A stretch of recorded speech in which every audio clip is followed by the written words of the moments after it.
Once I get up, it's a good day, though. Yeah, exactly. Yeah. Yes. What is that? Yeah, yes, sir. The Honorable the President.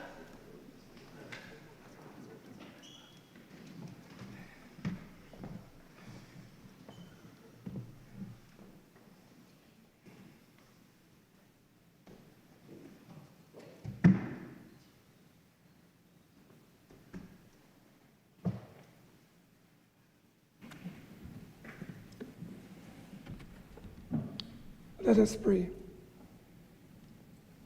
Almighty God, we willingly acknowledge you as the supreme being, most gracious and most merciful.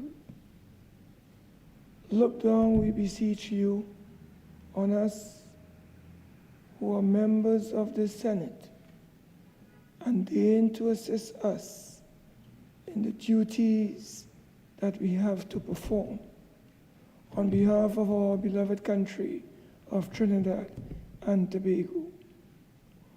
Open our eyes to see the truth and help us to accept it with all its implications into our lives. Direct us, O Lord, in our deliberations, so that setting aside private interests, unwholesome prejudices, and personal affections, we may treat all matters set before us with honesty, courage, and conviction. Through all we say and do in the Senate, may we give glory and honor to your holy name, inspire confidence in our fellow citizens, and make a positive contribution to the peace and prosperity of our nation. Amen.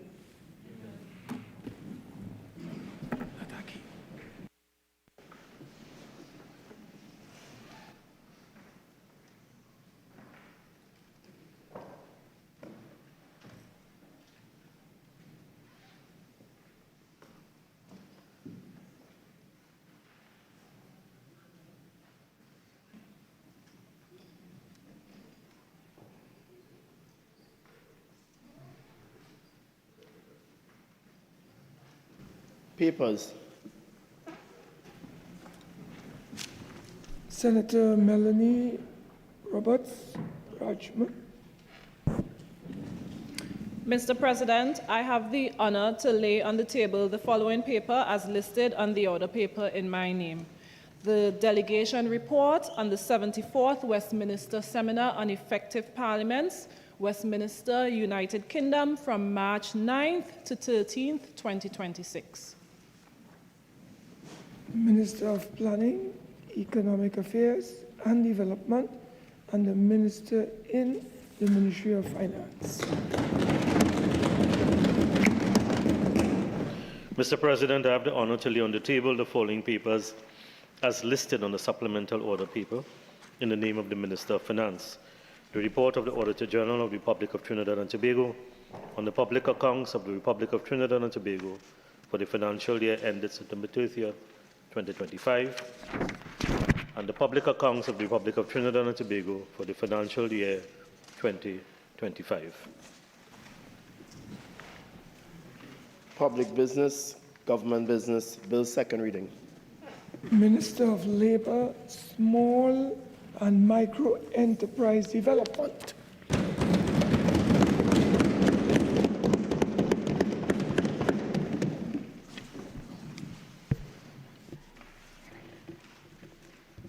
Thank you, Mr. President. Mr. President, I beg to move that a bill entitled An Act to amend the Retrenchment and Severance Benefit Act, Chapter 8813, be now read a second time. Mr. President, I'm honored to rise in this honorable chambers to pilot the Retrenchment and Severance Benefit Amendment Bill 2026, a bill which represents one of the most consequential reforms to our labor law architecture in a generation. Mr. President, this bill is of profound social and economic and moral significance. It speaks directly to the lived realities of working people across Trinidad and Tobago, particularly those who have faced displacement through corporate restructuring, insolvency, receivership, and financial collapse, often without meaningful severance protection or timely legal recourse. Mr. President, allow me first to commend our Prime Minister, the Honorable Mrs. Kamala Prasad Bisesa SC, for her resolute leadership and her unwavering commitment to decent work, social justice, and institutional renewal. Mr. President, I wish to place on record my sincere gratitude to the Honorable Attorney General and his technical team for their guidance, scrutiny, and collaboration, particularly in ensuring that the consequential amendments are coherent, constitutionally sound, and operationally effective. Finally, I extend my appreciation to the dedicated staff of the Ministry of Labour, Small and Micro Enterprise Development and our tripartite stakeholders whose diligence, research, and constitutional and consultation made this legislative undertaking possible. Mr. President, we are advancing this bill with deliberate urgency, cognizance of the pressing realities facing workers and employers alike, and mindful of our responsibility to respond with timely, practical measures that promote stability, protect livelihood, and support sustainable economic growth. The purpose of the Retrenchment and Severance Benefit Bill 2026 is to modernize the statutory framework governing termination on account of redundancy, strengthening consultation and notice requirements, provide for payment of wages in lieu of notice, revise severance benefit rates, and replace the obsolete retrenchment terminology with a redundancy terminology. Mr. President, we were fooled into believing that labor legislation reform was a key priority of the PNM administration. Yet for many years, under that government, comprehensive labor reform languished without decisive action. Let me remind you, and the Hansard will attest to this, that on June 28, 2016, during deliberations in this chamber, the then Minister of Labour and Small Enterprise Development, Jennifer Baptiste Primus, acknowledged the necessity for amendments to the Retrenchment and Severance Benefit Act. She, however, did not take any action. Nearly 9 years later, January 21st, 2025, again in this Parliament, the then Minister of Labour, Stephen McClatchy, was asked whether the proposed amendments to the RSBA would be laid prior to the dissolution of Parliament. In response, the minister stated that he did not believe there was sufficient time to properly distill the legislation and bring it forward before the impending general election. Between those two parliamentary statements lies 10 years of governance. The previous administration had 10 years within which to modernize the retrenchment regime. 10 years during which workers navigated redundancy under a legislative architecture drafted in 1985. We are talking about 41 years ago. Imagine that, Mr. President. This government has chosen not to postpone that responsibility any further. Our administration entered office with a clear mandate to modernize labor legislation. And within 12 months, not 10 years, we have achieved consensus, drafted a bill, and laid it before the Parliament. Promise made, promise kept. Following 9 substantive and rigorous meetings with the executive leadership of, including the Public Service Association, JTAM, the Joint Trade Union Movement, the Oilfield Workers Trade Union, the Seamen and Waterfront Workers Trade Union, the NATO, the National Trade Union Council, and the National Union of Government and Federated Workers, this government, then the opposition, crafted what has become known as the Workers' Agenda. That agenda is not a slogan. It is a structured program of reform anchored in consultation, equity, and economic resilience. Commitment number 17 of that agenda states unequivocally that this government will modernize all labor legislation. Today, Mr. President, I stand before you as we begin the fulfillment of that promise.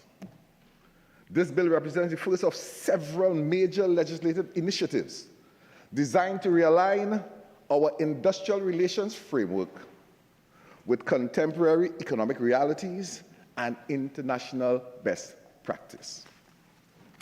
Under the leadership of the Honorable Prime Minister Kamala Persad-Bissessar, this government is steadfast in its resolve to protect the working people of Trinidad and Tobago.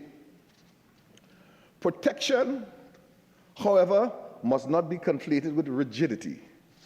Our objective is balance, to ensure that economic adjustment can occur where necessary, while safeguarding the dignity, rights,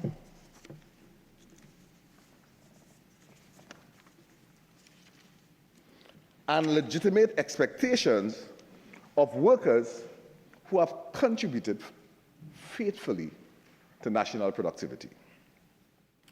Speaking about safeguarding the rights of workers, Mr. President, it would be remiss of me not to mention the greatest injustice against workers of our country with the sudden closure of ArcelorMittal 10 years ago.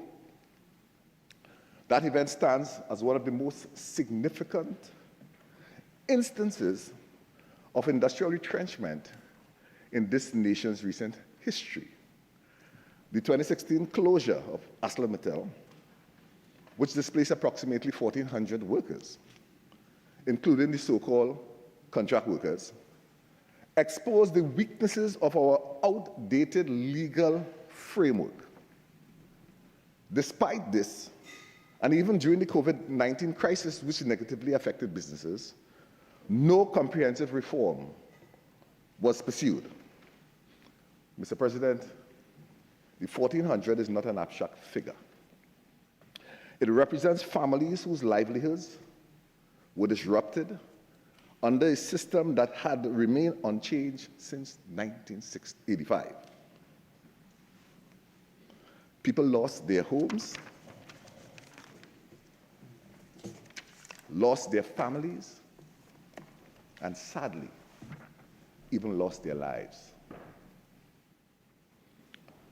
What makes matters worse, Mr. President, is that two former attorneys general under the previous administration had connections with the company, but did nothing to address the plight of workers being terminated. One is a sitting member of this August chamber, the Honorable Senator Faris Al-Rawi, senior counsel, who I understand worked for the Mittal Group for many years. The figure quoted to me was about 15 years prior to entering electoral politics. And the other, Reginald Amo SC, was the attorney for the ArcelorMittal when it terminated all its workers without providing any benefits. The latter one even represented the company in its appeal to the Privy Council concerning the employment status of workers employed under the so-called labor-only contracts, judgment for which was delivered on August 2015 in favor of Steel Workers Union. Mr. President, you had two ArcelorMittal attorneys becoming two PNM attorneys general. Therefore, Mr. President, it is deeply embedded in the PNM's DNA. It's their nature. And as such, unsurprising that they would have done nothing to safeguard the interests of ArcelorMittal or any other retrenched workers.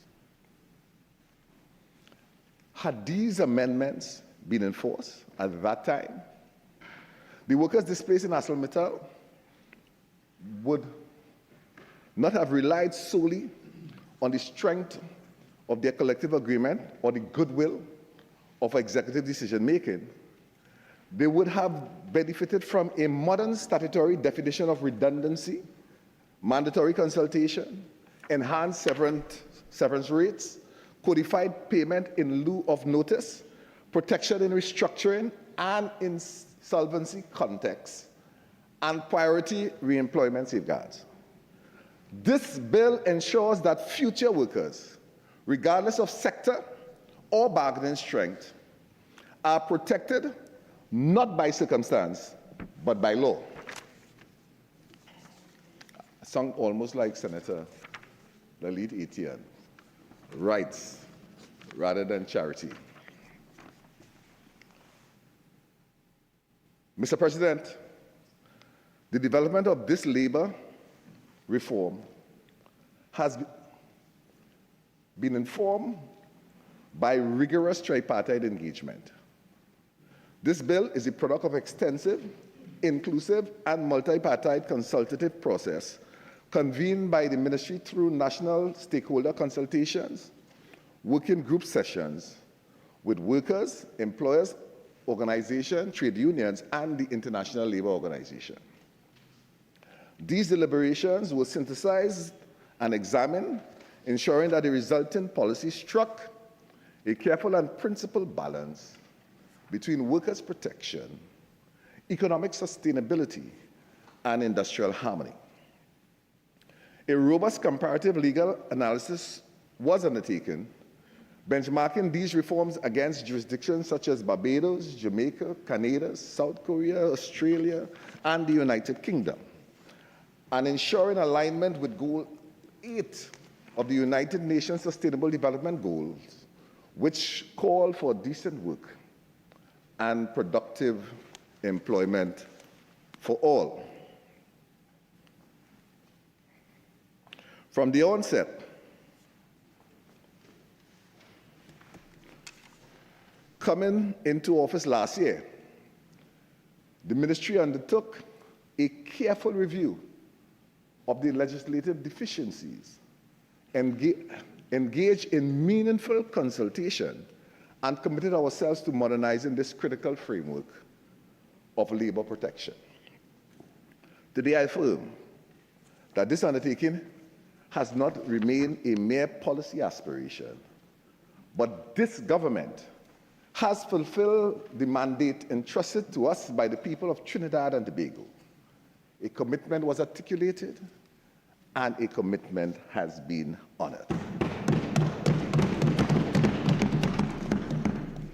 Mr. President, the Retrenchment and Severance Benefits Act was at its inception a landmark in our industrial relations architecture.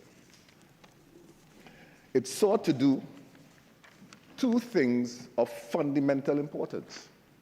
First, to establish a clear legal procedure for determination on account of redundancy, and second, to secure severance benefits for displaced workers.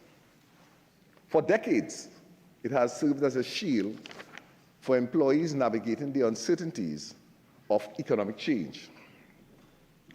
Yet, the realities of today's labor market, the complexities of corporate restructuring, and the harsh dynamics of insolvency have revealed gaps that weaken the very protection the Act was designed to uphold. If left unaddressed, these gaps will continue to erode the statute's original purpose. The bill before us is not merely a technical amendment. It is a recalibration of our statutory regime, aligning Trinidad and Tobago with international labor standards. Stakeholders, who are themselves the architects of this reform, have identified several critical deficiencies. One, the definition of retrenchment is too narrow, excluding corporate collapse. This bill broadens it to encompass insolvency, closure, receivership, sale of business, automation, economic contraction, or force majeure. Two, workers in groups fewer than 5 are currently denied statutory notice and protection. This arbitrary threshold is removed, extending protection to all employees and embedding mandatory consultation. 3, the Act provides no guidance on the conduct of consultation, leading to sham practices. This bill defines consultation and sets standards to ensure transparency and fairness. 4, while reduced notice is permitted, payment in lieu of notice is absent. The reform introduces this option, supported by jurisprudence and regional precedent. 5, temporary layoffs, though common in practice and not recognized in law. This bill incorporates them. 6, retrenched workers are given no priority in rehiring. The reform grants preferential rehiring rights consistent with ILO recommendation number 166 and CARICOM model law. 7, severance benefits currently rank 3rd in insolvency proceedings, often leaving workers unpaid. This bill elevates wages and severance to first-class preferential debts. And finally, 8, the Central Bank Act contains provisions that indefinitely suspend proceedings against financial institutions under its control. A clause already ruled unconstitutional. This bill corrects that inconsistency. Mr. President, taken together, these reforms modernize the RSBA's internal structure, restore its protective purpose, and ensure that redundancies, insolvencies, and restructuring occur within a framework of fairness, transparency, and justice.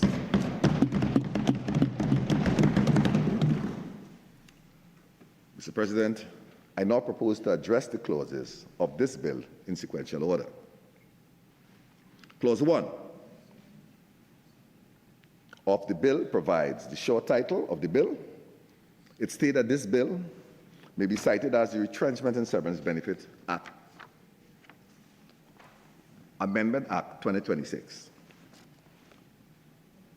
Clause 2 provides for the coming in force of the proposed act on the date fixed by the President by proclamation. Clause 3 provides for the interpretation of the words "the Act" to mean the Retrenchment and Severance Benefit Act. Clause 4 seeks to amend the long title of the Act. The long title of the Act is amended by deleting the words "retrench" and substituting the words "redundant." Clause 5 of this bill, Mr. President, seeks to amend the short title of the Act by amending Section 1 of the Act by deleting the word "retrenchment" and substituting the word "redundancy." Clause 6, Mr. President, seeks to amend Section 2 of the Act to revise the definition of redundancy in order to modernize the circumstances in which redundancy may arise, including automation, digitizing, introducing artificial intelligence systems, discontinuation of all or part of the business, by sale or otherwise disposal of all or part of the business, or by way of reorganization or to improve efficiency. This bill introduces a new and revised definition to support the revised redundancy regime and to remove references to retrenchment. Clause 6 therefore closes the long-standing gap and ensures that the rights to severance is not defeated by corporate failure. Mr. President, Clause 7 consolidates the reform begun under Clause 6 by amending Section 3 to ensure both clarity and structural coherence within the Act. It removes the definition of retrenchment and expunges all references to that term, thereby aligning the Act fully with the modernized redundancy framework. This clause makes 3 key refinements. 1, it clarifies the Act's scope by expressly applying it to workers whose services are terminated on account of redundancy. 2, it addresses the status of casual workers by inserting after the words "casual workers" the words "unless such workers are employed as part of the regular workforce for at least 100 days per annum with the same employer and for at least 3 consecutive years," thereby recognizing that certain engagements labeled casual are in substance continuous and integral to the employer's operations. And thirdly, it refines the treatment of fixed-term contracts by ensuring that exclusion applies only where termination is not due to redundancy. Clause 8 of the bill seeks to repeal and replace Section 4. This introduces clearer notice requirements, expands information to be supplied to workers, recognizes majority unions and the minister, and provides that statutory notice period would not commence until the minister has acknowledged receipt of the notice and any requested information has been supplied, thereby ensuring substantive compliance. Mr. President, Clause 9 introduces a new Section 4A to rectify the Act's long-standing silence on temporary layoffs. Although increasingly utilized during periods of economic strain, temporary layoffs have until now been governed solely by jurisprudence, case law. Clause 9, therefore, codifies these principles by defining and regulating temporary layoffs within the Act It establishes a maximum duration of 90 days, after which the worker is deemed redundant by operation of law on the 91st day, thereby activating severance entitlement. Provision is made for the extension by written agreement with the recognized majority union or affected workers where no union exists. This reform balances necessary employer flexibility with a clear temporal safeguard against indefinite suspension without compensation. Clause 10, Mr. President, strengthens the statutory duty of consultation by repealing and replacing Section 5 of the Act. This amendment makes consultation mandatory and defines both the scope and substance of consultation. Mr. President, Clause 11 introduces an essential refinement to Section 6 of the Act. It ensures coherence between the statutory notice period and the safeguards established under Section 4. Clause 12, Mr. President, amends Section 7 to expressly provide for payment in lieu of notice where an employer gives less than the prescribed minimum 45 days. Clause 13 repeals and replaces Section 16 to align the entitlement to time off with the strengthened consultation framework. It clarifies that reasonable time off with pay from work to seek alternative employment shall be determined through consultation, subject to operational requirements, while preserving the worker's full terms and conditions during the notice period. This amendment responds to stakeholders' concerns and provides structured guidance where the existing act was uncertain. Mr. President, Clause 14 seeks to insert a new Section 16A, which introduces a fair and forward-looking safeguard by granting redundant workers priority consideration for re-employment where within 6 months substantially similar positions become available. Clause 15 makes a consequential amendment to Section 17A by replacing the outdated reference to retrench with the term redundancy. This ensures terminological consistency throughout the Act. Mr. President, Clause 16 affects one of the most substantive reforms in this bill by revising both the rate and structure of severance benefits under Section 18. Under the existing Act, severance has remained static for over 4 decades. In today's economic climate, the formula is plainly outdated and does not reflect contemporary standards negotiated across industries throughout various existing collective agreements. Amendment significantly enhances these minimum entitlements. The current law, 1 to 5 years service, an hourly worker, hourly, daily, or weekly worker would be entitled to 2 weeks' pay per year. Monthly worker would be entitled to half month's pay per year.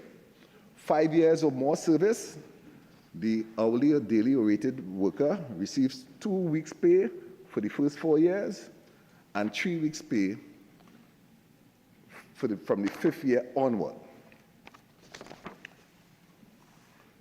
Monthly receives half-month pay for the first 4 years, and 3/4 month pay for the 5th year onward. The proposed amendment from 1 to 5 years, under 5 years, the hourly or daily rated worker receives 3 weeks per year. That's for the person 1 year and under 5 years, and the monthly receives 1 month pay per year. For 5 years and over service, the hourly or daily or weekly worker receives 4 weeks for the first 4 years and 6 weeks from the 5th year onward. And monthly, 1 1/4 months for the first 4 years and 1.25 months from the 5th year onward. The amendment substantially increases severance pay across all service levels, especially for long-serving employees, aligning benefits more closely with current economic conditions and collective agreements. Additionally, there is a new provision clarifying the concept of continuous service. It ensures that entitlement to severance cannot be defeated by successive fixed-term contracts, temporary cessation of work, or changes in mode of payment, or reemployment by the same employer. This reform is justified not only by inflationary realities and evolving labor standards, but also by the fact that many registered collective agreements already provide for more generous severance formulas than the statutory minimum. Clause 17 repeals and replaces Section 24 of the Act to clarify the treatment of severance benefits where an employer becomes insolvent. The amendment updates the statutory reference to the Companies Act, Chapter 8801, and provides that severance benefits payable to redundant workers shall enjoy the same priority as wages and salaries in the event of the winding up or the appointment of a receiver. Mr. President, Clause 18 reforms Sections 25 by modernizing the penalty regime under the Act. At present, contraventions attract fixed fines in the amount of $10,000 for employers and $5,000 for trade unions.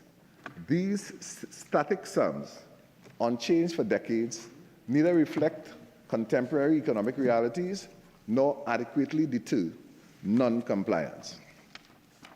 Clause 19 introduces a necessary harmonizing amendment by removing all references to retrenchment and retrench throughout the Act and substituting them with redundancy and redundant. This ensures linguistic coherence and fully aligns the statute with the modern framework established by this bill. Clause 20 amends Section 58 of the Bankruptcy and Insolvency Act, Chapter 970, to ensure that statutory stays of proceedings do not bar workers or trade unions from pursuing claims of severance benefit arising from redundancy. Clause 21 amends the Central Bank Act, Section 44E5, Chapter 7902, to ensure that workers and trade unions are not barred from pursuing or continuing proceedings for severance benefits during periods of regulatory control exercised by the central bank. The amendment clarifies that statutory intervention in a financial institution does not operate to prohibit or indefinitely stay claims for severance under the RSBA. Mr. President, I now move to preferential payments. Clause 22 of the bill seeks to amend Section 4351C of the Companies Act, Chapter 8101, to substitute references to retrenchment with redundancy in relation to preferential payments. The amendment would ensure that severance benefit arising from redundancy continue to enjoy statutory priority in insolvency proceedings by removing the existing limitation of 2 months' basic wages or salary in respect of severance benefits payable to redundant workers. The effect of this amendment is to allow the full amount of severance benefit to rank equally with other preferential claims listed in Section 4351.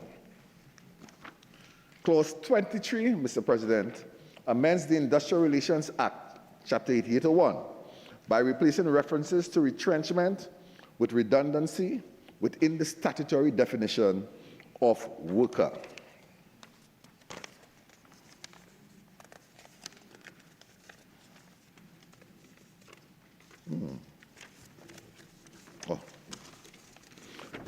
This amendment is essential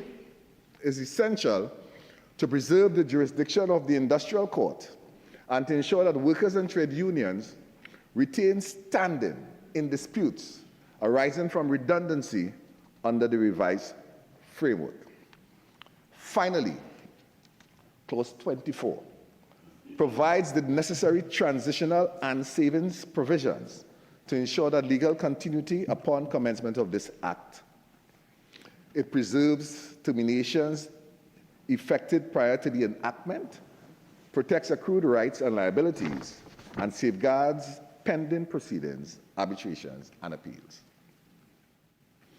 Mr. President, this bill marks a decisive step in our continuing commitment to modernize our labor legislation framework and to safeguard the dignity and security of workers in times of economic transition. Equally, employers benefit from a clear, modern, and predictable legal framework aligned with international best practice and capable of supporting responsible restructuring. The Retrenchment and Severance Benefit Amendment Bill 2026 represents a decisive and compassionate recalibration of our labor law, one that balances economic realism with social justice. With those words, Mr. President, I respectfully beg to move.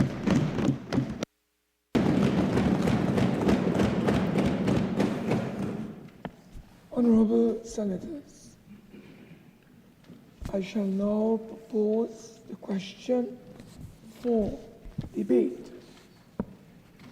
The question is that a bill entitled An Act to Amend the Retrenchment and Severance Benefits Act, Chapter 8813, be now read a second time. Senator Faris, Al-Rawi, SC. Thank you, Mr. President. I rise to join in debating this very significant bill before us. The Honourable Minister piloted with a very even tone, but said very important things that are necessarily on the record to be dealt with, addressed, and hopefully considered in the context of the contribution that I'm about to make. We make these proposals on behalf of the opposition and the many people that we represent and the nation's interest at heart under Section 53 of the Constitution, making law for the peace, order, and good governance of this country. We agree and accept that this is a most important debate today. We agree and accept that the process of consultation to bring us here has been one which has occupied, at least from my personal participation, over 16 years. It's not lost upon me that for 5 years and 3 months in the period 2010 to 2015, there was no amendment to the laws to deal with labor relations in this country. And it is a fact, as the Honourable Minister correctly said, that there was no amendment to this Act in the period 2010 to 2015 to 2025. The question is, why?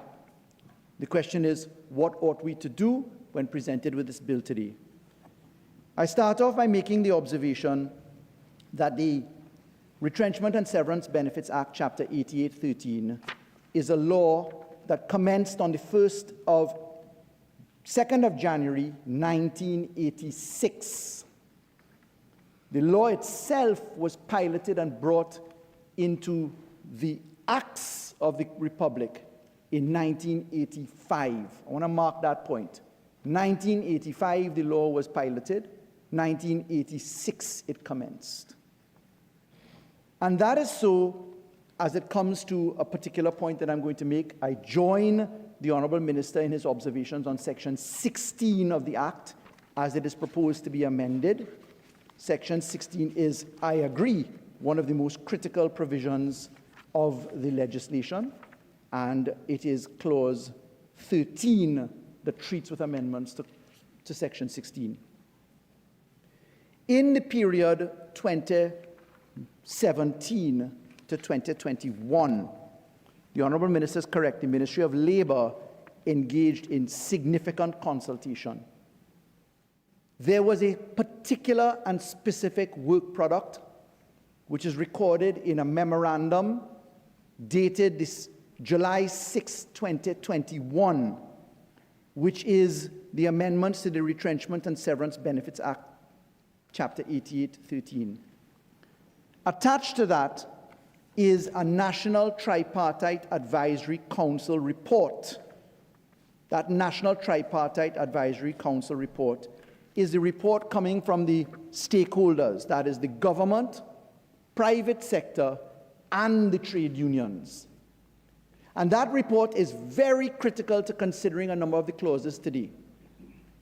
The report essentially finds itself in the work product before us in this bill, and it crystallized that of the 15 proposed amendments to the Retrenchment and to the Severance and Retrenchment Benefits Law, Retrenchment and Severance Benefits Act, 12 of them were agreed upon, 3 were deferred, and it discussed the divergent views with respect to the law. Before I get to what this proposal said, which I'm going to come to in a moment, I'd like to immediately reflect upon the applicability of this law. The Act, as it's proposed to be amended, in Clause 7, the application of the Act is going to be treated with. There's an amendment to that. Mr. President, when we look to the amendment to the interpretation section, Section 2, which is done by Clause 6 of the bill, Clause 6C, we see that we are introducing a concept of consultation.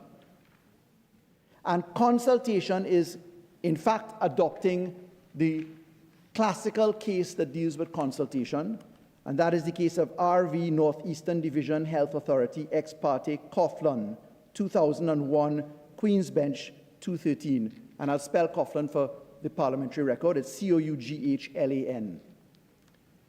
Consultation, as the bill proposes, means the process of meaningful engagement conducted in good faith between the employer and the recognized majority union, or where there's no recognized majority union, the involved workers, with a view to exchanging relevant information, considering representation, and exploring possible alternatives to the proposed redundancy.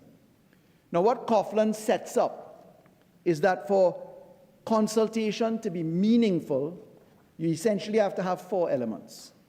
1, at the time when proposals are, consultation ought to happen at the time when proposals are still formative. 2, consultations ought to give necessary reasons for proposals to permit intelligent consultation and response. 3, consultation should give adequate time for consideration and response. And 4, consultation should give the product of the consideration and the consultation a time period for consideration which is adequate. Now, that's going to come into some of the discussions in the other clauses of the bill, but I wanted to focus on that. Who does this bill apply to? Well, we know that the Industrial Relations Act is intersecting into this law. The Industrial Relations Act says that this law is for the benefit of workers as defined in the Industrial Relations Act and employers as defined in the Industrial Relations Act. And for the record, the employer means a person who employs a worker, and the term shall include such persons jointly for collective bargaining, an association or organization of employers that is a trade union registered under the Trade Unions Act, a person for whose benefit work or duties is or are performed by a worker under a labor-only contract within the meaning of subsection 4B. That's section 2(4)B of the Industrial Relations Act. I want to stress that it includes labor-only contracts, and I'll come to that in a moment as it reflects in the bill. Very importantly, a worker includes a number of species of definition. Contract workers, expressed or implied oral contracts, persons with trade usage or customs as a result of established pattern of employment. And here's where we go. Subsection C, any person who provides services or performs duties for an employer under a labor-only contract within the meaning of subsection 4B. And it says at subsection 4B, for the purposes of this act, it says two things. A, that the chief personnel officer shall be the employer for the government purposes, the state, including municipal corporations. But 4B, where a person engages the services of a worker for the purpose of providing those services to another, then such other persons shall be deemed to be the employer of the worker under a labor-only contract. What does that last clause mean? It recognizes something referred to as the triangular employment relationship, where a company employs an entity which employs workers, but the workers, after examination, can be viewed to be, in fact, the workers of the company if it is a labor-only contract. Now, it's true that I served as an attorney at law for ArcelorMittal for decades, and it's true that my successor Attorney General, Reginald Armour, was Attorney General that took ArcelorMittal into wind-up. It's true that the concept of redundancy affected those workers.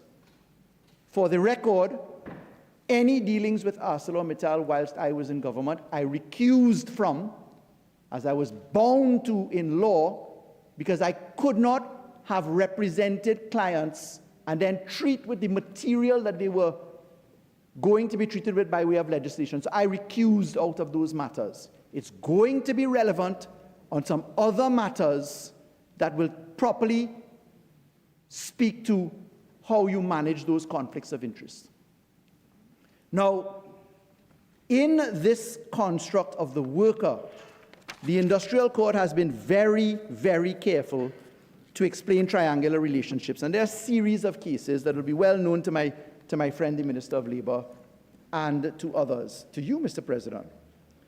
It's true that the Steelworkers Union of Trinidad and Tobago came against the predecessor in name of ArcelorMittal, and judgment of 31st July 2009, judgment of November 11th, 2010, the first one by His Honor Mr. P. Rabatali and the second one by His Honor Mr. Albert Aberdeen, upheld labor-only contracts. Now, that meant that ArcelorMittal in law was held to be the employer of workers who were employed by employment-only contracts, as they call them, a triangular relationship. And I've raised that, Mr. President, because it's associated with another case, and this is the Communication Workers Union versus Telecommunications Services of Trinidad and Tobago, and that is a case which did not hold a labor-only contract because they said the labor-only persons who came before the court were told that there was a definite time for their employment, and that touches something that is exactly in this bill, which I will come to in a moment.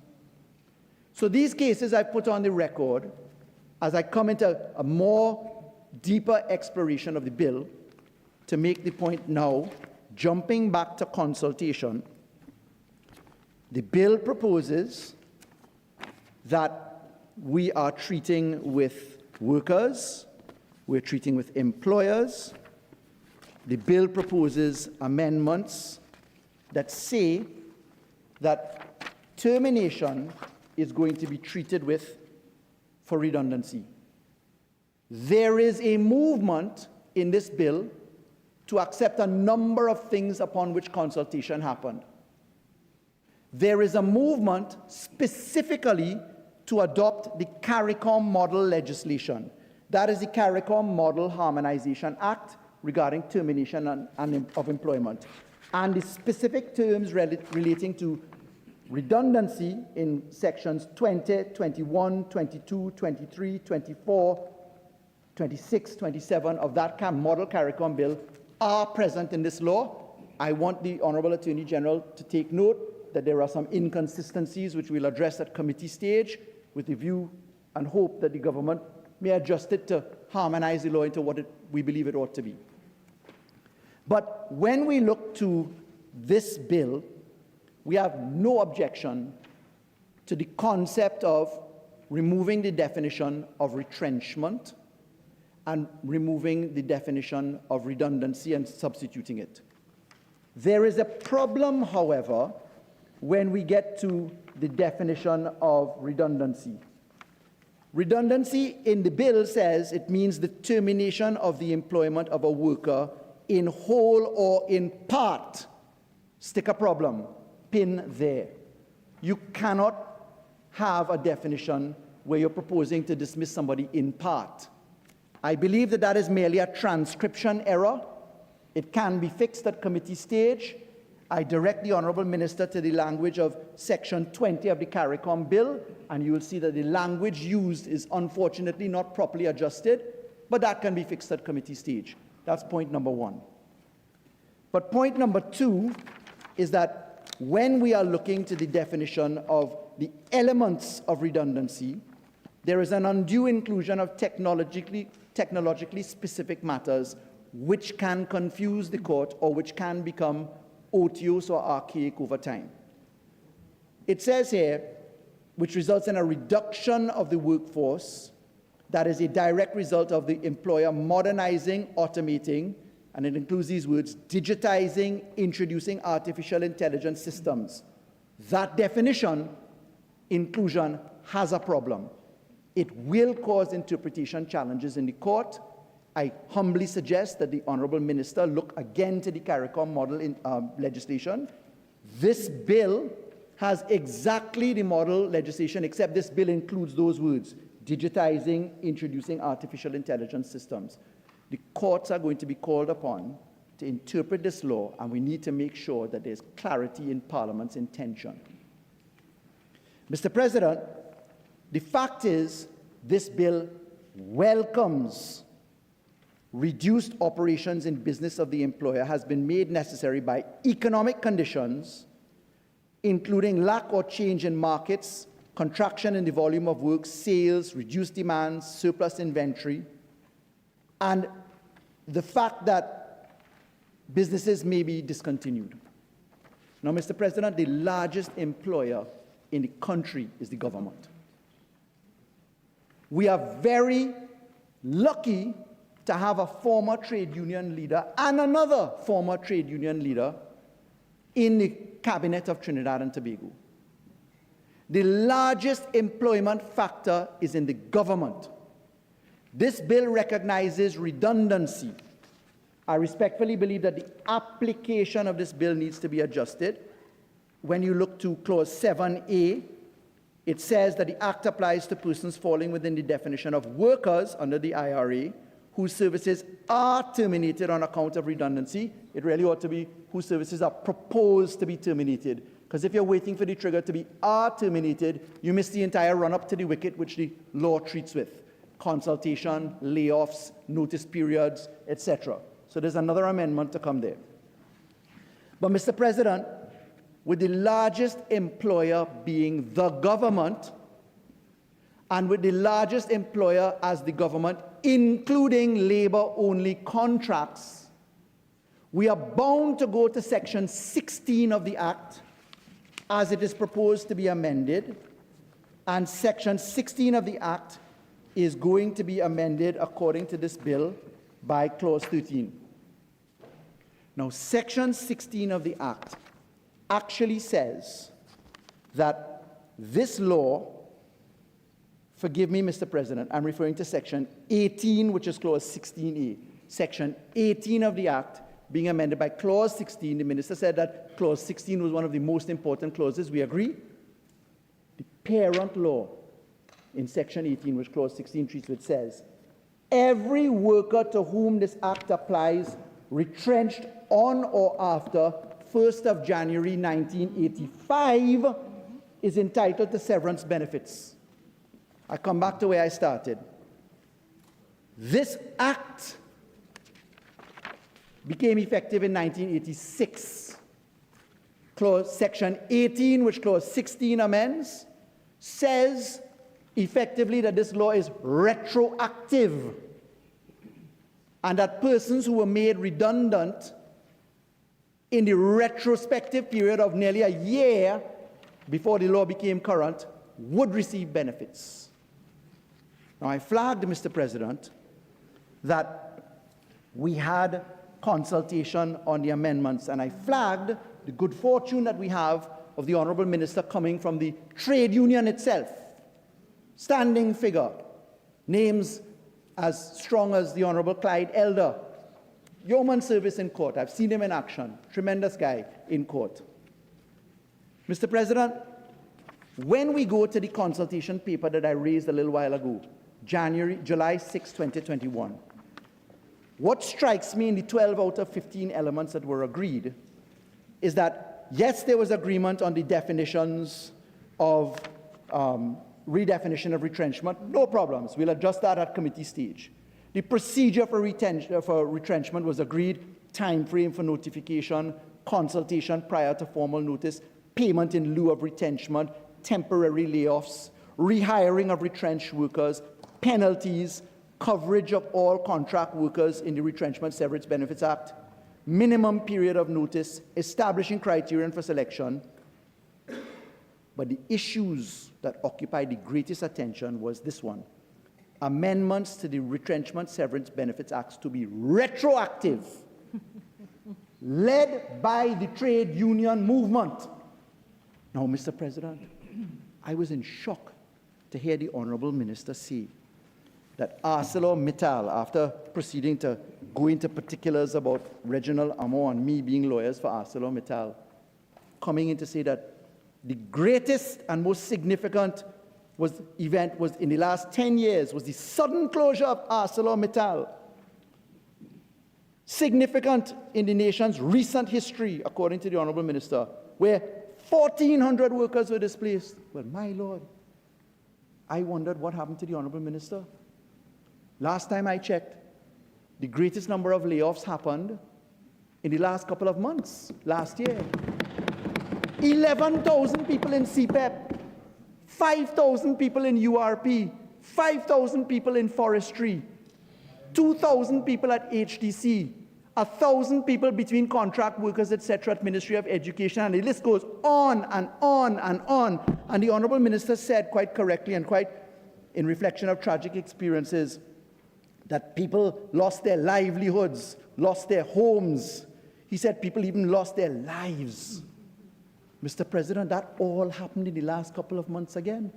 So I want to remind my learned colleague, the Honourable Minister, that to me, the greatest mark of retrenchment aspects for labour-only persons or contractors, with the government being the greatest employer, came under this government. But there is an opportunity to remedy that today, Mr. President. If you look at Section 18, you look at Clause 16, we can make this law retroactive. There's a general principle against retrospectivity, that law is supposed to be prospective and not retroactive. There are constitutional ramifications, but fortunately, we can save the argument by making the law apply only to the government. That way you do not intersect the private sector. Fortunately, we have the opportunity today to deal with the law only to the government. So let me explain this in the context of the bill. Mr. President, I did a calculation for a state entity that has been effectively the subject of dismissals of thousands of persons, where a fortnightly gross for a laborer is $1,350, an operator $1,454, a foreman $1,653.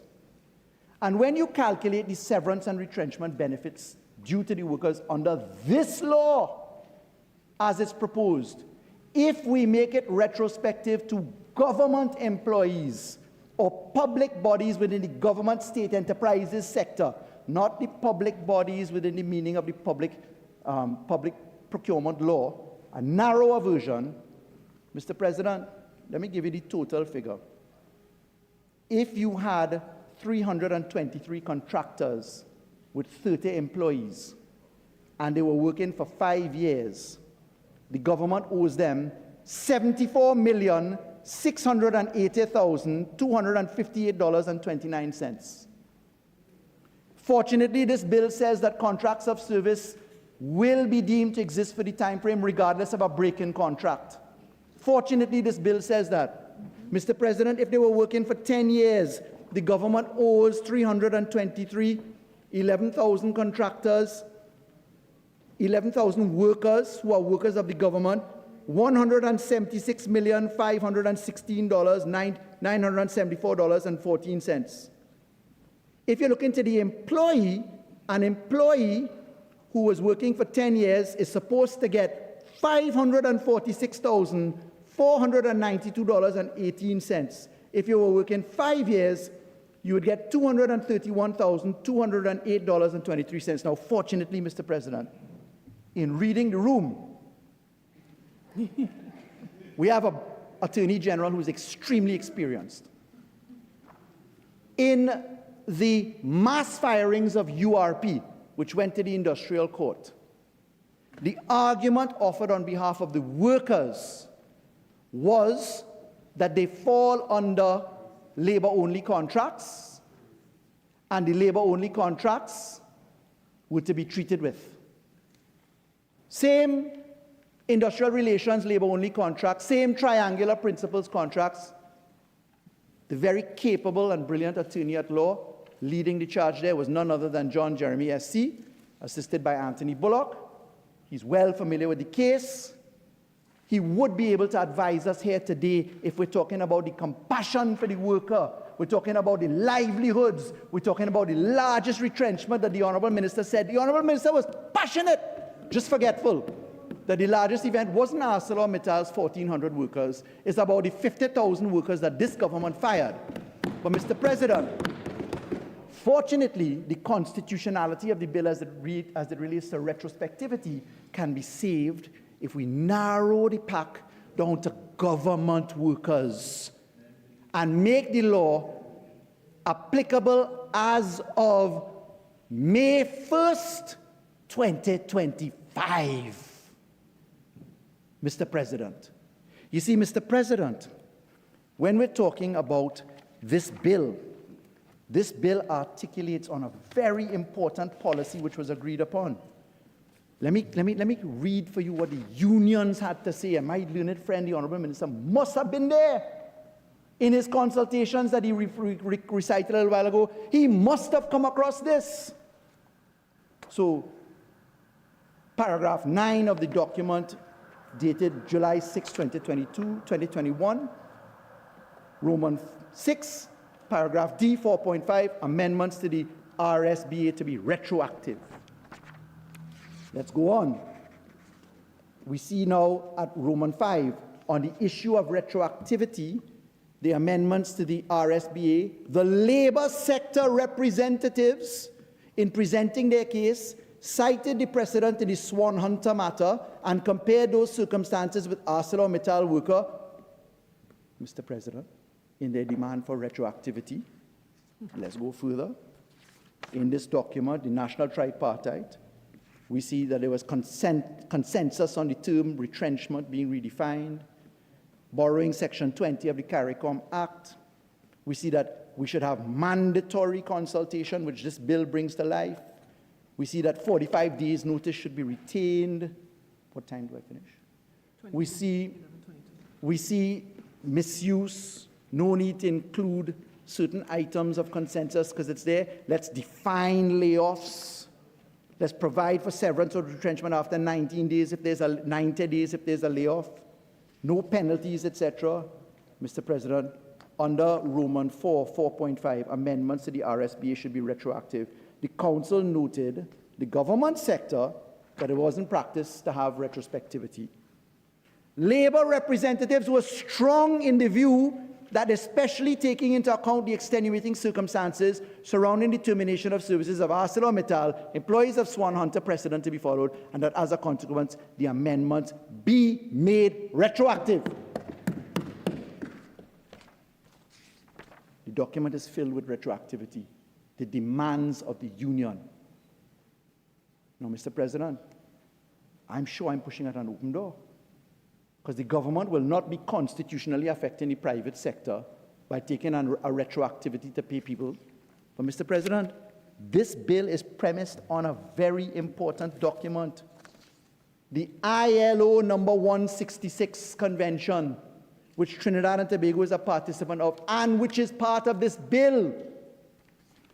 The ILO standard says that there must be conciliation, it must be meaningful. It says severance allowances and other separation benefits, the amount of which should be based on length of service, wages paid directly by employers, etc. But here's what it says. Under Part 3 of the ILO Convention, supplementary provisions concerning terminations of employment for economic, technological, structural, or similar reasons, all parties concerned should seek to avert or minimize as far as possible termination of employment for reasons of an economic, technological, structural, or similar nature without prejudice to efficient operations. It says here that there should be consultation. It should be in good time. There should be relevant information. But here's what it says under mitigating the effects of termination. This is the ILO, which forms part of this bill, ILO number 166. In the event of termination of employment for reasons of an economic, technological, structural, or similar nature, the placement of the workers affected in suitable alternative employment as soon as possible. The placement of workers affected in suitable alternative employment as soon as possible, with training or retaining where appropriate, should be promoted by measures suitable to national circumstances. Where possible, the employer should assist the workers in search for suitable alternative. Human Resource Development Convention 1975 quoted. But Mr. President, all of that is in the bill, you know. The bill has before us, Mr. President, all of that. When you're talking about layoffs, when you're talking about providing the notice of retrenchment, the bill says give them time off, give them the right to be rehired first, mitigate their losses and damages. But Mr. President, let's talk the reality of Trinidad and Tobago. Where is that happening today for CPEP, URP, Forestry, Ministry of Labor, Ministry of Education, HDC, RHA workers by the thousands? Mr. President, where is their retraining? 10 minutes. Where is their rehiring in priority? Where is, the minister said just now, nobody should ever have to rely upon the good graces of Mr. President, I rise on Mr. Standing President. Order 53-1B. I believe the Senator has been over this point already. It's now bordering on tedious repetition. I think Senator Faris Al-Rawi, you have gone through that point, and you are literally bordering on repetition. But I would ask you to wind up on that point and press on to another point you may wish to raise. Thank you, Mr. President, for your guidance. As the first speaker, quite interesting to be guided in that manner by my learned friend's interjection. So I'm talking about clause 14 here, which provides for priority in rehiring redundant workers, which proposes the insertion of a new section 16A. And in looking at clause 14, Mr. President, there is a huge gap, because the government sector prospectively now has to treat with how are we going to manage the economic circumstance. But there's another position here, Mr. President, and that is one of legitimate expectation. And legitimate expectation is a very arguable principle inside of this bill, because the statute, fortunately, unlike the laws in Canada, unlike the laws in Australia, etc., the statute now provides for us interesting mechanisms. Mr. President, do you know there's a huge backdoor to this bill? You know what I'm talking about, Mr. President? Let's go to the concept of layoff. There's a massive, gaping escape clause to the process of retrenchment contemplated in this bill. What am I talking about? Mr. President, when you go to the definition of layoff, so clause 9 inserts a new section 4A. Where a worker is placed on temporary layoff, okay, you shall be liable. But, Mr. President, the layoff provisions that are recommended here are quite interesting because you can actually escape the process of consultation, Mr. President. Section 9 of the bill, new section 4A, which speaks to layoff, the section appears to provide a basis for employers to avoid ordinary procedures. So let's look at the language of new section 5.2. 5.2 says, subject to subsection 9 to section 9.1, in the course of consultation, the employer shall disclose information as reasonably necessary to facilitate meaningful consultation, and nothing in this section shall be constrained as requiring disclosure of information. Consultation prior, the employer who proposes enter into consultation, measures to avert. But, Mr. President, the fact is that when you look to the layoff provision, you can just simply make the payment in the layoff period, and that will obviate the entire need for the redundancy. So the back door is, you give the layoff, you put it into effect, you let 90 days run, you deem to be redundant. Full stop. So an employer who's looking to treat with this just simply has to say, well, you know what, I ain't going to do no redundancy, right? I'll put them on a layoff. The law says if you run a layoff for 90 days, at the end of 90 days, you deem to be redundant. So what are you going to do after that? Where's the consultation? You're going to strain an industrial relations offense argument to say, well, look, it was a sidestep. The law provides an alternative remedy to treating with the situation that may be properly redundancy. But we have to look at the terminology here, Mr. President, carefully, lest we throw the baby out with the bathwater.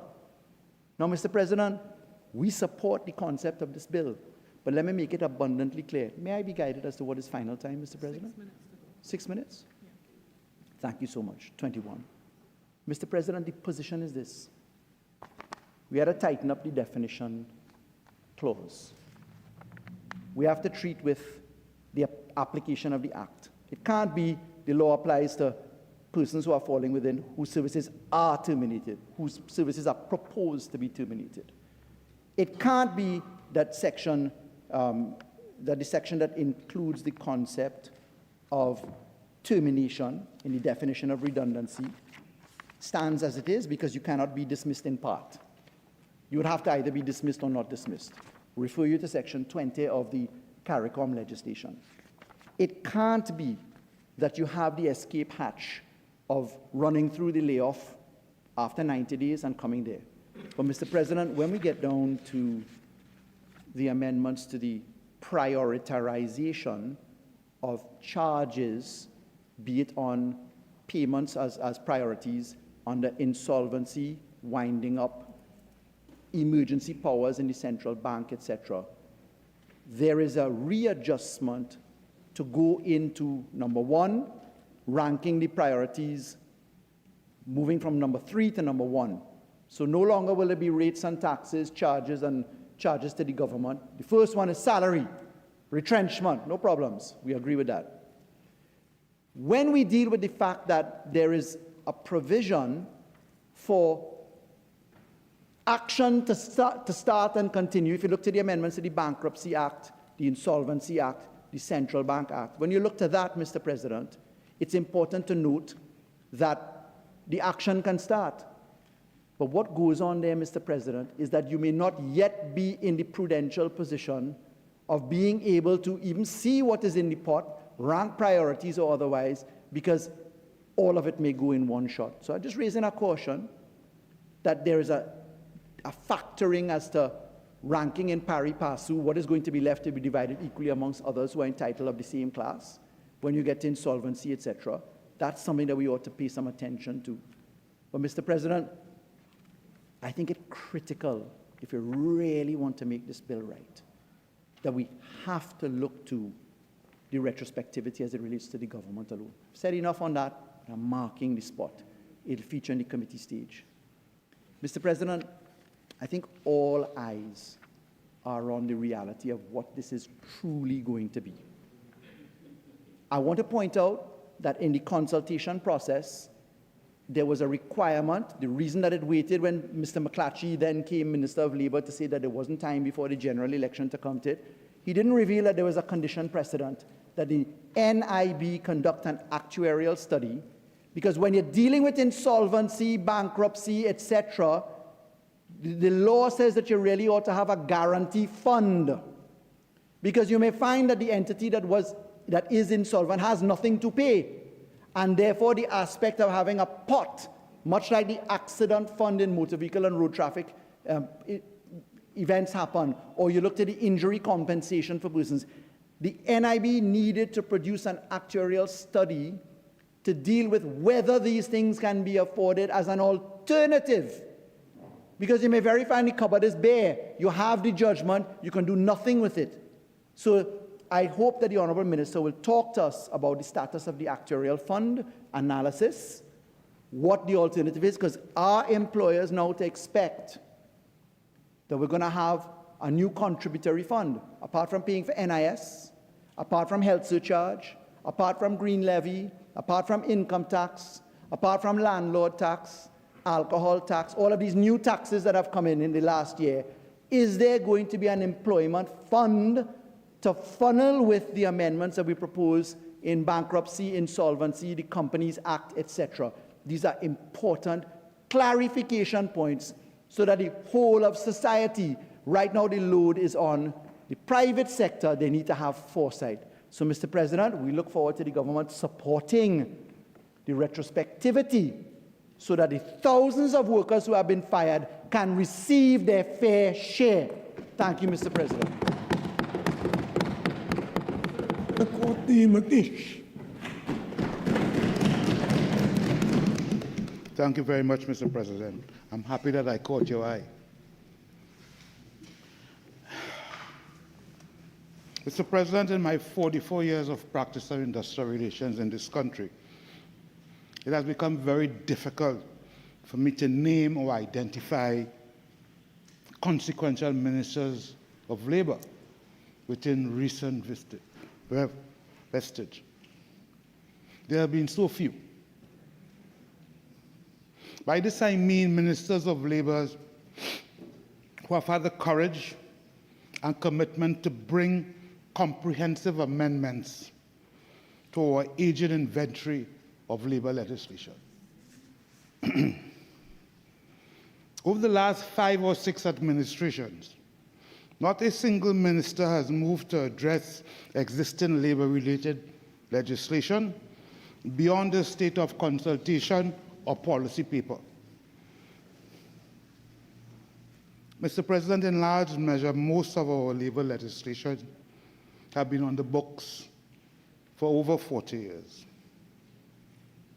Maybe with the exception of the Maternity Protection Act, which is just about 25 years old.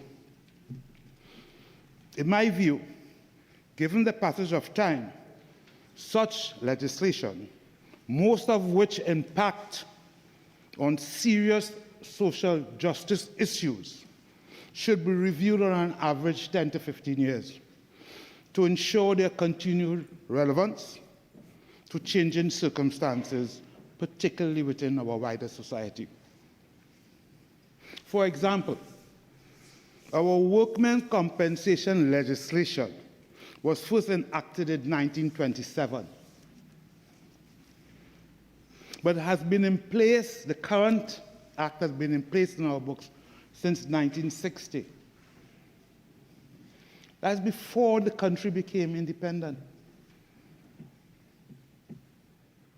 The legislation before us today was first enacted in 1985. And it's only this current minister who has demonstrated the willingness and the ability to bring these amendments in an attempt to modernize the sector.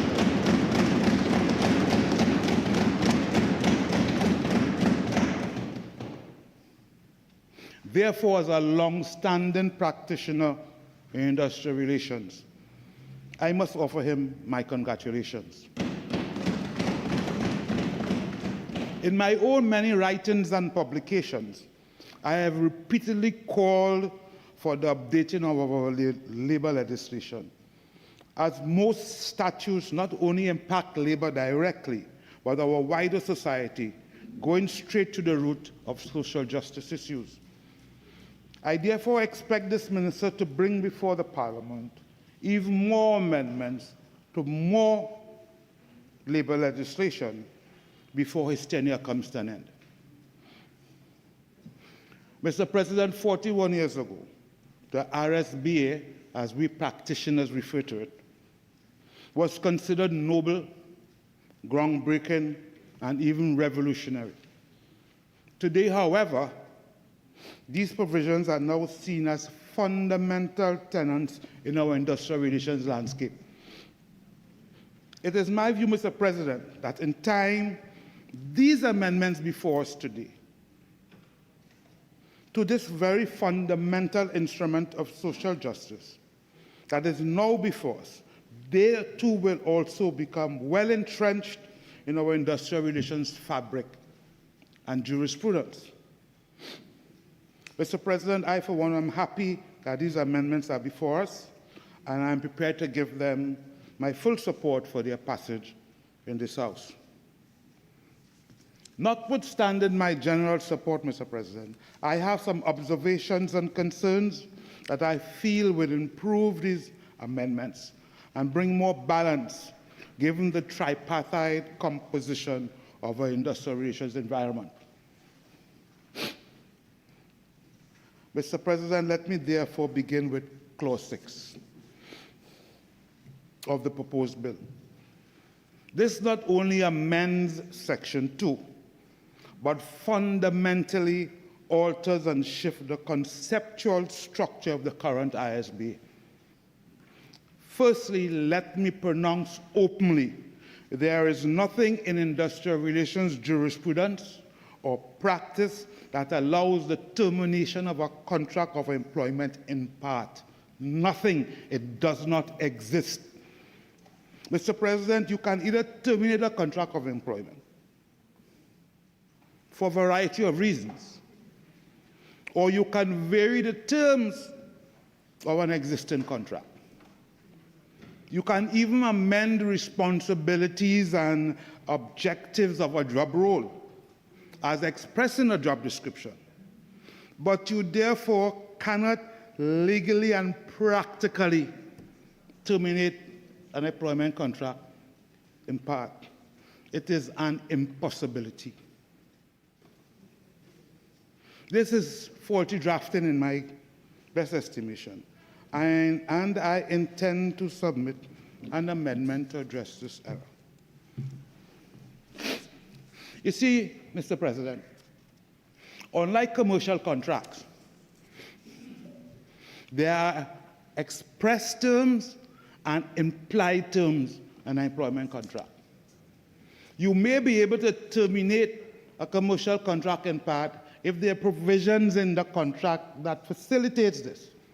But no such provisions exist in an employment contract, expressed or implied. So it's definitely an impossibility. It must be amended. Secondly, the amendment in Clause 6 removes the present definition of redundancy and substitutes a definition framed in the terms of termination of employment of a worker, resulting from a reduction in the workforce. At the same time, it deletes the definition of retrenchment. That is not merely drafting adjustment. It is a fundamental shift in the conceptual structure of the Act. Mr. President, currently retrenchment and redundancy have different meanings. The current Act created a sequence of events that preserve the legal space within which proposed restructuring could be examined and alternatives considered with the aim of preserving the employment relationship. This meant that the law conceptually did not begin at dismissal as these amendments now will. This therefore requires a new mindset, particularly at the level of industrial relations advocacy. However, Mr. President, in some sense, this amendment simplifies the law and removes some confusion. Whereas even now, some very seasoned practitioners continue to wrongly use the terms retrenchment and redundancy interchangeably, even including the whole issue of a no-fault dismissal. Your Honor, this amendment, in my view, simply pushes old dogs like me to learn new tricks. And to survive, you must learn new tricks because change is inevitable. Mr. President, let us look at Clause 8. The requirement to notify the minister is not new. It's not new at all. The existing act already requires notice to be given to the minister where 5 or more employees or workers are proposed to be terminated. What this bill does is introduce a new legal consequence which marks the fettering, masks the fettering of the holy grail of the management prerogative under the guise of procedural requirement. Under the proposed Section 4.5, the statutory notice period does not commence until the minister has acknowledged receipt of the notice and or any request for further information from him has been satisfied. That is also a material change from the current structure. At present, notice is given and the statutory period runs. Under this bill, notice is given, but the statutory period does not begin until ministerial acknowledgement has occurred. The process therefore becomes dependent on an external act, which could even have political implications. I ask the question, is it that the bill is curtailing the inherent right of management to determine its business needs by allowing a minister to question the operational and strategic requirements of a for-profit entity? An examination of redundancy legislation in the CARICOM countries highlights that there are no such requirements in any member states. My difficulty, Mr. President, is not the presence of ministerial oversight. The difficulty is the bill creates that dependency without prescribing a timeline within which acknowledgement must be given.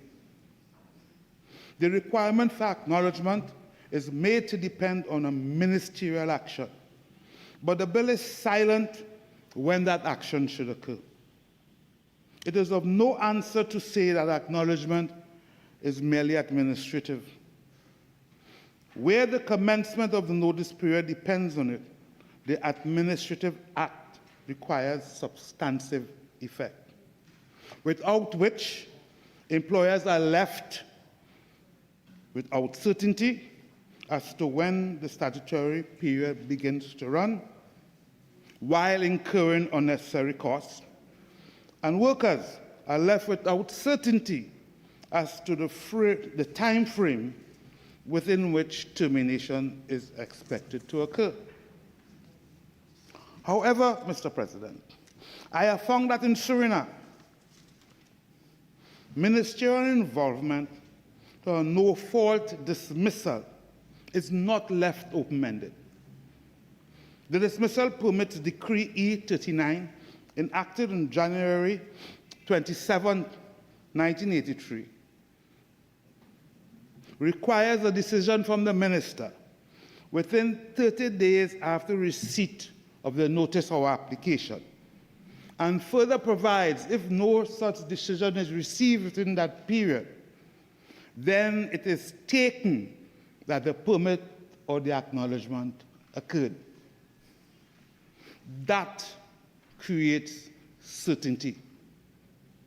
We are not saying the minister should not be notified or advised, but it cannot be open-ended.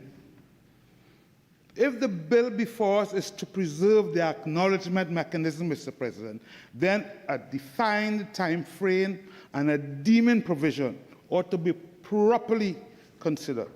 Without that safeguard, Mr. President, the process relies on a response but gives no certainty to when that response will come. I can give some examples of my concern in this issue, and I will. In a very recent matter, it took the minister, not this minister, he just came into office, not this minister, not. It took the minister 1 year and 4 months to acknowledge a report of a breakdown in negotiations between an RMU and one of my clients. 1 year and 4 months. In another matter, Mr. President, it took the minister 3 years to exercise his discretion under Section 55(2) of the Industrial Relations Act to extend the time in which a report of a trade dispute may be made. 3 years. The worker languishing, the employer uncertain. I consider this open-endedness unacceptable and therefore intend to propose an amendment in this regard. Clause 9, Mr. President, which amends Section 4, is a welcome insertion. It is the first time that the well-entrenched industrial relations concept of temporary layoff is now codified. I agree wholeheartedly with this change. It, however, does not prescribe a procedure to be followed when activating the mechanism of a temporary layoff. I suppose it would be left to our industrial court to determine whether or not an employer acted reasonably in effecting a temporary layoff. And I can live with that. To address Senator Al-Rawi's issue, that this is a loophole to avoid consultation for retrenchment, I beg to disagree. We have an industrial court that is well respected, and it is very easy for any party to file an injunction before the court to even stop an employer from arbitrarily temporarily laying off people. Once that happens, then that cuts that roadway, as you see it, Senator Al-Rawi, to effecting a redundancy without consultation. Mr. President, Clause 10 preserves consultation and makes it mandatory. I am so happy about this, so very happy. I don't know whether many of us are aware. I was particularly worried about the impact of the judgment from the Court of Appeal delivered in June 2025. This is Civil Appeal number 372 of 2018 between Petrotrin and OWTU, where Justices Pemberton, Kokoram, and Holdip held that the permissive language used in Section 5 of the RSB does not place an obligation on a company to consult with a union with a view of exploring the possibility of averting, reducing, and mitigating the effect of a proposed retrenchment. Even though the jurisprudence from the court at which practicing says you must consult, this very recent judgment says completely differently. The impact of this judgment, however, Mr. President, has not yet had the legroom and space to be fully digested within the framework of industrial court advocacy in the country. But I have no doubt Had it not been for this amendment, that judgment had the potential to wreak havoc, disrupt and usurp the otherwise thought of mandatory need for consultation. This language in this amendment puts my anxiety to rest. Mr. President, I particularly also like other amendments in this clause, as it spells out clear terms and obligations of the parties who engage in any process relating to proposed redundancies. However, subsection 2 can become a source of trade dispute, which requires an employer to disclose information to facilitate meaning consultation. And let me declare this.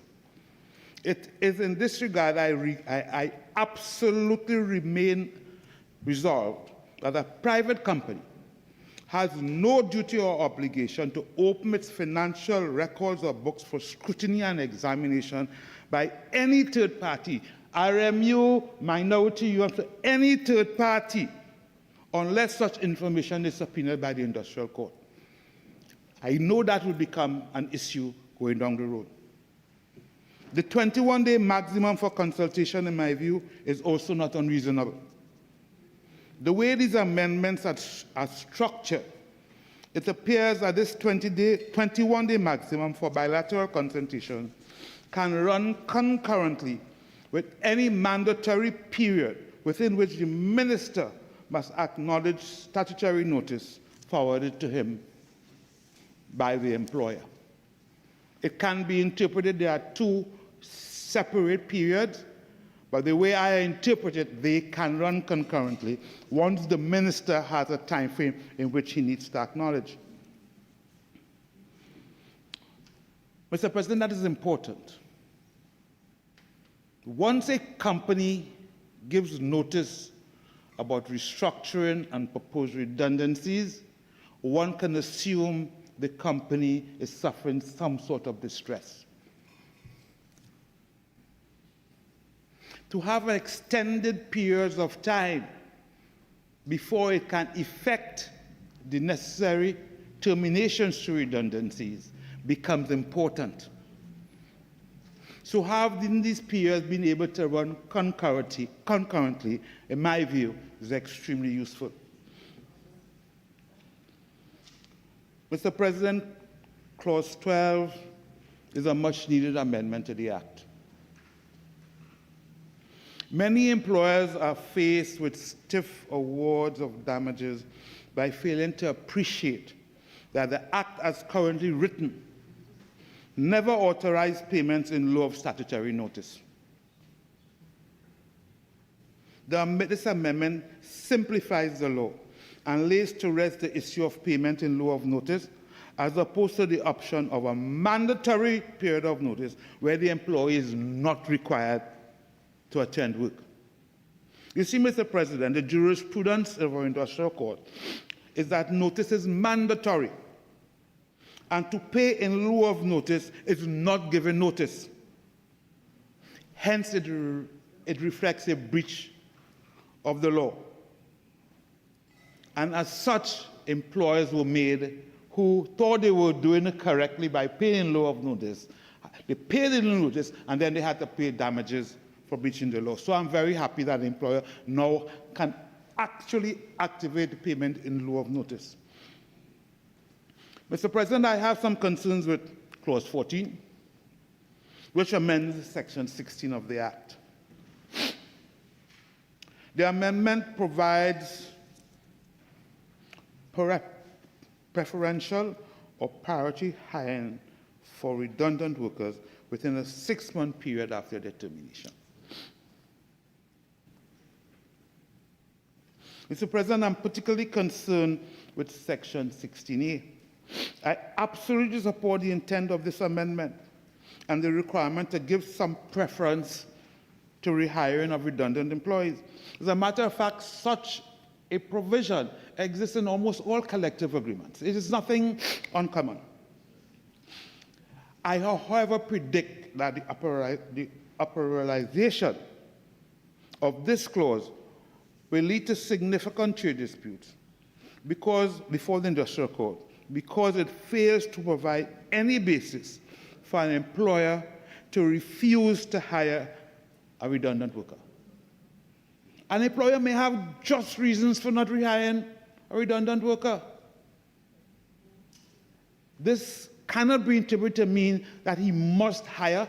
This man could be not coming to work, huge absences, cussing people, a generally bad egg employee.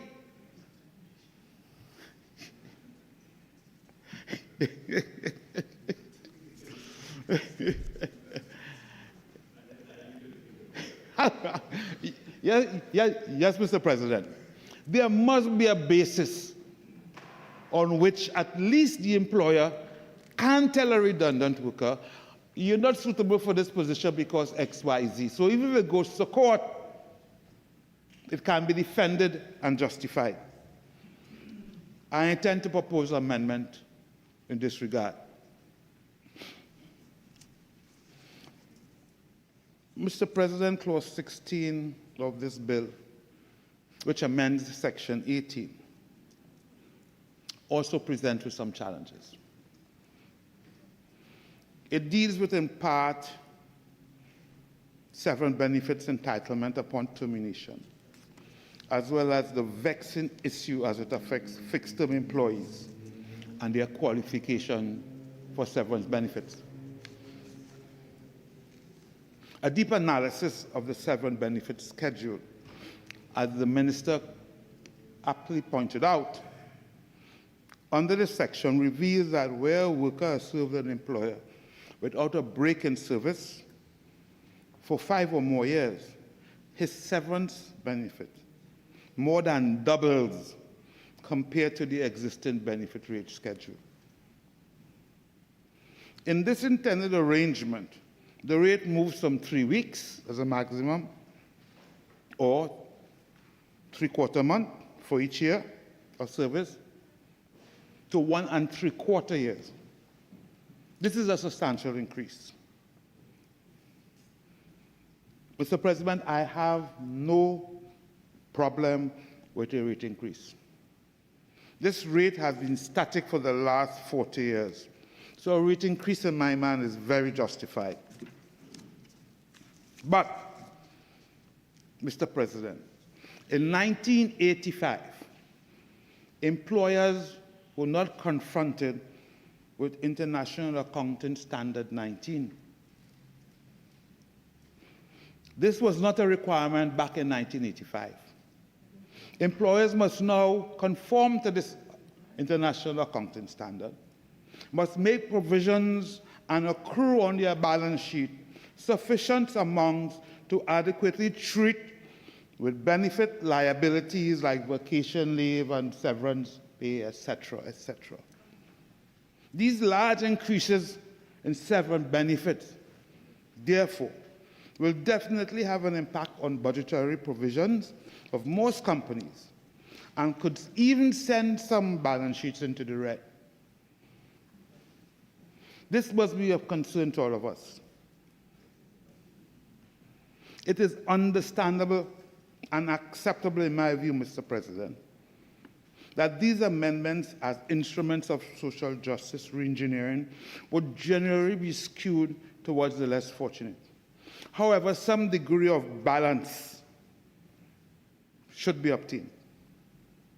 Most employers are very concerned with this rate increase, particularly as in addition to the recent significant increases in national insurance obligations that they now have to carry on their books. However, I've had to remind some of these employers that these provisions can be written back if not used during the financial year. And that if redundancy is only a possibility and there are no formal plans that exist for such terminations, then any such provision or accrual may not necessarily be required, although a contingent liability disclosure may be necessary depending on the materiality of the risk. Further, Severance benefits obligations, particularly where undertaking intends to continue as a going concern, can only be met with cash resources. And given the size of these rate increases, it is possible that some small and medium-sized enterprises may be challenged in making these payments in a single lump sum. I intend, therefore, to propose an amendment that will allow final several benefits payment consistent with the new rates to extend for a particular period of time beyond the statutory date as captured in the Act. The Act now requires payment to be made 30 days after the expiration of the period of notice. This is already part of our jurisprudence. This phased payment, I have had the ability to preside in several matters where the court has allowed employers who came before it and justify their inability to make these payments a phased period of time in which to make the payments. There's nothing wrong with incorporating this in the existing amendments. The second issue that rears its head in Clause 16, which inserts a new 3A to Section 18, must now be read in conjunction with the amendments proposed in Clause 7, which amends Clause 3C of the Act. Let me explain. The latter amendment creates the likelihood for the termination of a fixed-term contract on the basis of redundancy as contemplated under Section 2. This is new. This is new. The concept of a redundant fixed-term employee is new to the Act. This therefore means that the fixed-term employee will only not be entitled to severance pay if the project naturally comes to an end, as defined in the Act, as a result of the completion of the project. It naturally comes to an end, the project finishes, or the fixed term terminates by way of a fluctuation of time. If those two things don't occur, no matter what happens, once that fixed-term employee has served a continuous year, they're entitled, and termination occurs, except for cause, however. Except for cause, then generally that fixed-term employee will be entitled to severance benefits. I have no difficulty with the new concept, but it renders the amendment relative to the determination of interruptions and or break in service with the same employer as only a guideline to the industrial court. Given that this is a deeming provision and only the industrial court has the authority to make such a determination, I would much prefer that we let our court deal with those situations, as it has always done, on a case-by-case basis, treating all claims on their individual merit. You see, Mr. President, any such claim about interruption or break of service is a matter of fact. There's no law with that. It's a matter of fact, and the court has always applied the jurisprudence established since Schlumberger. Since Schlumberger, there's nothing wrong with that. Now, the employer has to act reasonably, and we know many employers, smart or probably unscrupulous, tend to misuse employee services in a way to deny them benefits, even of vacation leave and other benefits, by treating their employment services as fixed term. We understand that. Our court is aware of that. You cannot come before the industrial court and say that there has been a break in service when they send a man away for a week or 2 weeks. The court has ruled several times the contract is not broken.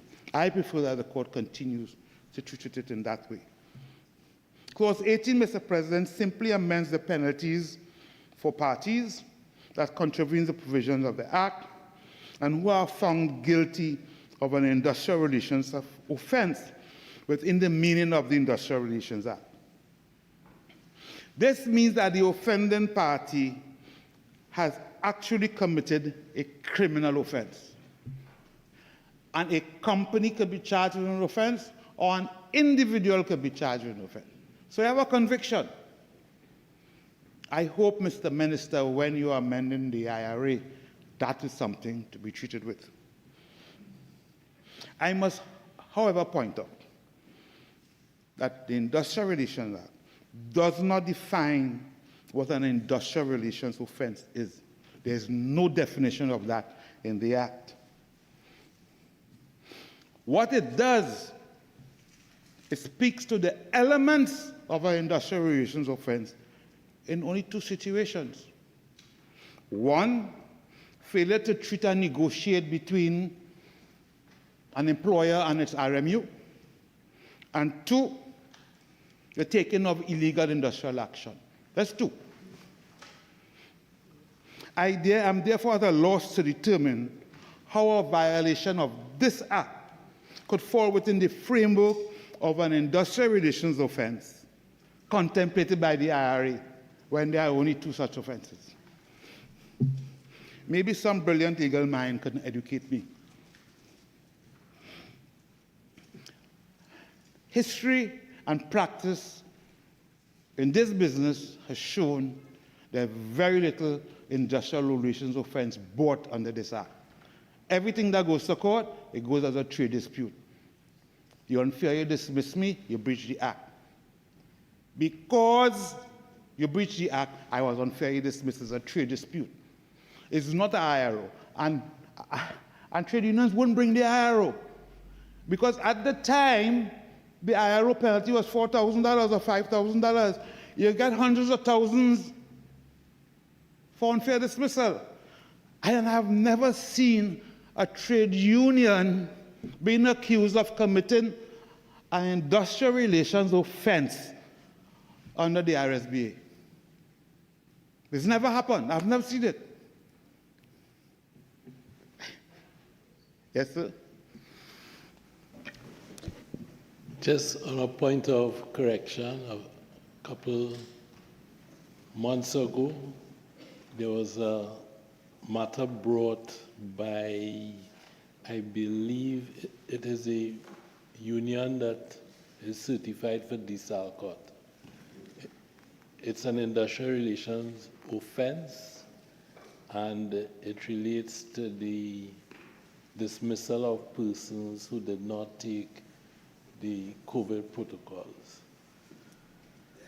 So you might not have seen it, but it does exist. AJ, I have whole heaps of respect for you, but I think you have misunderstood my contribution here. I said I have never seen a trade union brought to task for committing an industrial offense under the RSBDA.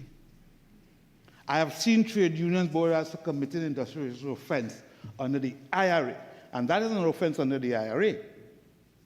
I'm sure it was a defense not under the RSBDA. All right, let's move on. Oh, sorry. Don't interrupt me again.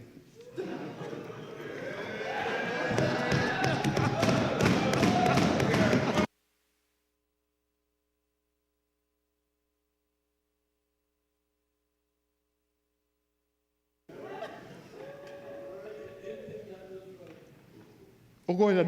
I know you wasn't taking that. Thank you very much, Mr. AG. Yes, thank you very much. Thank you very much. Mr. President, I now turn to the consequential amendments. Quickly, I have received representations from members of the ECA and some employers, because generally I represent employers in my practice, who are of the view that to prioritize the requirement to pay the entirety of severance benefit entitlements, along with unpaid wages first before all other creditors, could have a cascading negative impact on overall commercial activity. This is a claim. I don't know why, or if I completely accept it. For example, it is claimed that if a liquidated business has little or no cash reserves and its workforce has relatively long service, then it is possible that the severance obligations might have much more value than its capital assets. That's possible. In such a circumstances, the payment of 100%, as against what now exists, of severance benefits will leave creditors, suppliers, lenders, etc., with nothing. This, in turn, could have cash flow effects on their sustainability. I present this only as an observation. I, however, have no difficulty with the concept of moving up the payments of severance benefits in order of priority. I have no problem with it. Mr. President, in closing, I intend to support the passage of this bill.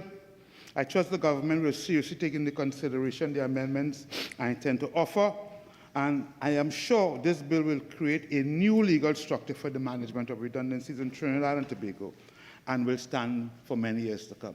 Thank you very much, Mr. President.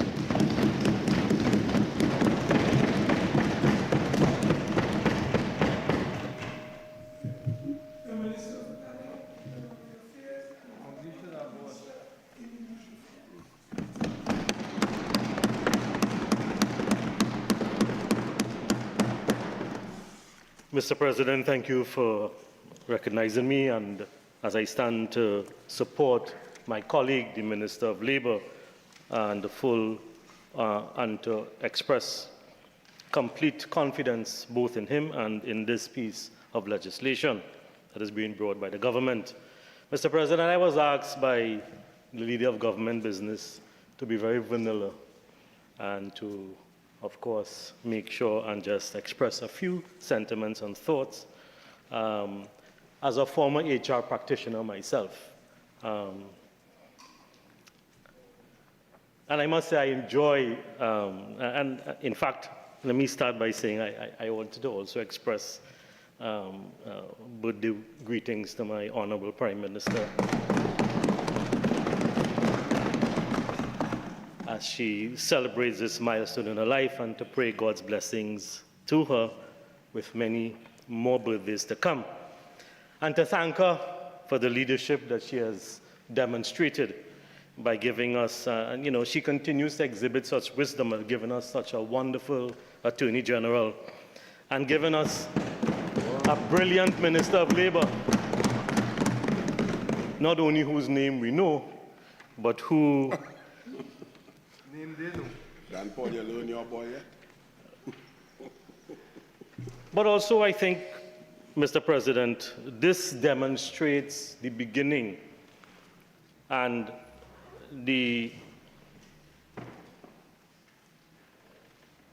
commitment that this government have to making sure that its labor and workers' agenda takes priority in everything that we do from this side of the House. And so I want to thank Senator Nish for his support. And it is very educational for those of us who are in this business and who have been practitioners like Senator Nish to see the debate of two learned gentlemen like the Honorable Senator Leroy Baptiste and a practitioner with the standing and the experience of Senator Nish. And so I enjoyed your contribution, and I thank you for your support.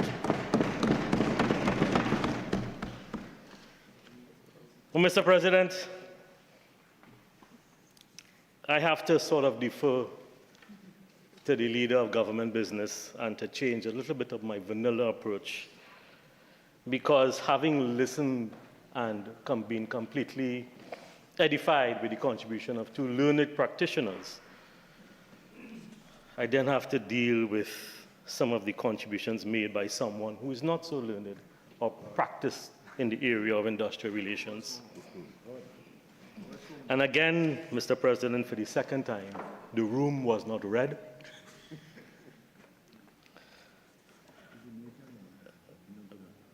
Mr. President, the first thing that Senator Al-Rawi responded to is to say, therefore, that in 16 years, nothing was done. And of that, the partnership was in government for 5 years. Mr. President, I must say, having been here now for the last year, the amount of things that this partnership has had to fix in its first 5 years, and now in its second, well, the government in its second 5 years, is staggering. Because as far as I'm concerned, in my own math, 10 is significantly more than 5. And so for 10 years, I asked my friend Senator Smith, to use his AI to Google what has happened in the last 10 years.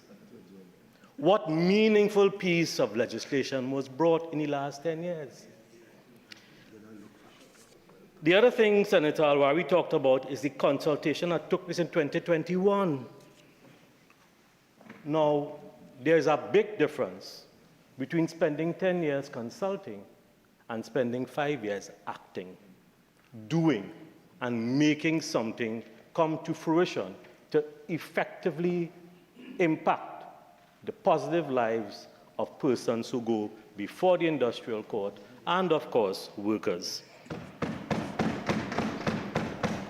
In fact, Senator Al-Rawi was at pains to point out that he recused himself for conversations from, what is this, Metal? Aslam Metal. But I asked my colleague, because I don't know, I haven't been following these things. Have those workers received their compensation as of today? Colleague? Absolutely not. And so rather than recuse himself from discussions while he was in government, he should have also recused himself from this debate. Because this is something that continues to impact. Talk about people who have not been satisfied for 3 years, 2 years, 5 years. How many years have this been going on? 10 years. I rest my case. The other thing that I think sometimes we have to be careful of, we did not want to expand this debate, but there's a big difference between contract of employment and employing contractors, as in the case of CPEP. When they continuously say that thousands of people were terminated, what this government did was terminate corrupt contracts in CPEP.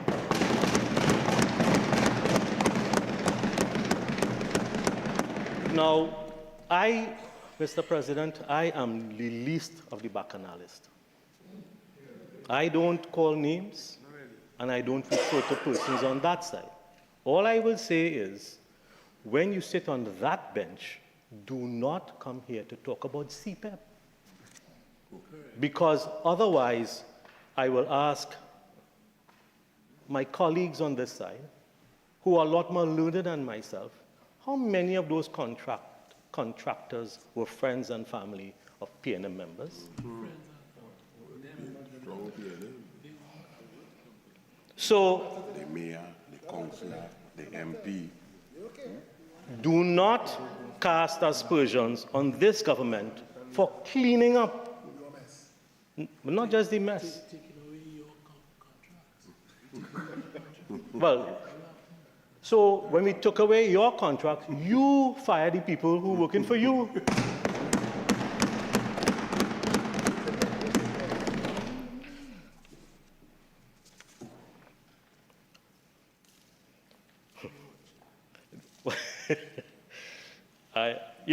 But Mr. President, one of the most circular arguments that I have ever heard is this triangular thing, trying to say, therefore, that in a triangular status, we then terminated people.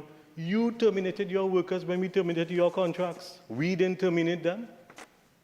You, therefore, have to figure out whether you have severance payments for the people you terminate. So be careful about how you ask for retroactivity. Mr. President, one of the things that I continue to believe in as I stand in full support for this Prime Minister, this Minister of Labour, this Attorney General and this government is that every piece of legislation that comes to this House, comes to this Senate, comes with an intention to improve the lives of our citizens. And to make sure that workers receive their fair share and respect in all that we try to do in this place. And that is why, Mr. President, that in our workers' agenda, this Minister of Labour, whose name we will remember for years to come, because Senator Nish was at pains to point out that in his years of practice, this Minister of Labour is the first that have had the courage under this Prime Minister and this administration to bring a consequential piece of legislation. So I thank you for that, for recognizing my brother, Senator Leroy Baptiste. You know, Mr. President, before I came into this administration, I myself didn't know some of the colleagues that I would have worked with. But having sat and worked along my colleague here, I just want to say how important he is to the life of this administration. This is not just a workers' agenda that has been promised. This is about making sure that when we, at whatever time and period, cease to occupy this space, that we will have positively impacted persons to come for a very long time. So, Mr. President, I don't want to go through the bill clause by clause because that was already done by my colleague.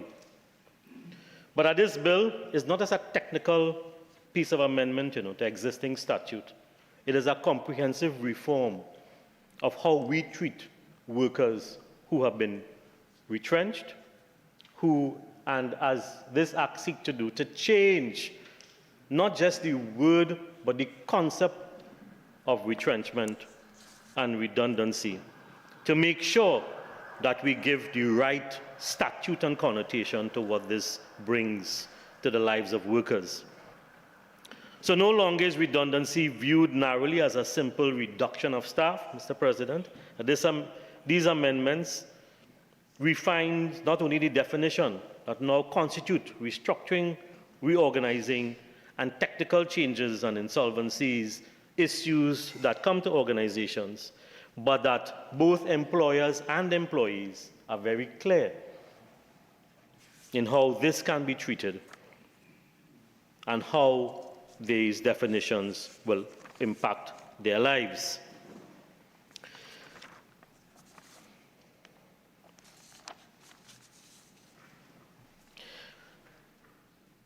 So, Mr. President, this is a significant reform. Too often, workers have been placed in situations where decisions affecting their livelihood are made without adequate consultation. And this is not the kind of consultation that Senator Al-Rawi referred to, because they consult and do nothing. Workers consulted in this process will have access to information, data, transparency, and that will eliminate uncertainty, anxiety, and in some cases, industrial unrest, so that they can have a clear pathway forward in terms of what their status and future can be. And so that is why, Mr. President, one of the things that I want to re-emphasize is Clause 10, that strengthens the duty of consultation. You see, as a practitioner, is always very, very important. And I know we talked about it a lot. As practitioners, as HR practitioners, as employers, we've always talked about having an open door policy. We have talked about when you ask employers, what is your most important resource? They say our human resource are our most important resource. And yet, these are the resources we sometimes take for granted. We don't give access to data, don't allow them to see performance appraisals, and make sure that they are completely not just involved, because we know that as the behaviors you want in your organizations comes from how you treat your workers. That's why it's important to have this consultation process clearly not just defined but accentuated, to make sure that workers understand how they must be involved in the conversation that determines their own well-being. So this ensures that consultation is not a mere formality, but a real meaningful process. And this aligns, as my colleague would always say, with the international labor standards, including those promoted by the ILO, which emphasizes the importance of dialogue between employers and workers in managing redundancy. So in practical terms, Mr. President, this means that workers will have a greater voice, and in some cases, a voice.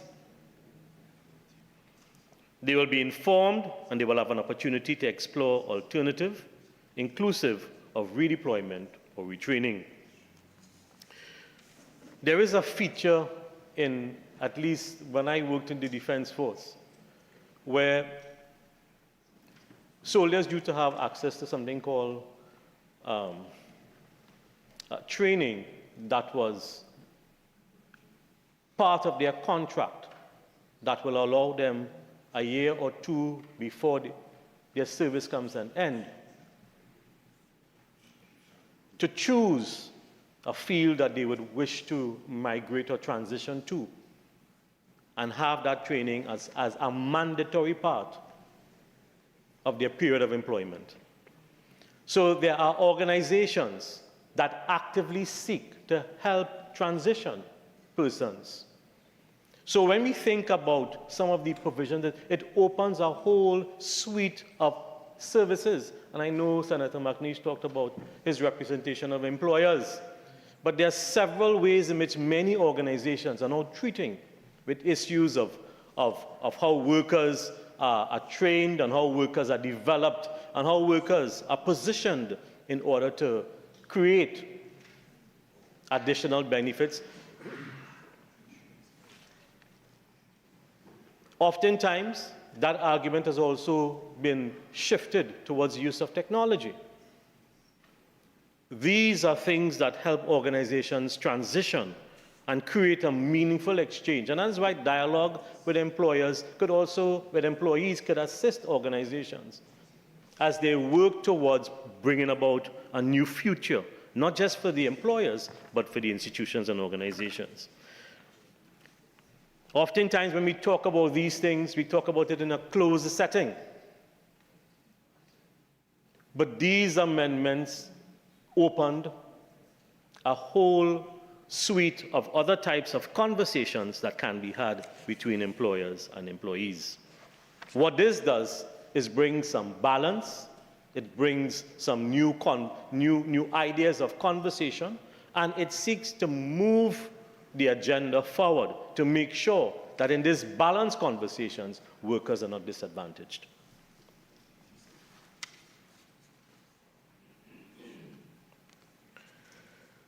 So therefore, Mr. President, these amendments, they are not only fair, it is an economically sensible thing to do. While I worked as an HR practitioner, I had a staff, an employees complement at that time of over 3,000 workers. I was employed by Neil and Massey at the time, and I was the HR director for the retail trading and distribution group, which included, in those days, high-low food stores. So I remember going into several exercises. In fact, I had to participate in a number of these things. To date, I have never been taken to the industrial court. And I've always sought to make sure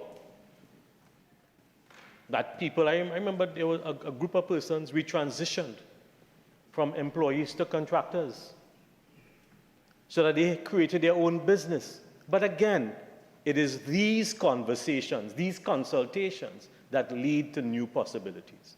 And that's why it is so important that this is highlighted by the bill. So these things can have significant economic impact. And it reinforces a simple but powerful principle. If an employer cannot provide the required notice, if an employer cannot provide the required compensation and conversation, these amendments promote fairness and accountability and a rigidity that has to be followed because it brings clarity and purpose to the employer-employee relationship and takes away the ambiguity that sometimes lead to some of the machinations of persons who may want to use what Senator Al-Rawi calls loopholes. Now, I am really glad that in talking about those loopholes, Senator McNeish correctly stated the stature of persons who occupy the industrial court and their ability to manage, because we know how many instances, I know, I don't know, but my mind, I don't read these things looking for loopholes. I think I'm not wired that way. But I read these things thinking about how persons and practitioners and persons in the industrial court can be better served based on clearer definitions and processes.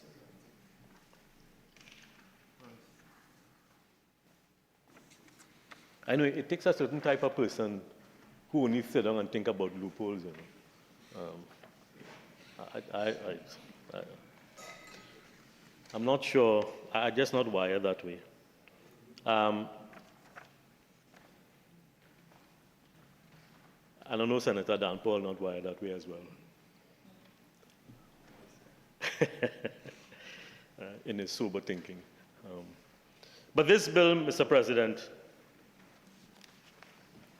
offers crucial protection. And I think Senator McNeish was at pains to discuss it, and I wouldn't go into it, with temporary layoffs. That was something that needed defining, and I'm happy that this bill define it in a way that allows us to bring some clarity to it. But I want to go, Mr. President, to one of the issues that I think was addressed in the bill and again alluded to by Senator McNeish. One of it is insolvency and financial distress, clause 20, 21, and 22. To make consequential amendments to the Bankruptcy and Insolvency Act, the Central Bank Act, and the Companies Act. These amendments ensure that workers' claims for wages and severance benefits are given priority in insolvency. And that is one of the things, I think, that is one of the gray areas where persons having been retrenched were not prioritized in these issues of bankruptcies and settlement. And it is something that I think we needed to solve and make sure that when persons are retrenched, that or in areas of insolvency and bankruptcy, that their claim and legal proceedings are given priority, and that can't be stayed or restricted in ways that it has been in the past. So this is a critically important amendment for both local and international practitioners and cases done in Trinidad and Tobago. Past evidence with corporate restructuring and liquidation highlight the vulnerabilities of workers, and this is something that this bill seeks to address and correct. Another key feature, Mr. President, that the bill treats with is, of course, for the industrial court, replacing retrenchment with redundancy. And again, that was gone into by detail, so I wouldn't labor on it, but again, it's an important thing. So the Minister of Labour in his piloting of this bill talks about the balance that this bill creates. And Trinidad and Tobago, from an economic perspective, Mr. President, is going through a period of transition. As we seek to bring the private sector into greater prominence, working with government to create the economic growth we need in this country. It is important for us to make sure that workers across the board are treated with respect, and you see, that's why this bill, I think, is such a good bill, because it brings that balance for both employer and employee. Because as we diversify the economy, Mr. President, and as we adapt to the global changes, and as we build resilience in the economy, this does not only require flexibility in markets, but also requires strong protection for workers. One of the things that everyone talks about in Trinidad and Tobago is our capacity, our workers, the kind of persons we have here. Investments not only requires capacity of the workforce and a competent workforce, it also requires certainty, clarity. It allows investors to know what they are getting in, and indeed how they could accrue. What would they have to do? Laws have to be very clear, and that's why this Kamala Persad-Bissessar-led administration consistently emphasized inclusive growth that benefits all citizens, not just a few. And this bill reflects that philosophy.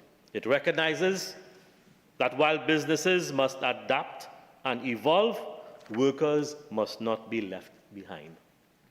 That is why it's important for us to look at this and other pieces of legislation.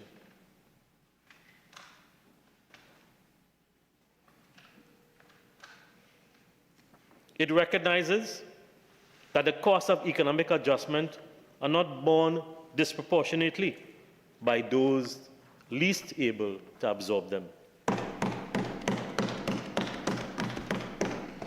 So, Mr. President, we are asking our colleagues to support good,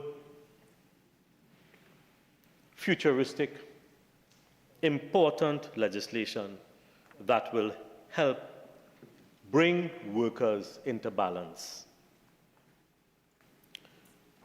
We are supporting industrial harmony and investment with this bill. Strong labor laws are not a barrier to investment. In fact, Mr. President, these are enablers that allow investors who seek a stable environment, who seek clarity and predictability and fairness, to see in these pieces of legislation that Trinidad and Tobago is moving in not only a modern direction, but a direction that allows those who we say are our most important resources to always feel that they are part of the conversation. This bill provides exactly what we have embodied as a philosophy. I remember that old Tatil ad, where people are people. And sometimes organizations treat people as dispensable resources. This bill corrects that philosophy. It seeks to set out clear rules for redundancy, reduces ambiguity, and strengthens dispute mechanism resolutions in a philosophical and tangential way.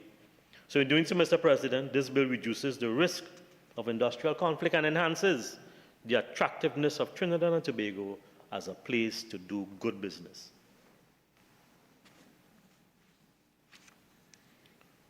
So, colleagues, the RSBA Act, the RSBA Bill 2026 is a comprehensive and balanced reform. I'll let my colleague respond to the recommended amendments and in his winding up. But I want to say, therefore, Mr. President, that as we bring this and other pieces of and other bills to strengthen worker protection, I mean, this government has already demonstrated that and has already delivered on our commitment to make sure that we include our workers' agenda as an integral part of the business we do and the priorities we set. But this is not simply a cliche or a campaign promise, Mr. President. We have to start aligning our laws, not just with international best practice, but in ways that reflects the values of us as a society, as employers, as colleagues, and to make sure that in our society, how we treat workers cannot be the way in which it has been dispensed in the past. It has to be with fairness, with equity, and with justice. Senator Nish alluded to it in his opening statement, that this is about social justice. This is about making sure that workers are recognized as not merely factors of production, but that they represent citizens, families, and the backbone of our economy. And that is why, by supporting this, we are affirming that commitment. And that's one of the reasons why, I don't take part in this CPEP debate, but that's one of the reasons why I think it's because in getting rid of contractors who have used workers in ways in which they ought not to have been used and abused them, where it was a feeding frenzy. As I said, I don't know, I don't want to go back to it, but I have to say it. How many contractors were there in CPEP? 323. 323 contractors, and how many of them were related to friends and families, P&M councillors, MPs, even the mayor of Point Fortin? And that is why, Mr. President, I reject that argument and propose instead for us to start focusing. And that is why the Prime Minister, Kamala Persad-Bissessar, have always said that we want to create an industrial climate where workers are treated as equal partners in the development of Trinidad and Tobago. Where we want to create in this administration, led by this Prime Minister, an agenda where she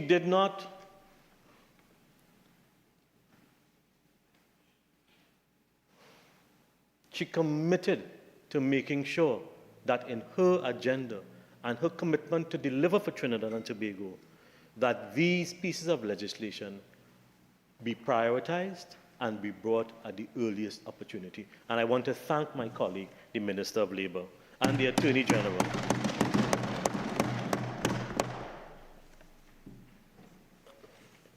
So, Mr. President, I want to therefore lend my full support to this bill and to urge all of my colleagues to do so. In closing, Mr. President, because as I said, I would not go through the points that both Senator Nish and the mover of the bill already elucidated on, but I want to re-emphasize how important workers are to the development of our society, how important they are to the conversations that we have to have, both in organizations and as government. And that our consultation in tripartite or otherwise spaces will lead to meaningful engagement that will end with action taken by the Minister of Labour in this House, in this Senate, that will lead to a tangible impact on the lives of our workers and the practitioners of those who have to protect those rights, both the rights of the employers as well as the rights of the employees, so that it brings clarity, fairness, balance, and integrity to the work that we do as employers and practitioners. And that is why, Mr. President, I lend my full support to this bill and to my colleague, and I thank this government and our Prime Minister for the commitment to bring this forward at the earliest opportunity. Mr. President, I thank you.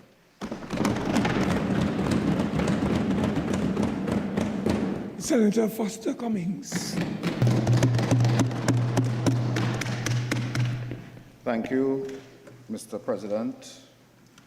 for the opportunity to join this debate. I do not, like my previous colleagues, profess any expertise in HR or IR, but I do have a few comments to make on this matter. In my early years as a public servant, I did spend some time at the Ministry of Labor and Cooperatives, as it was then called, sometime in the early 90s. And prior to that, I did spend some time at the Cipriani College of Labor and Cooperative Studies. And that gave me an appreciation of the question of workers' rights and what we must do in terms of making sure that there is proper legislation to govern the relationship between worker and employer. Mr. President, this bill addresses a matter of undeniable importance as it concerns the framework within which employment is brought to an end, and the protections therefore afforded to the workers in that process and the standards that must govern those positions. There is no dispute that reform of the existing legislative framework is necessary. Speakers before me have pointed out that the RSBA was enacted in 1985, and some have spent some time speaking about what period of time elapsed before any amendment or updating of this legislation took place. But this act emerged at a very different time in our economic development, one characterized at the time by acute contraction and widespread job displacement, as around that period of time is what we referred to as a recession in Trinidad and Tobago. Since then, the labor market has evolved significantly and forms of work have changed. We have technology that has impacted significantly what we do as well. I know we don't need AI to Google anything, Minister Smith, so I advise you not to take that advice. The pressures on enterprises have shifted, and the vulnerabilities faced by workers have in many respects deepened rather than diminished, Mr. President. This bill represents a serious and in many ways a long overdue attempt to modernize the statutory framework governing termination on account of redundancy, as a term being adopted at this point. And therefore, the initiative taken by the government must be commended. But, Mr. President, good intentions do not by themselves produce good law. What must be examined is whether this bill is capable of delivering what it promises. If the law is to grant broader flexibility, it must be equally clear in defining limits.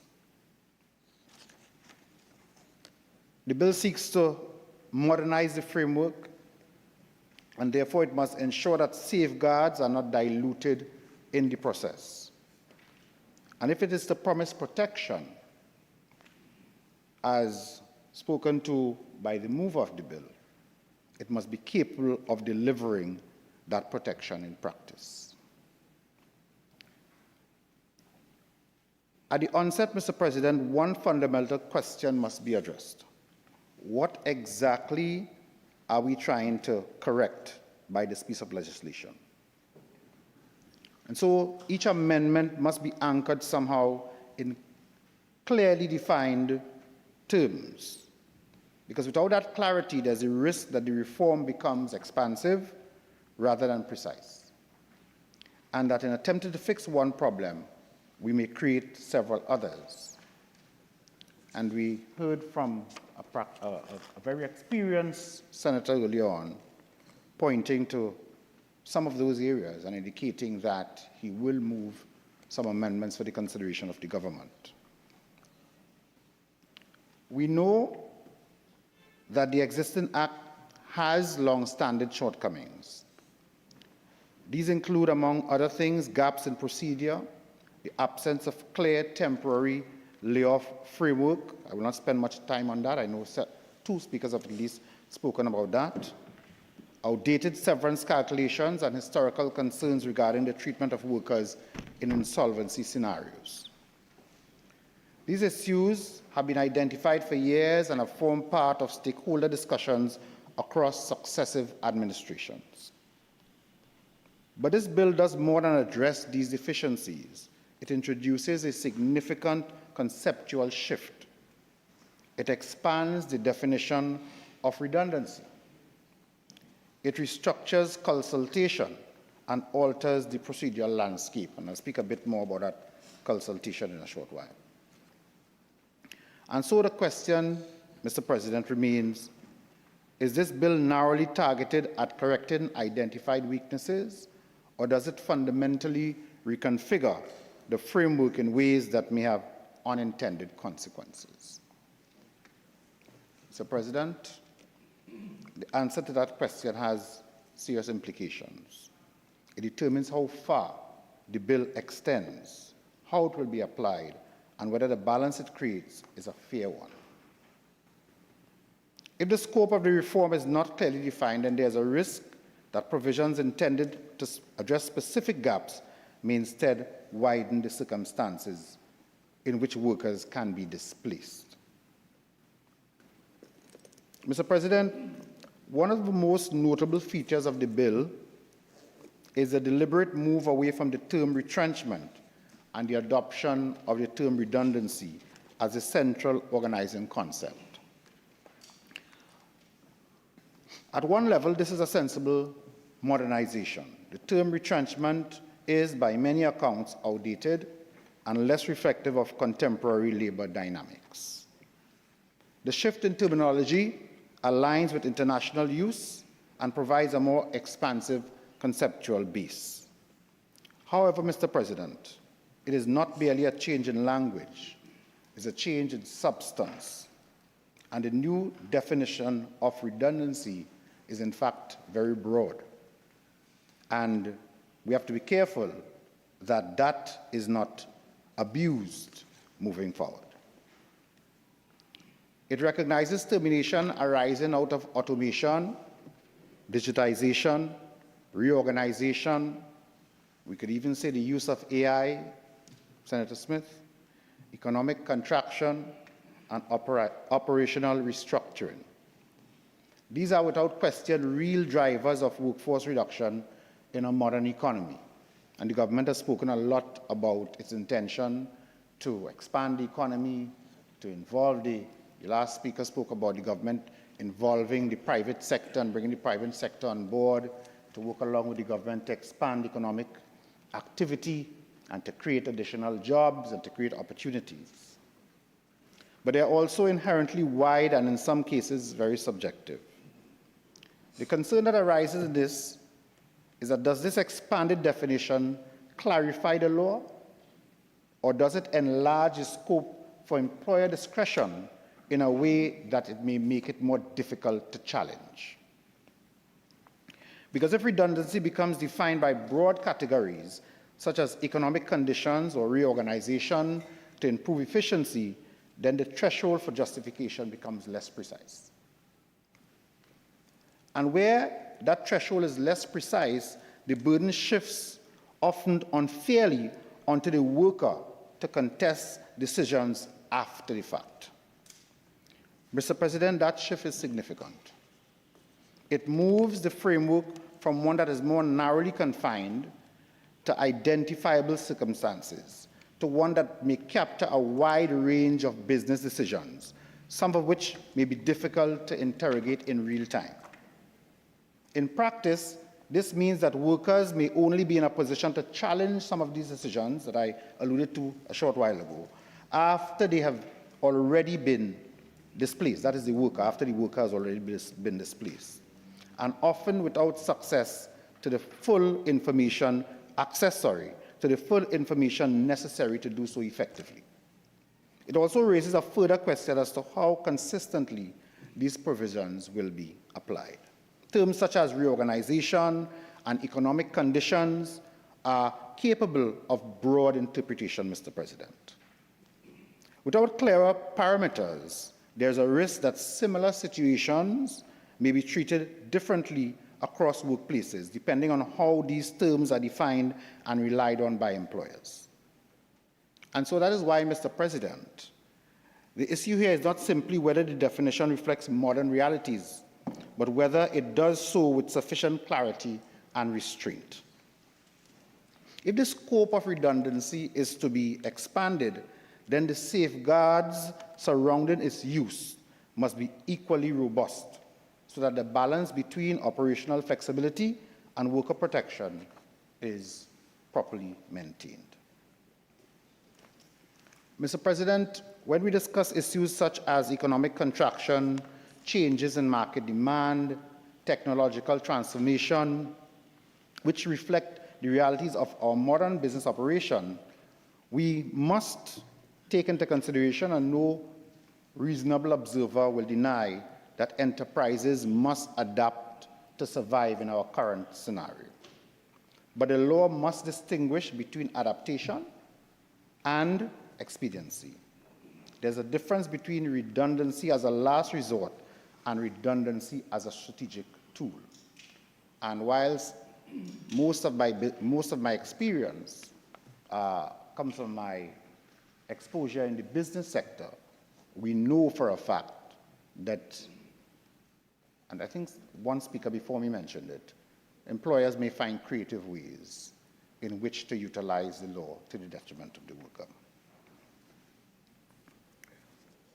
The concern which has been articulated by several stakeholders, and I have read in particular the communication from the Communications Workers Union, is that the expansion of grounds for redundancy creates the possibility that workforce reduction may be pursued under the cover of legitimate business justification, even where alternatives exist. Mr. President, consideration must be given to the fact that decisions taken under broad categories such as restructuring or efficiency may not always be subject to immediate or meaningful scrutiny. Where the grounds are wide and the justification can become equally broad, and the line between necessity and convenience may become blurred. What evidence must an employer provide? What standards must be met? What scrutiny applied? Is there a requirement to demonstrate alternatives where genuinely explored? Must there be a clear link between the stated reason and the specific positions being made redundant? And at what point and by whom is the justification tested? If these questions are not answered clearly within the framework, then the protection offered by the law risks becoming reactive rather than preventative. Many workers may only be able to challenge decisions after the fact, and often when the employment relationship has already been severed, and practical realities of doing so become more difficult. Mr. President, the bill introduces a structured consultation framework requiring engagement between the employer and the recognized majority union or workers prior to redundancy. This, I think, is a positive development, and it aligns with established industrial relations principles and reflects long-standing jurisprudence emphasizing good faith engagement. The bill also outlines a consultation period of up to 21 days and requires discussions of key matters, including the reason for redundancy, measures to mitigate impact, and possible alternatives. But let us consider this issue. As consultation, as it is structured in the bill, does not require agreement. An employer may proceed after consultation even in the absence of consensus. And therefore, this raises a critical question, Mr. Minister. What is the nature of the consultation if it carries no consequence? As I said earlier on, the CWU has articulated this concern with clarity noting that consultation without consequent risk becoming compliance without justice. That tick-the-box consultation is not consultation. Mr. President, that warrants careful consideration because the difference between meaningful consultation and procedural compliance lies not in the existence of meetings, but in the quality of the engagement and the weight given to the outcomes of that engagement between the both parties. It is one thing to meet and exchange information and to formally record that consultation as taking place, as may happen in the practice of this legislation going forward. But it's another thing to demonstrate that the process was genuine, that the representations were properly considered, and that alternatives were meaningfully explored. The framework as presented, Mr. President, raises further question. What constitutes good faith? What constitutes good faith in this context? Is it simply attendance and participation, or does it require to demonstrate willingness to consider and, where appropriate, adjust the proposed course of action? How is the failure of good faith identified, and what remedy exists where consultation is conducted in a manner that is pre-functionary rather than substantive? Mr. President, the law is welcome. It is not that this is a criticism of the development. It is merely pointing out areas that we may want to take a second look at, Mr. Minister. Okay? And I might say that some of the practitioners in the field have pointed to these areas as well. I know that the minister is a former Labour representative, and therefore I know that these persons making these considerations would have reached out to him and provided him with the benefit of the information that I am now sharing with the House.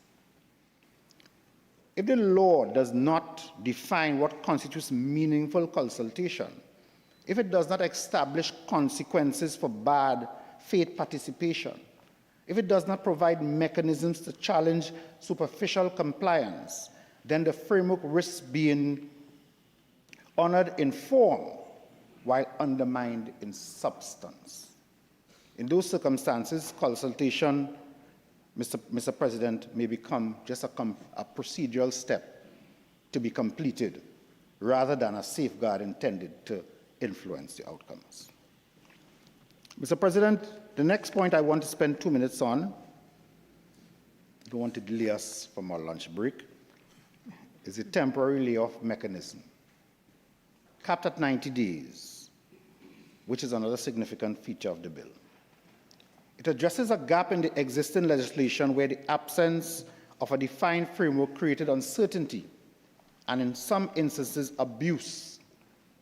Under the bill, a layoff exceeded 90 days triggers severance obligations.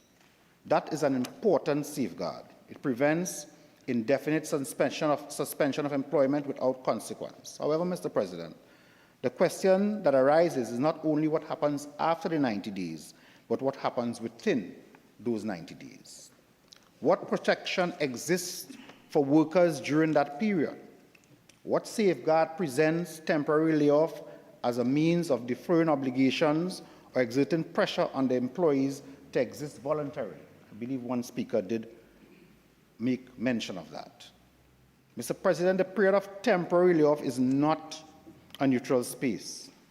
For the worker, it represents a period of uncertainty, reduced income or no income, and in many cases, limited clarity about the future of their employment. They're just waiting, not knowing what is happening next. Can I pay my mortgage? Can I pay the car installment? Can I service my loan? Can I send my children to school? Can we afford food? And I'm certainly not going to be baited into getting into whether contractors were corrupt and workers were workers of the contractor or the government. I'm not going to be going into that area at all today. What I do know, however, is that in this particular area, of uncertainty, it is the common employee that suffers. The framework must therefore consider not only the duration of a layoff, but the conditions under which it is experienced. Are workers entitled to any form of income support during that period? Is there a requirement for employers to provide periodic updates or justification for the continuation of the layoff? And what recourse is available if the layoff is extended in circumstances that may not meet the intended threshold of necessity? Without clear safeguards, there's a risk that the temporary layoff provision may be used in a manner that delays the triggering of severance obligations while placing sustained pressure on workers during the interim period. And some of those pressures I gave some examples of. Some of us may not be able to associate with those things because we probably never experienced it, but it's a real and present circumstance. Mr. President, a properly structured mechanism should strike a balance. It should provide employers with flexibility in genuinely temporary circumstances while ensuring that workers are not left in prolonged uncertainty without adequate protection or recourse. The provision requiring employers to give preference to redundant workers for reemployment, I will not spend much time on this, somebody else spoke about this earlier on, within 6 months, is another positive feature. It seeks to guard against situations where workers are made redundant only to be replaced shortly thereafter. But again, the issue of enforcement and how is compliance monitored, what remedies are available when the obligation is ignored. I know Senator McNish spoke about this, and I do agree with the move of the motion that if it's a badly behaved worker, the person could be terminated. But then there are instances when that action of redundancy may be taken in relation to some economic activity or some position of the company, and everybody goes out in the, how do these older people say it? They thrown out in the bad water. The child with the baby with the bad water, right? How does a worker prove that a position is substantially the same as one previously held? In many cases, the information required to make such a determination rests with the employer. Without access to that information, a worker may find it difficult to establish whether the obligation to give preference has been complied with. Without clear enforcement mechanism, even well-intentioned provision risks having limited practical effect, Mr. President. If there's no requirement for transparency, no structured means of oversight, no accessible pathway for workers to raise concerns, then the protection may exist in theory, but be difficult to operationalize in practice. Mr. President, for this provision to function as intended, it must be properly supported by mechanisms that ensure accountability and that allow for meaningful challenge where necessary. Mr. President, Trinidad and Tobago benefits from a well-developed body of industrial court jurisprudence. Senator McNish again spoke about the effectiveness of the industrial court. Over the years, principles of fairness, good faith, and equity have been articulated and refined. The question that arises is how this bill interacts with that existing framework. Does it codify established principles? Does it alter them? Or does it create parallel structures that may generate uncertainty?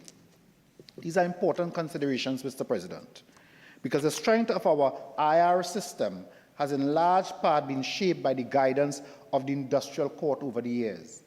Its decisions have provided clarity where the legislation was silent and have ensured that the application of the law is grounded in fairness and practicality. Any legislative reform, as we are attempting now, must therefore be carefully aligned with that body of jurisprudence coming out of the industrial court, so as to preserve consistency and avoid unintended conflict. And again, maybe it's because of the recent publication of what came from the CW that I refer to it again, but the CW has rightly emphasized that the industrial court must remain the ultimate guardian of equity. That role must not be weakened, whether by ambiguity in law or by procedural constraints that limit access to justice. Mr. President, if the provisions of this bill are not clearly integrated with existing legal principles, there's a risk that disputes may become more complex rather than less. Questions may arise as to which standard applies, or how new provisions are to be interpreted alongside the established case laws. It is therefore essential that the framework supports rather than undermines the role of the industrial court and the role that is performed over the years. The objective should be to reinforce clarity, strengthen fairness, and ensure that the mechanisms for resolving disputes remain accessible, effective, and grounded in the principles that have guided the system over time. Further, Mr. President, the bill includes transitional and savings provisions intended to preserve existing rights and proceedings. This is essential, but it also raises complex questions. What happens to disputes currently before the industrial court? I suspect that the mover of the bill will address this in his winding up. How are ongoing retrenchment processes treated? Is there a clear demarcation between the old and the new regimes? And perhaps most importantly, is there a risk of a gap between the repeal of existing provisions and the full authorization of the new framework? Mr. President, where rights, obligations, and pending proceedings are concerned, even a small degree of ambiguity can produce serious practical difficulty. I know that the lawyers in this August House, it's part of their work, depending on which side of the divide they are operating, whether it's for the employer or the employee. But as a society, we would prefer to have that clarity up front. Employers must know which legal standard governs their conduct. Workers and trade unions must know which rights remain available to them and under what framework those rights are to be enforced.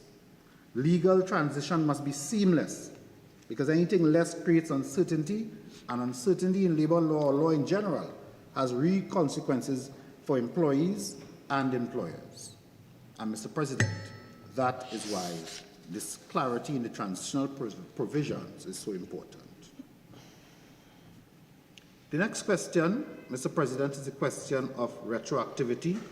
Again, I will be very brief on this because another speaker did touch on this point. But the question of retroactivity must be addressed directly. In this bill, is this bill intended to apply retroactively? And if so, to what extent? And with what safeguards? Employers and workers alike make decisions based on the law as it exists at a given time.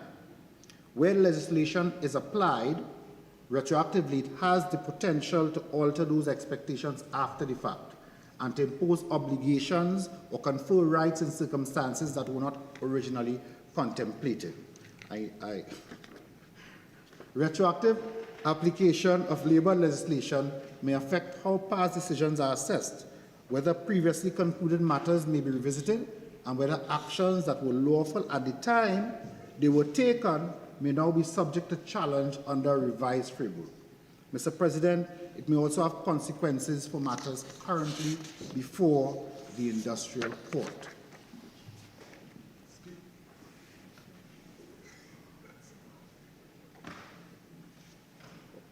If the provisions of this bill are intended to apply to ongoing disputes, then the question arises as to how those matters are to be treated and whether parties will be required to adjust their positions in light of the new legal standard. If the intention is for the bill to operate prospectively, then that must be clearly stated. If any element of retroactive application is contemplated, then the scope of that application must be precisely defined and accompanied by safeguards to ensure that neither the employers nor the workers are placed in unfair disadvantage. Mr. President, in the absence of such clarity, there's a real risk of confusion and inconsistent interpretation and unnecessary litigation. Another point I wish to spend a few minutes on, Mr. President, is the relationship between the bill and existing collective agreements. Mr. President, collective agreements do not exist in isolation. They are carefully negotiated instruments that balance the interests of employers and workers within particular industries and workplaces. The Minister of Labour could tell us a lot about that. I think he served as president of one of the major credit unions before taking up this job in public service. Not credit union, trade unions. Oh, trade unions, sorry. Just my background has gotten a bit in the way. Right? They often incorporate provisions on severance, notice, consultation, and selection criteria that go beyond what is set out in statute. As such, any legislative reform must be clear as to how it interacts with those negotiated arrangements. Does the bill operate as a floor, preserving higher standards already agreed between the parties? Or are there circumstances in which a statutory framework may override or displace provisions contained in existing agreements? If so, to what extent and with what justification? Mr. President, uncertainty in this area carries real consequences. Employers must know whether the obligations under existing agreements remain intact. Workers must be assured that rights secured through negotiation are not inadvertently diminished. Any perception that negotiated protections may be displaced or diluted risks destabilizing industrial relations and eroding trust. It may also discourage meaningful engagement in future negotiations if parties are concerned that agreed terms can be superseded by legislative change in the future. A well-functioning IR system depends on confidence in both the law and the collective bargaining process, Mr. President. The framework established by this bill must therefore reinforce rather than undermine that confidence by making clear that negotiated protections are respected and preserved. Mr. President, I now turn to a matter that raises serious concern. Legislation does not operate in a vacuum. Its effectiveness depends on institutions responsible for its implementation. And it is in that context that the issue of institutional readiness must be addressed. This bill places significant emphasis on consultation, on engagement with recognized majority unions, and on structured processes that depend on functioning industrial relations institutions. Yet, it is a matter of record that the appointment of the Registration, Recognition, and Certification Board, one of the most critical institutions within our industrial relations framework, I understand that it has been appointed, Mr. Minister, and I would be grateful if you would alert the national community as to the composition of the Recognition and Certification Board.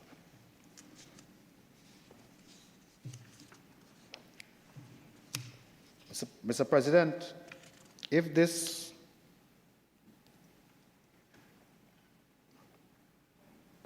Mr. President, the Parliament must be assured that the machinery of the industrial relations system is functioning as it ought to. And I know the Minister, or we expect that the Minister will address that in his winding up. Further, Mr. President, the question of enforcement must be confronted in a practical sense. Rights that cannot be enforced are in practical terms no rights at all. What are the consequences for bad faith consultation? What penalties apply for failure to disclose relevant information? What remedies are available where redundancy is imposed improperly? The bill increases penalty for certain breaches, but enforcement is not only about the existence of penalties. It's about whether these provisions can be invoked effectively, whether disputes can be resolved within a reasonable time frame, and whether affected parties have the realistic opportunity to seek redress. Across several provisions of the bill, obligations are created and protections are stated. The question is whether those obligations can be tested in a timely and accessible way. If enforcement is slow, uncertain, or difficult to access, then the protections outlined in the legislation may exist more in principle than in practice, Mr. President.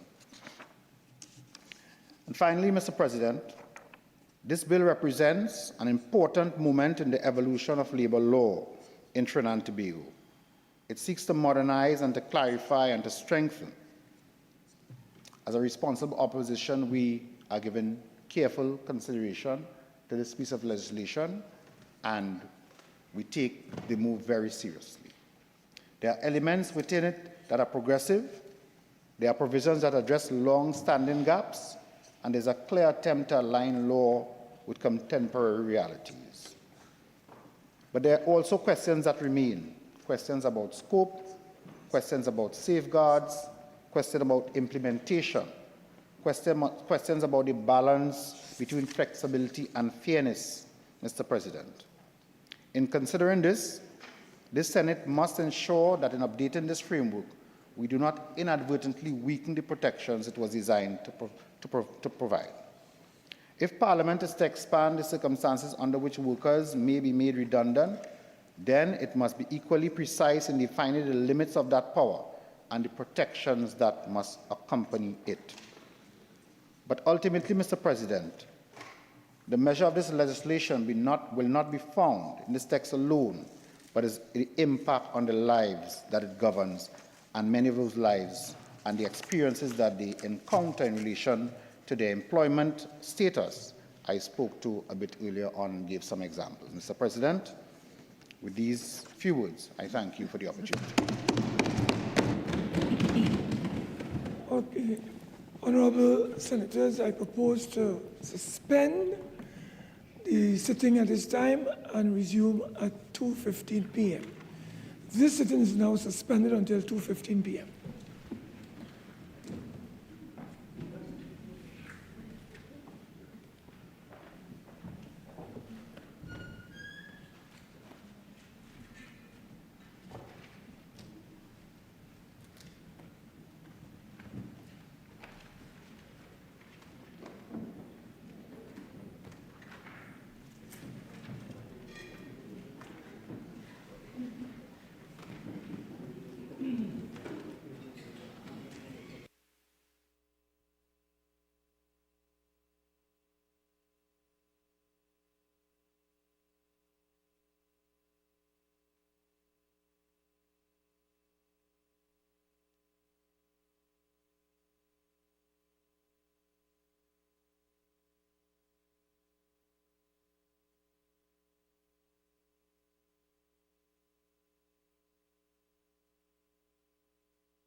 Senator Anthony Vieira, SC. Thank you, Mr. President. Let me start off by agreeing with the Honourable Minister of Labour when he says that this represents one of the most consequential amendments. It's a matter of profound significance. As a prelude, there are two general observations I would like to make.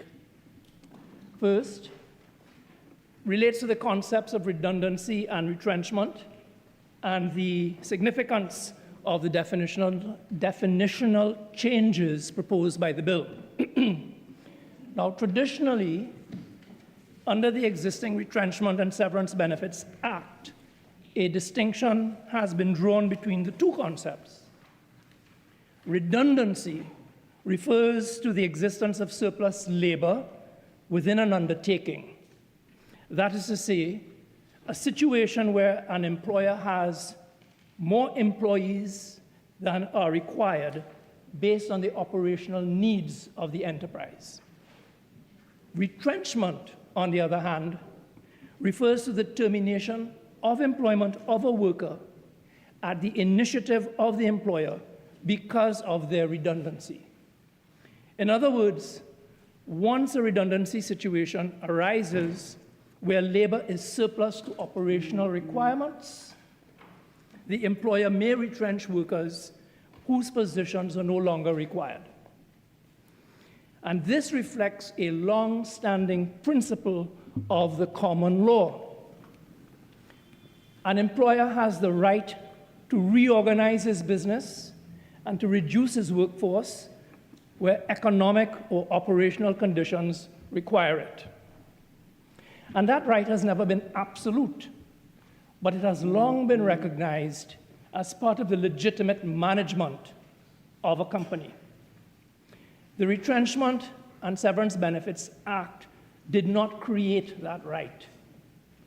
What the Act did was regulate the manner in which that right could be exercised, particularly by introducing consultation requirements, notice provisions, and severance benefits for affected workers. Importantly, when a dismissal is said to occur by reason of redundancy, the issue does not depend on the label placed by the dismissal by the employer or the contractual designation of the employee's duties. Rather, the question turns on two issues of fact. First, whether a redundancy situation actually exists within the enterprise. Secondly, whether the dismissal of the worker is causally attributable to that redundancy situation. In other words, the employer must be able to demonstrate that the worker's labor has genuinely become surplus to the needs of the business. This can occur where the employer has recognized the undertaking, reorganized the undertaking, discontinued certain operations, introduced new technology, automated functions, or otherwise restructured the enterprise such that the particular job is no longer required in the same form. Redundancy is therefore somewhat unique within labor law.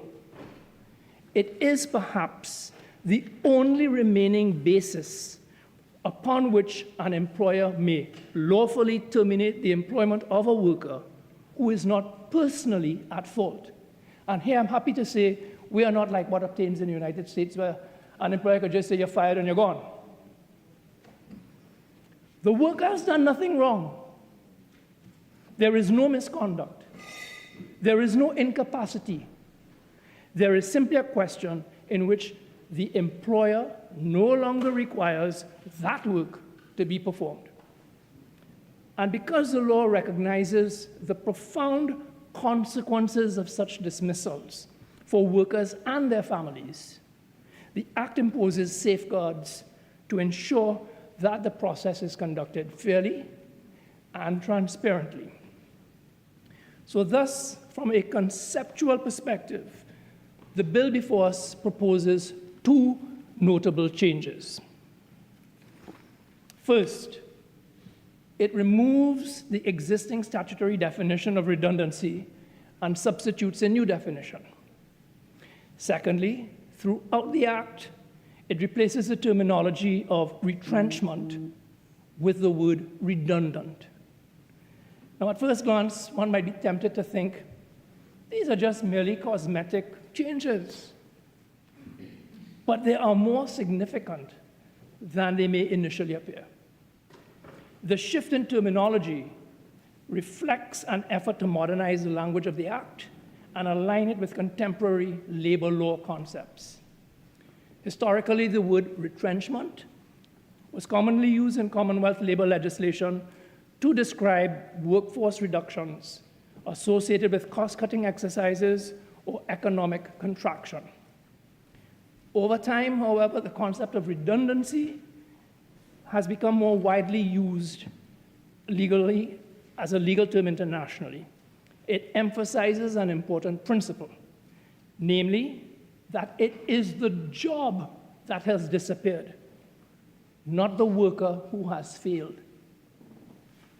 The worker is not dismissed because of misconduct or poor performance. Rather, the position itself has become unnecessary because of structural changes in the enterprise.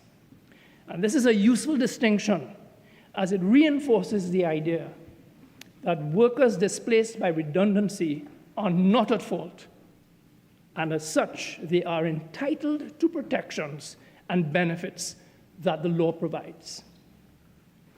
Equally important, the modern definition of redundancy now recognizes the changing nature of economic restructuring. In earlier decades, redundancy often arose because a factory closed, a department was shut down, or a company reduced production. Today, however, redundancy increasingly arises from technological change, digitization, automation, and artificial intelligence, as well as organizational restructuring and economic contraction. So the bill, therefore, attempts to update the statutory language so that it better reflects the real drivers of workplace displacement in the modern economy. And in that sense, the definitional change is not merely linguistic. Redundancy reminds us that it is a job that disappears, not the dignity of the worker. The definitional changes signal Parliament's recognition that the labor market is evolving and that the law must evolve with it. My second general observation relates to the fact that this bill comes before us at a moment of profound transformation in the world of work. For generations, labor law evolved in response to industrialization, the rise of factories, the emergence of organized labor, and the need to protect workers from arbitrary dismissal and exploitation. As the bill recognizes, and this is something of which I have spoken about previously, we stand today at the beginning of another transformation, one that is ubiquitous, fast, and extremely disruptive. It is the transformation driven by technological change, digitization, automation, artificial intelligence, and robotics. It's known as the fourth industrial revolution. We are living in the information age.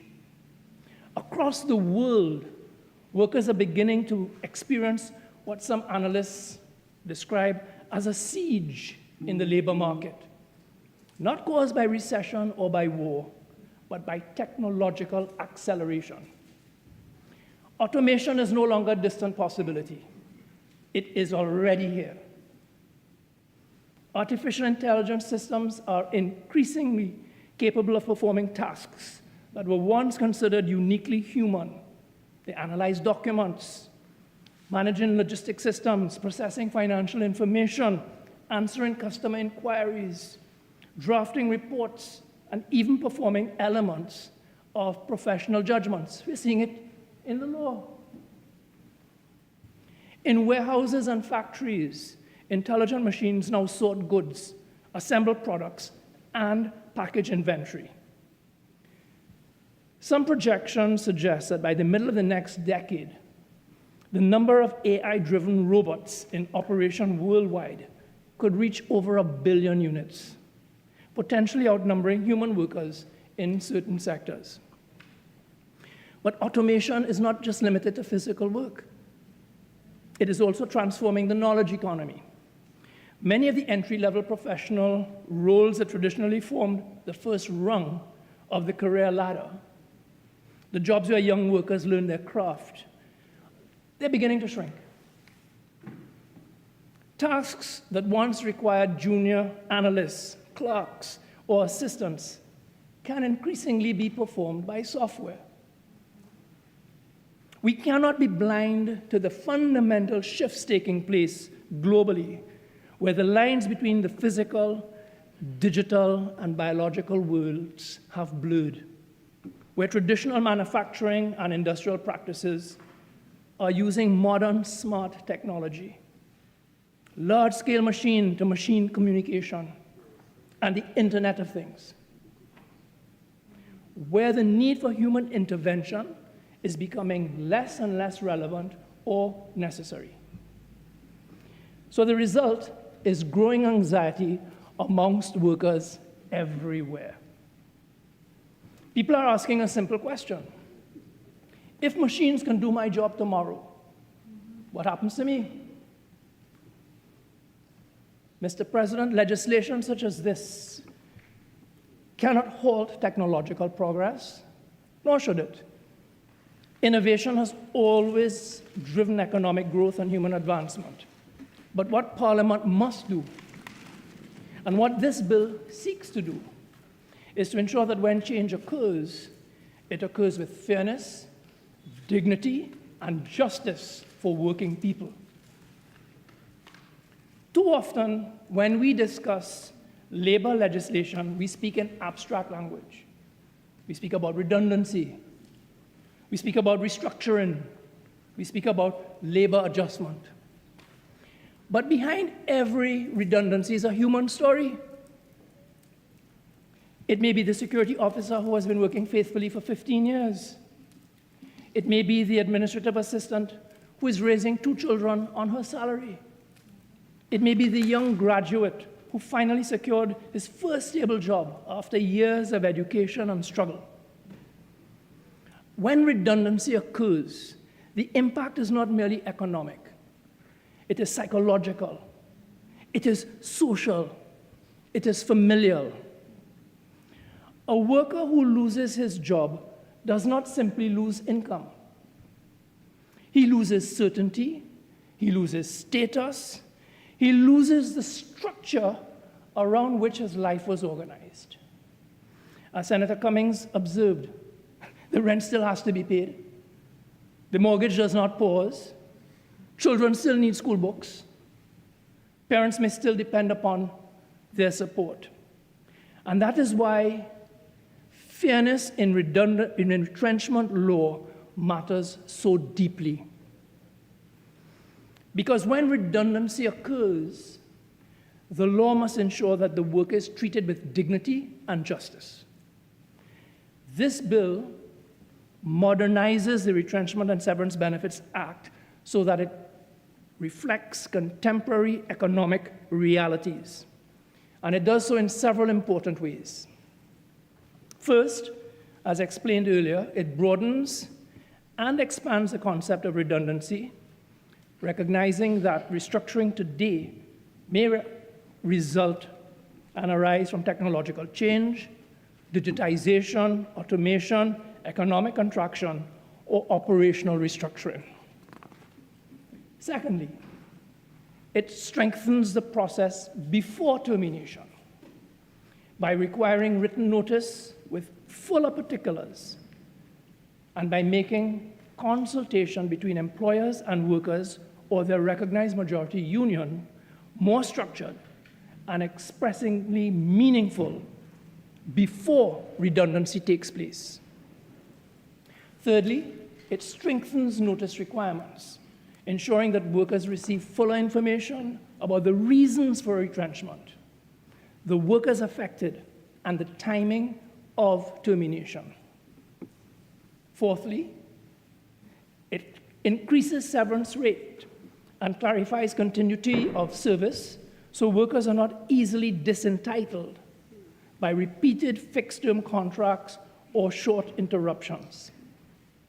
It improves severance benefits, recognizing the financial disruption that accompanies job loss. Fifthly, it introduces additional worker protections relating to temporary layoff, time off to seek alternative employment, and priority rehiring. Six, it raises the penalties for contraventions. And finally, It protects access to remedies during insolvency and financial intervention. And this is a major positive. The present Act already gives severance a form of preferential status in winding ups. This bill goes further by amending related legislation, so proceedings for recovery or enforcement of severance benefits are not prohibited or stayed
Employment may become possible, retraining may be considered, voluntary separation agreements may replace compulsory retrenchment. Consultation, therefore, serves both justice and practicality. The bill also enhances transparency by requiring employers to disclose key information when redundancies are proposed. Workers should understand why restructuring is occurring. They should understand how many workers are affected. They should understand the criteria used to determine who is being selected. Transparency reduces suspicion and misunderstanding, two of the most common triggers of industrial conflict. The new 90-day cap on temporary layoff is a significant stabilizing feature. Long uncertain layoffs can be deeply corrosive in industrial relations. Workers remain in limbo. They're unsure whether to wait. Do we seek other work? Do I litigate? By deeming a worker redundant on the 91st day, unless there is a written agreement to extend, the bill creates certainty. The bill also approves severance protection in several ways. The present Act sets minimum severance at relatively modest levels, and the bill increases those substantially. So from an industrial relations perspective, that serves at least three functions. It recognizes the social cost of a job loss.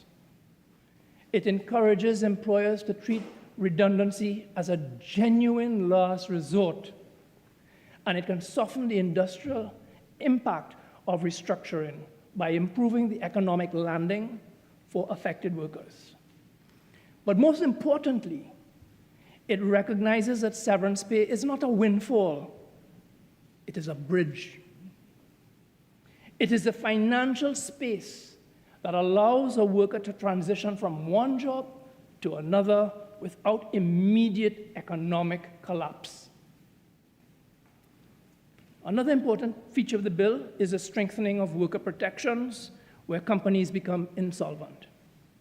Workers should not be treated merely as unsecured creditors at the back of the line when enterprises collapse. Their labor helped build those enterprises. Justice requires that their claims receive some priority. The consequential amendments to the Industrial Relations Act, the Companies Act, the Bankruptcy and Insolvency Act, and the Central Bank Act will preserve worker standing, maintain industrial court access, and strengthen priority for severance claims. This broad direction fits neatly with the existing architecture of our labor law, where redundancy disputes and unpaid severance claims are already treated as matters capable of engaging the industrial court and the trade dispute machinery. Mr. President, while this bill quite properly strengthens protections for workers, it is also important, I think, we acknowledge another reality.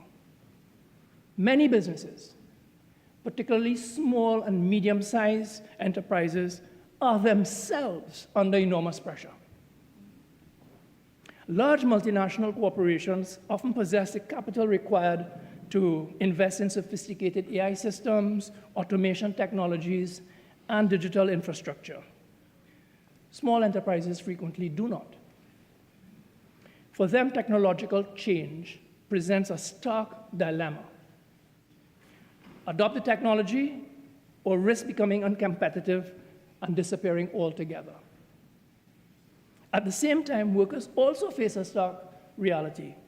They have to reskill or risk displacement. So what we are witnessing is not merely a conflict between labor and capital. It is something deeper. It is a shared transition challenge. Workers are trying to remain relevant in a changing economy. Businesses are trying to remain viable in an increasingly competitive marketplace. And if either side collapses, the consequences affect everyone. If businesses fail, jobs disappear. If workers cannot adapt, inequality deepens. If both occur simultaneously, the result is economic instability and social tension. So how do we strike the right balance? And that is the real challenge. Mr. President, the real challenge before modern societies is how do we build resilience on both sides of the employment relationship? How do we protect workers without pushing vulnerable businesses into insolvency? How do we support businesses without abandoning the dignity and security of workers? This requires moving beyond the traditional conflict between labor and capital towards what might be described as a shared ecosystem of resilience. International experience suggests several approaches. Governments are increasingly developing technology extension programs to help small businesses adopt affordable digital tools. And those programs can assist SMEs in implementation automation gradually, such as automated accounting systems, inventory software, or AI-supported workflow management, without the enormous upfront costs faced by large corporations. Helping small business modernize can actually prevent redundancies before they're occurring. Similarly, targeted relief grants and financial assistance programs can provide crucial support during economic transition. Sometimes the difference between survival and collapse for a small business is not poor management, but simply having access to capital during a difficult transition period. Helping businesses survive will ultimately protect jobs. Another lesson emerging internationally is that economic transitions function best when the entire burden is not just placed on the individual employers alone. When workers have access to retraining programs, adjustment assistance, or portable benefits, the shock of job loss becomes less catastrophic. And paradoxically, this also benefits small business. If healthcare, pensions, or basic income security are not tied exclusively to a single employer, small businesses are not forced to carry the entire social cost of economic disruption. Society collectively absorbs part of that shock. And that creates a more stable economic environment for everyone. At this point, I would like to say something about the merits of collaboration as opposed to conflict. Encouragingly, many enterprises around the world are moving away from adversarial thinking towards collaborative approaches to technological change. Instead of imposing automation from the top down, some companies are establishing joint labor management committees to examine how new technology should be introduced. Workers and employers together identify which tasks should be automated, which should remain human. Employees are retrained to supervise or manage automated systems. In these situations, automation does not eliminate workers. It augments them. Workers become the managers of intelligent tools rather than the victims of them. So coming back to the bill itself, while this bill represents an important step forward, there are a few aspects, I think, that would benefit from some refinement. Let me start by echoing the concerns expressed by Senator McNish. The provision that the redundancy notice period does not begin until the minister acknowledges receipt of the notice could potentially create administrative delays. A mechanism for deemed acknowledgement within a specified period may therefore improve certainty. Additionally, if the legislation extends the redundancy consultation regime beyond situations involving multiple workers to situations involving individual workers, this represents a significant policy shift that Parliament should adopt consciously. And finally, some provisions relating to confidentiality. Rehiring preference and extensions of temporary layoff may benefit from some slightly clearer drafting to minimize future disputes. I offer these suggestions as refinements, not as objections. Mr. President, this bill does not seek to prevent economic restructuring, nor should it. Businesses must be able to adapt to survive. But adaptation must occur in a manner that respects the lives of the people who built those enterprises.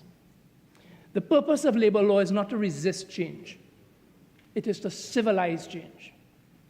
It is to ensure that when economic transformation occurs, whether through automation, digitization, or market forces, it occurs in a manner that is fair, transparent, and humane. I believe that this bill moves our law in that direction, and for that reason, subject to the refinements I have respectfully suggested, it has my full support. I thank you.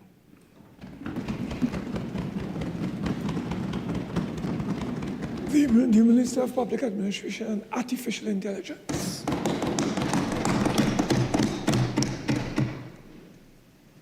In person.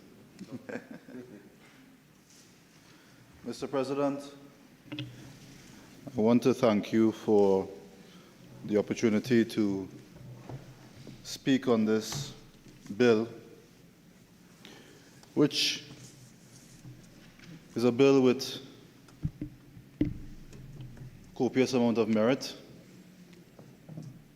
It's a bill, Mr. President, that reflects, in many regards, a continued commitment by the government of the Republic of Trinidad and Tobago to constantly seek the best interests of the people and the citizenry. Mr. President, I stand here in support of my colleague, the Minister of Labour, Small and Micro Enterprise Development. But I not only stand here because of him, Mr. President, but I stand here because of the mandate that was given to him. And many of the senators here, guided by the vision of a better Trinidad and Tobago, a vision that treats with people, that understands the needs of the population, Mr. President, and a government, Mr. President, that has delivered for the people in the last year.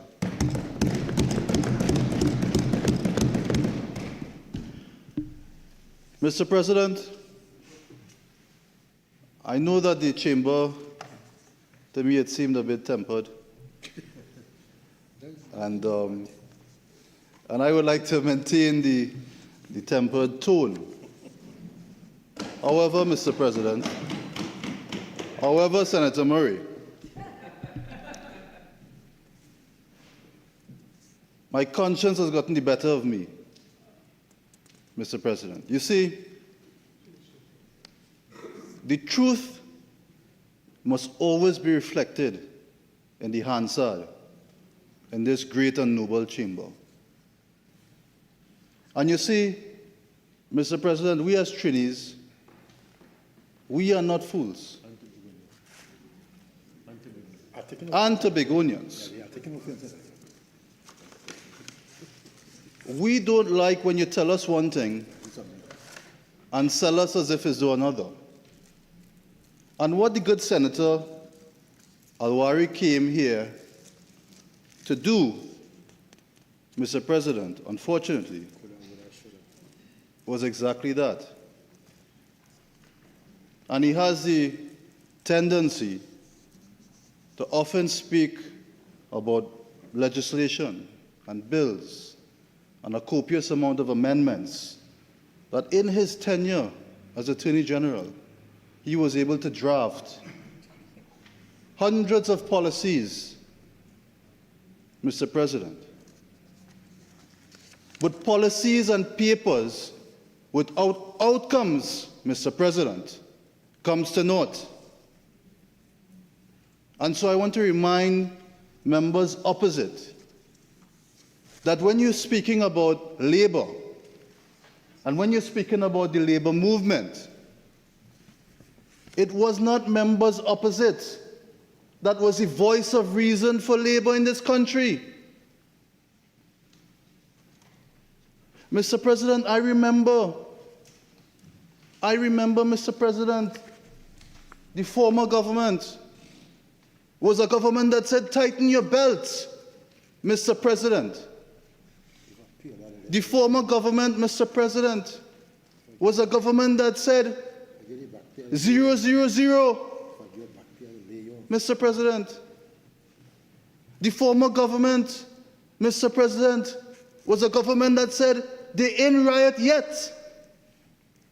So don't come to this chamber on your moral high ground and speak to the government about labor, unemployment, and loss of jobs.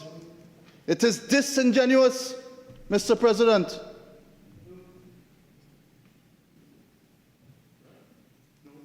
And no amount of ways in which you can speak and use the gift of gab can cover the truth. Because the people have seen the light, and that is why they are members opposite. And that is the reality, Mr. President. And so I want us not to forget that, because as Trinis we have short memories. I want to ask members opposite, where was your voice? Where was your outrage? Where was your advocacy when it mattered most?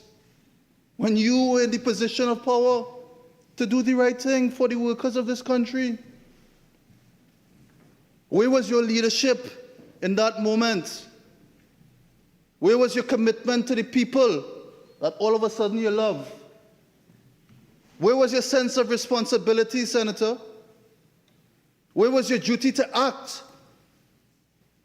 Where was your moral clarity? I submit to you today, Mr. President, that it was conveniently absent from members opposite.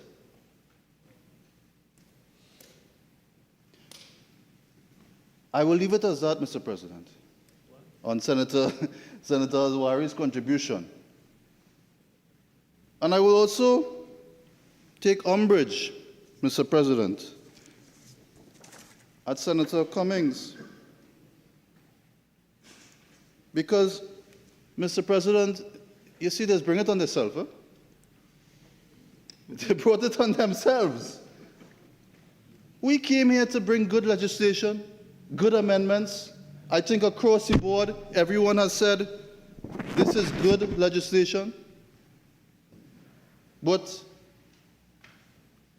in business terms, there's a term called CYA, and I won't expand on what that means. But members opposite tend to do that a lot. And so Senator Cummings said, what about the common people that lost their jobs? What about the common folk? As if they had a heart for the people of this country when crime and violence was rampant. If they had a heart for the petrotrain workers who lost all of their jobs and crippled the whole of the South. It is laughable, Mr. President. I sometimes wonder if when you go into a chamber opposite, they erase all memory of past actions. They become renewed and baptized in a new faith. So, Mr. President, it is a debate, and I say don't come here with your arrogance that puts you in opposition. Don't come here with your moral high ground and dictate that you know about labor and about the poor people of this country, about the working class. When the persons who were placed and given the responsibility and the duty to treat with labor relations was absent. Do a survey now. Who was the former Minister of Labor in the former government? And put that on the media. Ask for a response. You don't know. I can tell you though, my colleague, this good senator, is representing the interests of the people.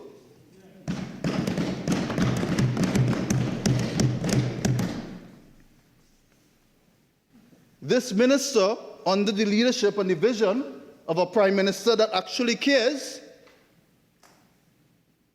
is putting the people and the laborers, the backbone of this society, at the front of the line.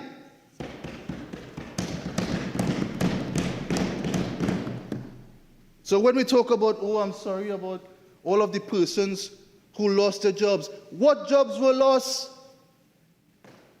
When we did the audits into jobs in Mr. CPEP, 11,000 jobs, 8,000 were ghost jobs. They didn't exist. So when you're speaking about employment, what are you speaking about? Employment that didn't exist. It existed for the few. And I will leave it as that. It didn't exist for the many. This is a government that treats with the many. And we will continue to do so without apology. This party was founded on the backs of the labor movement.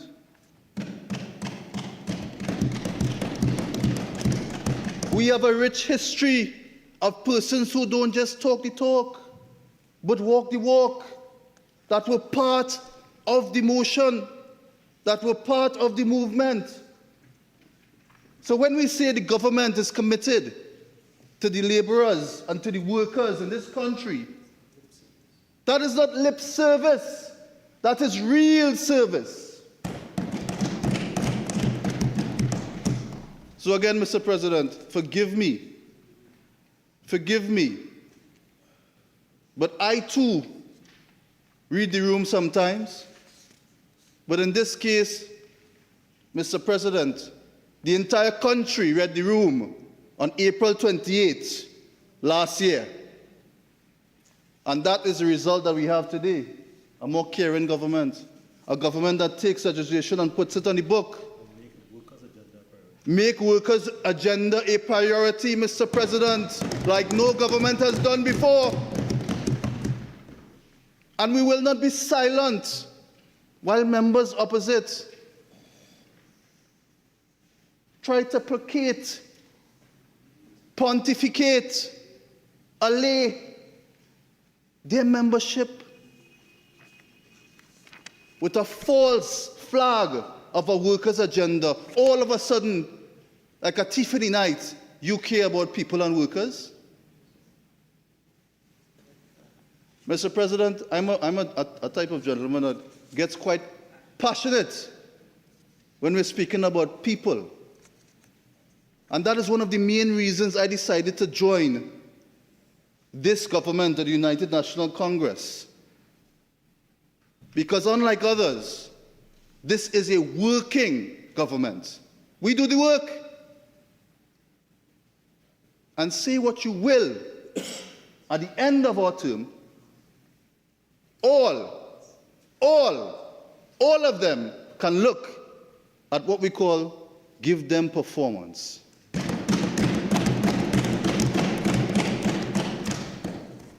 So, Mr. President, I could go on for hours, days, weeks, pontificating about members opposite. And what I think, Mr. President, really should be some deep inner reflection when they leave this chamber. But I'll say this to them. Don't start us. Don't start us across here on this bill, because we will have to finish you. So, Mr. President, I come back to the bill at hand, and I congratulate my Senate colleague on making the advances of the workers' agenda prominent in this government's term. Mr. President, I wanted to reflect on a few items as it relates to the Retrenchment and Severance Benefits Act versus the proposed amendments that we have enlisted here. And members opposite, I am not a lawyer, but at the same time, I do go ahead and do the work and the research, and I've looked at what are the changes really? What are the material changes that this type of legislation brings? Well, first of all, Mr. President, members opposite would have mentioned we have a substitution of retrenchment for redundancy. That is plain and obvious. And senators opposite have reflected that retrenchment itself, the word, is a bit outdated. It needed revamping, so it has merit. Now, when we speak to the redundancy and retrenchment component, in the past, in the current act, there are a bit of gray area in terms of the termination at the initiative of employers for reasons of redundancy. And, Mr. President, this new amendment, it brings a wider span of information. Senator Vieira brought into the conversation of artificial intelligence, It also speaks to modernization, automation, all aspects of business, to improve efficiency, etc. Mr. President, this is a very important component. You see, we can't continue to do the same thing over and over in an ever-evolving world. And if we don't appropriately treat with modern advancement, with technological advancement, quite simply, we'll be left behind. So this legislation, Mr. President, puts at the heart of it definitions of redundancy, which is much broader, to include, as I said, modernization, AI, etc. And there may be a comment about artificial intelligence. And I have said time and time again, as the minister responsible for public admin and AI, that our approach to this has always been technology must never surpass our humanity. And so a responsible government makes such amendments to include. But what have we been doing? Well, I'll tell you one thing. The gaps worldwide are not about the technology itself. It's about the skills development. It's about using the technology to create greater efficiencies, reduce costs, reduce redundancy. In many regards, Mr. President, we are training the public service. We are reskilling the public service to utilize advanced technologies. And in so doing, Mr. President, we are making them a part of the process. You see, in time past, we have been mere users of technology. This ministry is poised to making us, Mr. President, participants in technology, not merely purchasers of technology, as in time past. So we must broaden the horizon, and this bill does exactly that. Now, as a government and a responsible one, we know that our population, our people, need to have new skills. They also need to be trained and developed. They need to be able to compete globally. So this is not a situation of replacement. This is a situation of how do we ensure that our citizens are well placed globally to expand their knowledge base and utilize technology that will no doubt redound to the benefit of the current citizens and the future generations. Mr. President, I move on to another item here. It speaks to the application of the Act and executed categories. And the amendments that we look at, they're seeking to expand coverage and reduce situations where workers lose protection because of technical classification or exclusions. So we're seeking to do that. Now, Mr. President, it also allows and targets a 3-year covering with qualifications to be specified, fixed-term workers whose termination is not on account of redundancy, which suggests that they can now come under the Act. It's really an aim to broaden the protection, reduce gaps of the affected categories of workers. So what does this speak to, Mr. President? It speaks about inclusivity. It speaks about reducing the gaps that exist. It speaks about removing doubt, gray area that the previous Act didn't deal with. Can you tell me anything wrong with that? And therefore, this is good legislation, Mr. President, that we are bringing to this chamber. On the item of temporary layoffs, Mr. President, temporary layoff means the suspension of employment for a period not exceeding 90 days without termination of the contract of employment. Where the temporary layoff exceeds 90 days, then worker deemed to have been made redundant on the 91st day and entitled to severance benefits. Parties can, however, agree to an extension of temporary layoff period. And what does this do in practice, Mr. President? Well, what it does is that it deters or prevents the employer from using temporary layoff with the hope in a change of circumstance in a way to bypass the act. So what are we doing there? We're also challenging previous loopholes that employers would have used to get rid of workers. The goal of this legislation, Mr. President, is to protect the vulnerable, to protect the laborer and the worker. So protection, fairness, inclusivity, all of these words come to mind, Mr. President. It also seeks to enact payment for less than the minimum notice. I think that's crucial. Payment for less than the minimum notice. What this does? What does this do? It deters the employer from non-compliance with a notice period, except in exceptional circumstances. So again, protecting the worker, treating the worker fairly, balancing the act of, as Senator Vieira would have said, capital versus the human experience. Making sure the market is balanced, it's fair, it's equitable.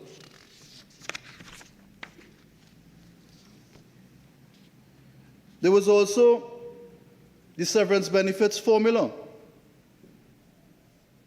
And Section 18.3 provides for the current severance entitlement, the statutory minimum as a 2-week basic pay per completed year for workers with 1 to 5 years of service, and 3 weeks basic pay completed for workers, Mr. President. And so overall, the amendment, it seeks to increase the financial support available to retrenched workers, quote unquote, and update the compensation framework. So, Mr. President, these are some areas, in my view, that the bill treats with. As I said, I'm not a lawyer, but I did make an attempt, Mr. President, for the layman, for the benefit of the layman. How does this benefit the man on the ground? I think I will leave issues related to preferential payments, penalties for contravention, etc., to those who are more poised to do so. But, Mr. President, I just wanted to also give reference and give some global context about whether or not this legislation, it bodes well with the international standards, the benchmarks that are set outside of our purview. And, Mr. President,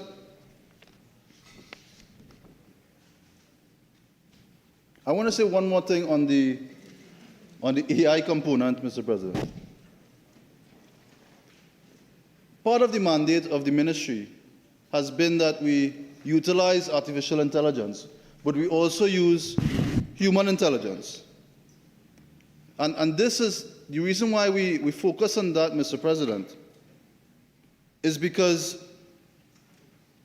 human intelligence, human judgment, experience, creativity, social responsibility, all of that comes with employment. And we don't want to lose that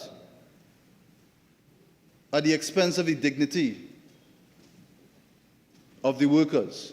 We don't want to utilize technology at the expense of the dignity of workers. So I had to say, Mr. President, that the technology that has been used and will be used will not displace people without protection. And I just wanted to mention that. Mr. President, if I go to examples again, Regional examples specifically. This is a useful regional comparator. Barbados. Severance Benefits Payments Act in Barbados establishes a clear statutory framework for redundancy compensation. Under the regime, employees who are dismissed by a reason of redundancy are entitled to severance payments calculated on the basis of their years of continuous service, with defined formulas that provide predictability and baseline protection. Their legislation also sets out circumstances under which redundancy arises, including business closure, reorganization, or reduction in workforce, thereby creating clear entitlement triggers for affected workers.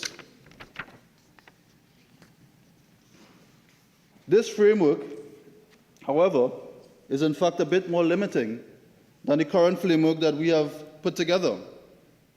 And so we have now established a broader use of the legislation.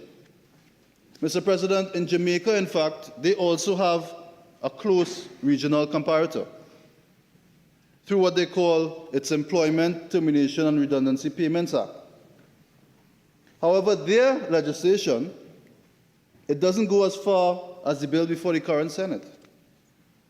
The Jamaican legislation, in fact, doesn't codify a detailed and time-bound consultation process requiring meaningful engagement with workers and/or recognized unions prior to termination, nor does it embed the same level of integration with insolvency, financial regulation, and broader legal systems. Its definition of redundancy, while functional, Mr. President, remains tied largely to traditional triggers such as closure, reorganization, without expressed accounting for modern drivers such as automation, digitization, and technological displacement. What this bill does, therefore, is build on that regional foundation and advance this cause in a more comprehensive and integrated regime that not only provides compensation, but regulates process, preserves rights across legal contexts, and reflects the realities of a modern and evolving economy. Mr. President, there are a number of other examples outside of our jurisdiction as well. And for the edification of the Senate, maybe it'd be a good example for others to have a look at. An instructive example, in fact, can be found in Vietnam. And I won't go into the details of that, but for the benefit of the public, Vietnam is also a good example. The lesson for them, however, is that modern labor systems are moving towards precision, enforceability, and protection in transition. What this bill, our bill, the bill that is before us, what it does for Trinidad and Tobago is move us in the same direction by formalizing process, strengthening entitlements, and recognizing that in an era of technological and economic change, the law must actively safeguard the worker at the point of disruption. Mr. President, I won't speak too much about the ILO. Safe to say that in Convention number 158 on the termination of employment, Article 12 establishes a fundamental principle that where employment is terminated, the worker must not be left without protection. It states that a worker whose employment has been terminated shall be entitled to severance allowance or other separation benefits, the amount of which shall be based on inter alia on the length of service of the level of wages, or alternatively, Mr. President, to unemployment insurance, social security benefits, or combination of these. Now, this reflects, Mr. President, the global consensus on termination, particularly where it is not due to the fault of the worker and must be accompanied by a form of income protection that recognizes both tenure and earnings. So, Mr. President, I want to say that in terms of coverage, globally, almost 2 billion people in low middle-income countries remain uncovered or inadequately covered. And so this bill, we've had a local perspective, a regional perspective, a global perspective. It not only advances the technology and the modernization and all of the intricacies of modern business, but it takes a step further, Mr. President, where we've now reached the level of the global benchmark, where we are practicing what is globally recognized as best practice. So, Mr. President, I don't want to labor the Senate. I know members just had a lovely lunch. And with my ability to read the room, Mr. President, I want to come to a conclusion. Safe to say, Mr. President, that this bill is more than just an amendment to existing law. I want to say to the public that it is a deliberate and necessary correction of a framework that no longer reflects the realities of a modern economy. I think for too long, Mr. President, we've lagged behind on many things. The pace of change inevitably leaves gaps in our society. It is the responsibility of the government to reduce those gaps. And I believe, Mr. President, that this piece of legislation brings coherence across our legal system and introduces a new level of structure, accountability, and of course, fairness that, in my view, Mr. President, has been long absent from our country. Mr. President, we on the government side, we are committed, we are determined, we are strong, and Mr. President, we believe in leaving no one behind. And so that is why we take the workers' agenda as important. That is why we establish a coalition, which is a coalition of inclusion and not exclusion. And that is why, Mr. President, we can speak today to what is a monumental piece of legislation.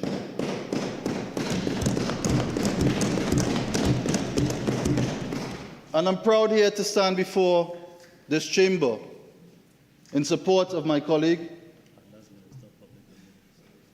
the Minister of Labour, and in my capacity as Minister of Public Administration and Artificial Intelligence, I support my brother in this motion. I support the Honourable Attorney General, and of course, I support our leader, our Prime Minister, Kamla Prasad Bisesa SC.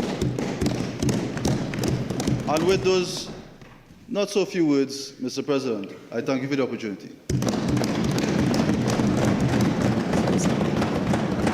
Senator Mustapha Abdul-Hamid. Thank you very much, Mr. President. Mr. President, I appreciate the opportunity to say a few words on this bill. This legislation, like other actions of the government, has reminded me of the words of Job. The government give it and the government take it away. I say so, Mr. President, because while there are some aspects of this bill that are indeed beneficial to the workers, but there are other aspects where I would describe it as the government taking away benefits. When the Honourable Minister of Labour, Small and Micro Enterprise spoke,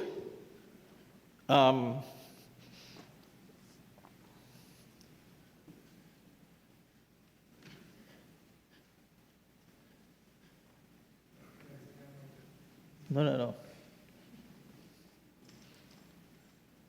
Yeah, when he spoke in terms of he said that it was a recalibration of our statutory regime he described his legislation.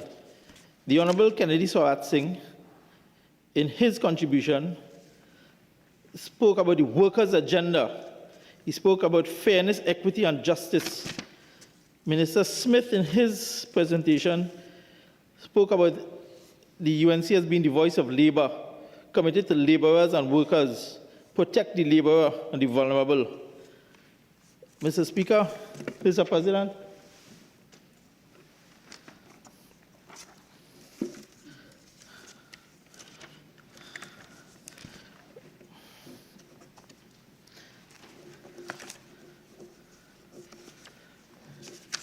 they have presented themselves as acting in the interest of the workers.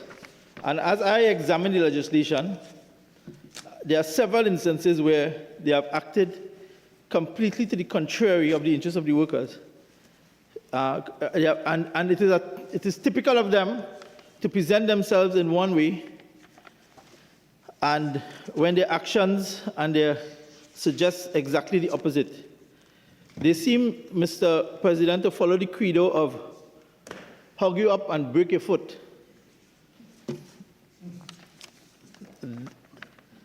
Mr. President, at clause 4, the long title of the act is amended by deleting the word retrenched and substituting the word redundant.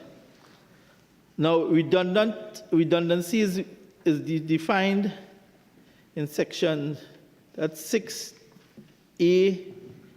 Redundancy means the termination of employment of a worker in whole or in part as a result of a reduction in the workforce. That is the direct result of, and it goes on, A, B, C, D. Now, whereas workers under the old regime were protected by something called surplus labor. Now, we have changed, the redundancy is the new legislation, is the new word. But if you read in the old legislation, retrenchment means the termination of employment of a worker. So what we have done here is replaced retrenchment with redundancy and using almost the same, not exactly the same, but almost the same definition. What the worker experiences here, above all, is termination of employment. Whether you use a softer word or you use a word according to what the minister which initially said linguistic coherence, which you may describe more as semantics as opposed to syntax. It is linguistic. You use a word redundancy instead of retrenchment. I don't know in what way that makes it easier on the worker to take. We must assume that retrenchment, the termination of employment, is what the worker, every worker tries to avoid. And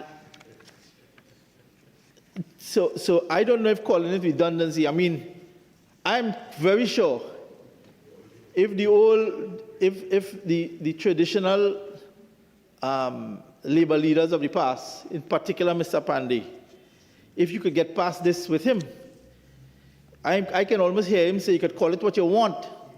It is the same thing. You could call it redundancy, you could call it retrenchment, you could say a modernizing language, but it is really a linguistic, this is wordsmithing. This is not policy, this is just a wordsmith, this is the work of a wordsmith. It's what the Americans call putting lipstick on a pig. You could dress it up all you want, it's the same pig, it's the same thing. It's like saying to somebody that you're not fired, you're separated. Still have no job. It's just a language, it's just about beautifying language. The point is that you are being disingenuous when you say that you care about workers, that you just use, it's just a linguistic, it's a cosmetic change that you're making. Mr. President, tedious repetition, he's being redundant. Well, here's your colleague just asked me a question. If any member had opportunity to,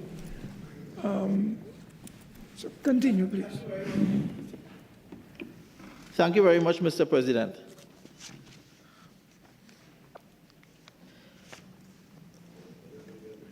And let me just go through this question of redundancy.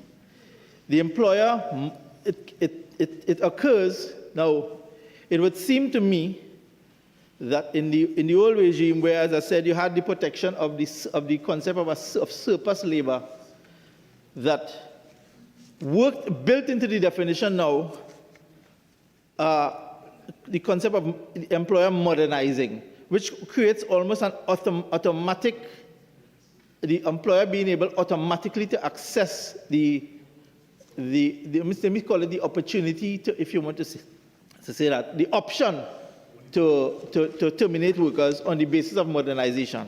What that means, therefore, Mr. President, is that an employer can, an employer can purchase a machine, let's say a packaging machine, and on the basis of the fact that he has purchased this machine, he becomes immediately eligible to declare, look, this worker is redundant, having purchased a machine.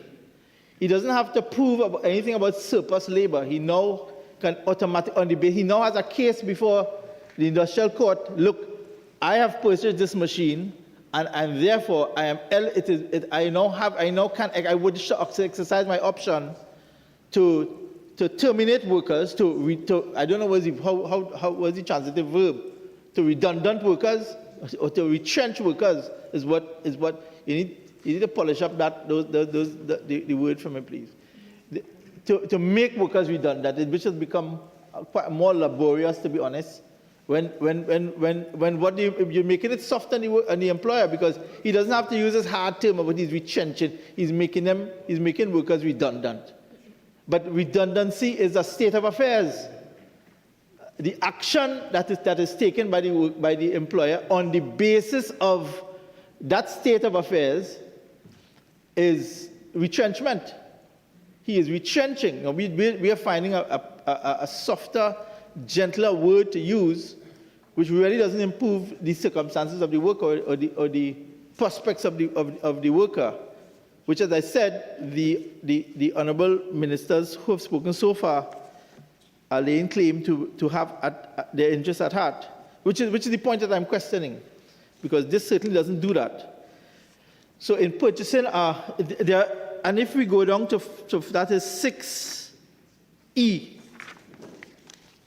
it becoming, this is part of the definition of redundancy, it becoming impossible or impracticable for the employer to carry on the said business at the usual rate or level, or at all due to shortage of material, a mechanical breakdown, a force majeure, or an act of God.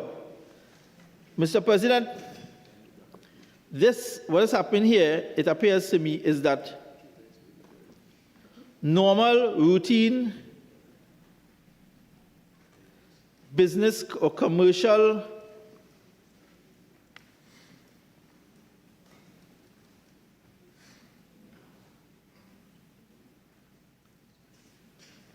fluctuations becomes a statutory basis for termination. Because let's say a shortage of material. Let's say there are supply chain issues, and one of the factories in Trinidad finding a difficulty in getting raw materials in for some period of time, which may be resolved in a month or 2 months, as the case might be. But the fact that there's a shortage of material, we have built in the legislation now that this provides an opportunity for an employer to, this being included in the definition of redundancy, an employer can use this opportunity, which may ordinarily be a short-term issue, to create permanent job loss for the employee, a mechanical breakdown. So if there's an issue with a particular machine in a company, which may have nothing to do, it may have to do with poor maintenance on the part of management, but they might have a chronic breakdown of a particular machine, or even a breakdown that might be expected to last a month or 2 or 3 months, as the case may be, depending on the time frame within which it is expected to be repaired. But an employer can, in the circumstances of this legislation, conclude, look, by this clause, I am qualified I'm saying I may exercise the option to terminate employment permanent job loss as a result of what is may ordinarily be a short-term commercial fluctuation or a short-term issue in a company, but we have built it into the definition of redundancy. And I'm saying that this is disadvantageous to workers. So the point I was making is where there are aspects of the bill where perhaps in the area of the formula, the calculations in terms of the payments to workers upon termination may have improved. But what this legislation has done is, in my view, it has made it easier for employers to terminate employees. So that is something I want to identify as being inconsistent with all this language of care for worker and workers' agenda and fairness and justice and all that. They have given on the one hand, but taken away. This is the hug you up and break your foot. This is the break foot part of it that I'm talking about, Mr. President.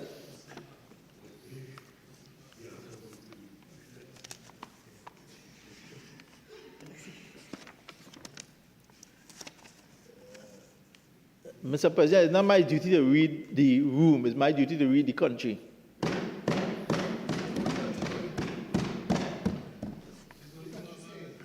What the country is saying now is not what the country said a year ago. Understand the position of the country changes. The country is saying, yeah, what the country is saying. Mind your children. Senator, could you... Let us not get involved in the crosstalk and just focus on the chair and make a contribution. I ask members to allow the member to make his contribution in silence. Continue, please. He not interfere with me now. You interfere with me, so when he interfere with me, I'll tell him. When he interfere with me. Member, take a seat. You're not listening. I've ruled. I've given you advice. And you're ignoring my advice. Address the chair. Ignore the crosstalk. Don't repeat what you just did again. Please continue.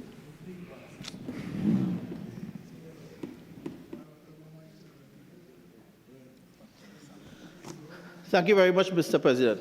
Mr. President, there's another aspect of this definition that is worrying, where reference is made to reorganizing of the business by the employer to improve efficiency. Mr. President, it is very easy for any employer to artificially rearrange the organization structure to achieve a reduced labor force, and in so doing, reduce the labor force. And as a result of this, restricting the case of the employer by putting this in the legislation in the way that it is, in that it can be easily and artificially rearrange the organization structure to reduce labor, and as a result, provide a basis for the termination of employment of workers. All of that is, those points that I've made, Mr. President, are made possible by the fact that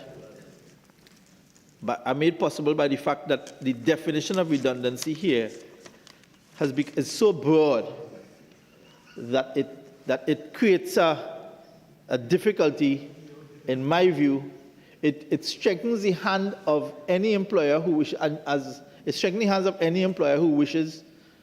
whether he has a basis for it or not, to terminate employees, workers, as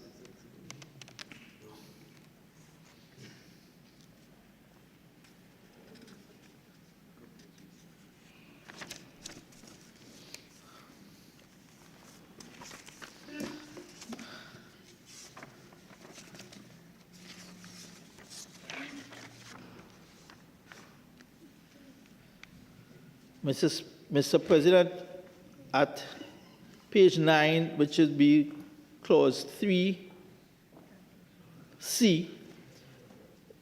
consultation. I want to say a few words on this question of consultation. consists of genuine and meaningful engagement. Now, practitioners will know that this is what generally occupies the attention of the court in terms of determining what is genuine and meaningful engagement. One has to be careful that, but the legislation has really provided no clarity on this. And this means what? Genuine and meaningful. It really has not advanced the cause in terms of providing any clarity or any direction. But so nothing has really improved with this, because consultations were already part. I think that there's case law. The reference that was provided to me was the Queen against the British Coal Corporation, 1994.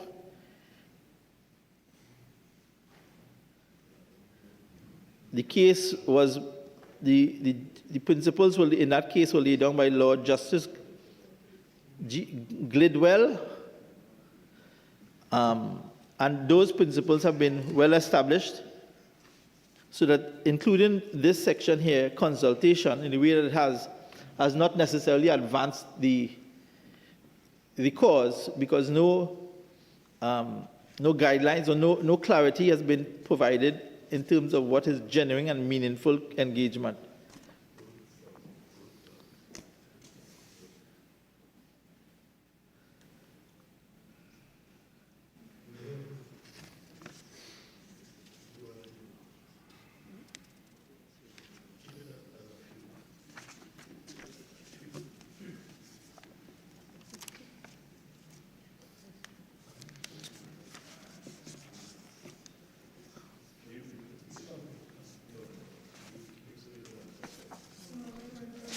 Mr. President, sir, you're providing some guidance to me? Asking you, I find you taking too long to get to your point, so I'm just asking you if you're going on. Continue, please. Mr. President. Mr. President, the points I wanted to make, I think I've made the main points that I wanted to make, which really speak to this question of the use of the word redundancy, which is really versus retrenchment, which really, apart from softening the language, I don't see it as having a meaningful benefit to workers, because all roads lead back to termination on that matter, and the fact, and the government seeking to secure for itself some kind of credit from the population for really providing no meaningful benefit. In fact, as I've said, they have given with one hand and taken away with the other, meaning that they have made it easier for employers to, in my view, on reading the legislation, made it easier for employers to avail themselves of the opportunity to terminate the employment of employees, even as they elsewhere in the legislation claim to be providing benefits to employees, to workers. And I think in the long run, we can expect more and more employers are going to utilize this legislation in a way that is likely to be deleterious to the well-being of employees, of workers in the country. And that is inconsistent. That is why I made the point that for a government that lays claim to be rooted in and founded on the backs of the labor movement, I mean, Bastide Pandey must be turning in his grave if he were aware of this legislation. Mr. President, I rise on 53(1)B. I think the members are already going over these things, and he's, yeah. Okay. Yeah. No, you finished? Thank you. Okay. All right. Senator De La Bastide, SC. Thank you, Mr. President, for recognizing me. Mr. President, in my contribution to this debate, I hope to comment on a number of the amendments to the Parent Act proposed by the bill. Some of my comments are geared towards flagging proposed amendments that are unclear or confusing, in my view, and suggesting in broad terms the type of changes to the proposed amendments to better achieve what I believe to be the purpose of the amendments. My comments in that regard, I wish to stress, are meant to be constructive and should not be seen as demeaning the purpose of the amendments or the effort that has been put into drafting this bill and bringing it before Parliament. However, Mr. President, there are one or two amendments proposed by the bill about which I have serious concerns. And those concerns are based on principle and not the wording of the particular provision. And I will begin with those concerns, and then we will see how far I get with the other amendments.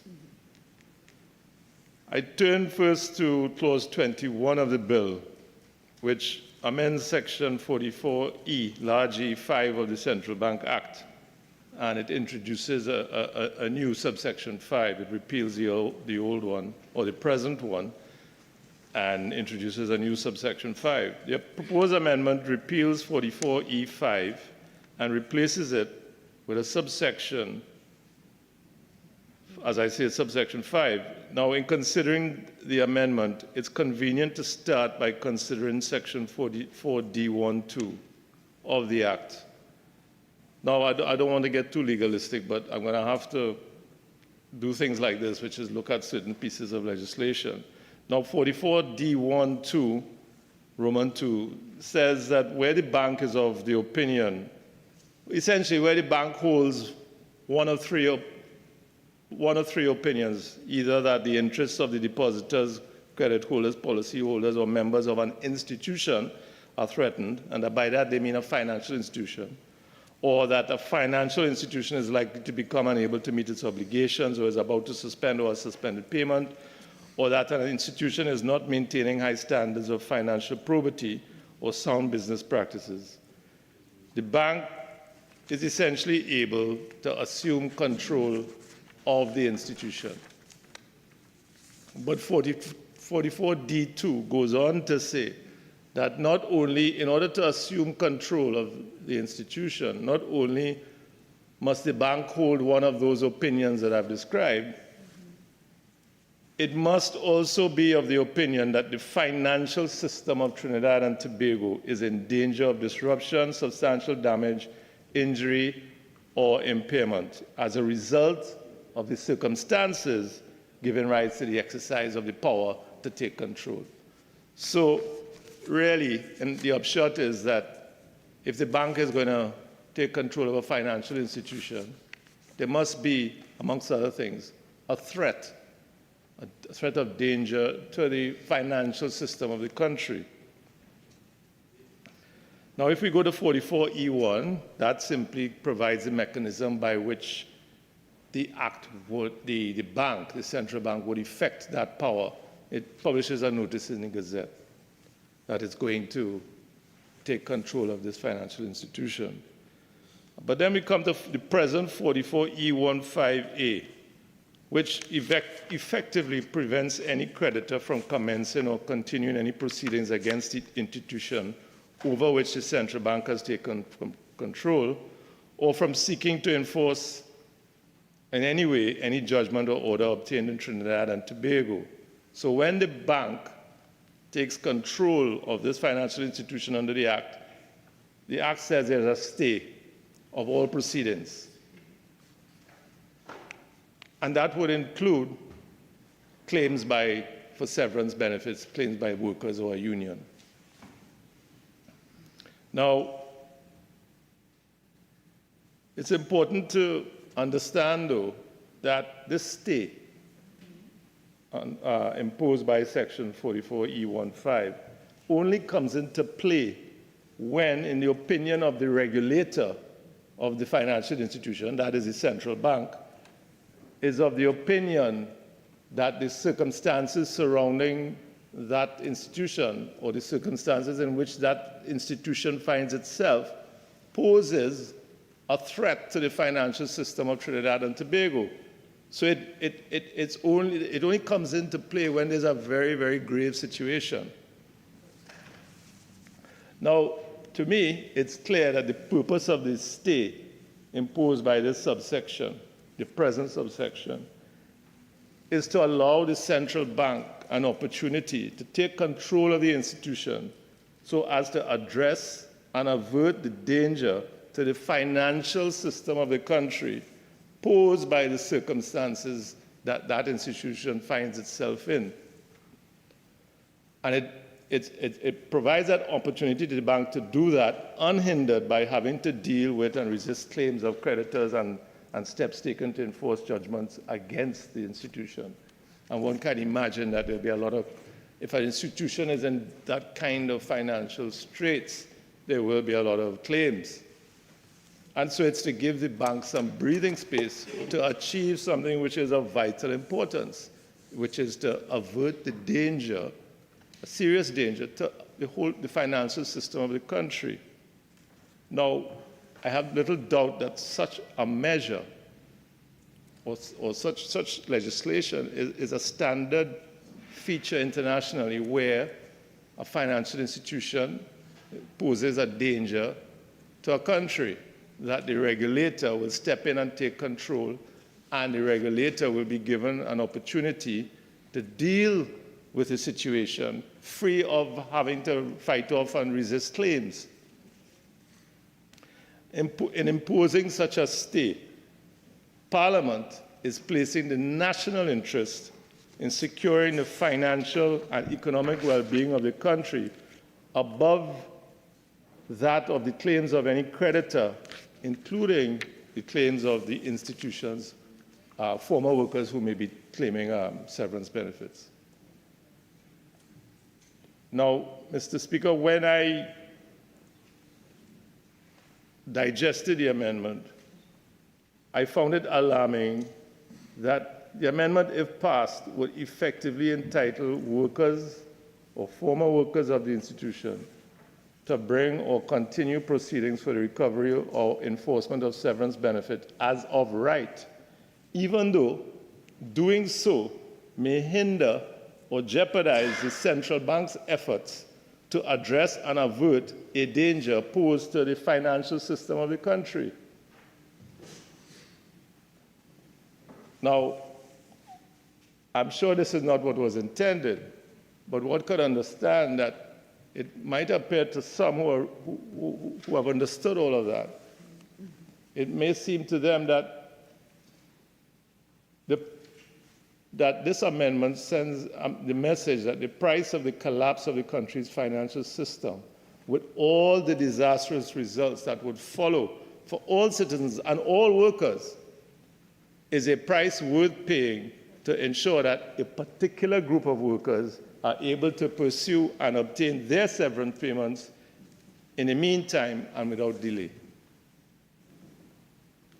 That position would seem indefensible to me. The collapse of the CL Financial Group in January 2009 demonstrates that the possibility that this country's financial system might be threatened by the circumstances of a particular financial institution is all too real. In that case, the central bank exercises powers under Section 44D12 to take control of the CL Financial and its subsidiaries such as CLICO.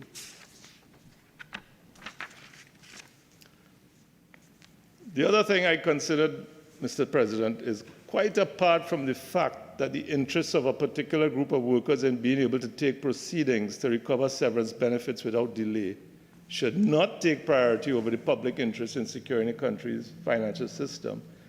It is difficult to understand why workers of a particular institution, the financial institution that found itself in difficulty, should be placed in the unique position of being entitled as of right to bring such proceedings against the institution. If we take the collapse of CL Financial and CLICO and its subsidiaries, there would have been many pensioners whose pensions or savings were placed in jeopardy or lost by that collapse or near collapse. To me, if the workers of a financial institution which poses a threat to the country's financial system can bring proceedings to recover their severance benefits, then why should the 80-year-old pensioner who having worked and saved over decades and has built a pension annuity with that institution and who relies on that to cover their living expenses, why should they not be able to sue as well? She is in a worse position than the workers, as she's too old to find new work.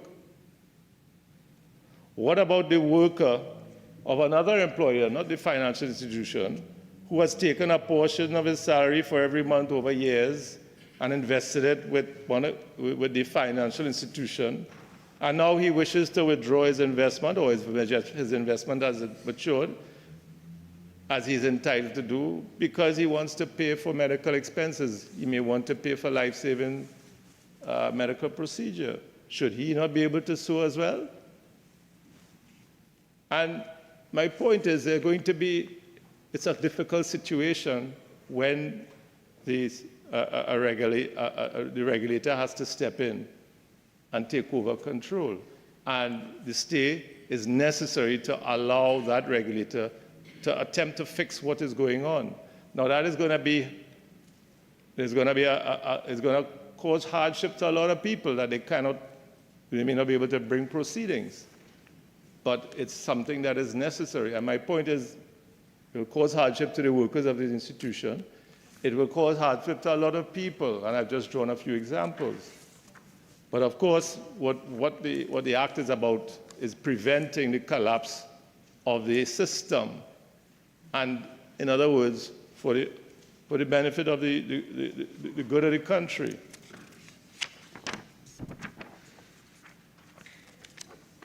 And so you may,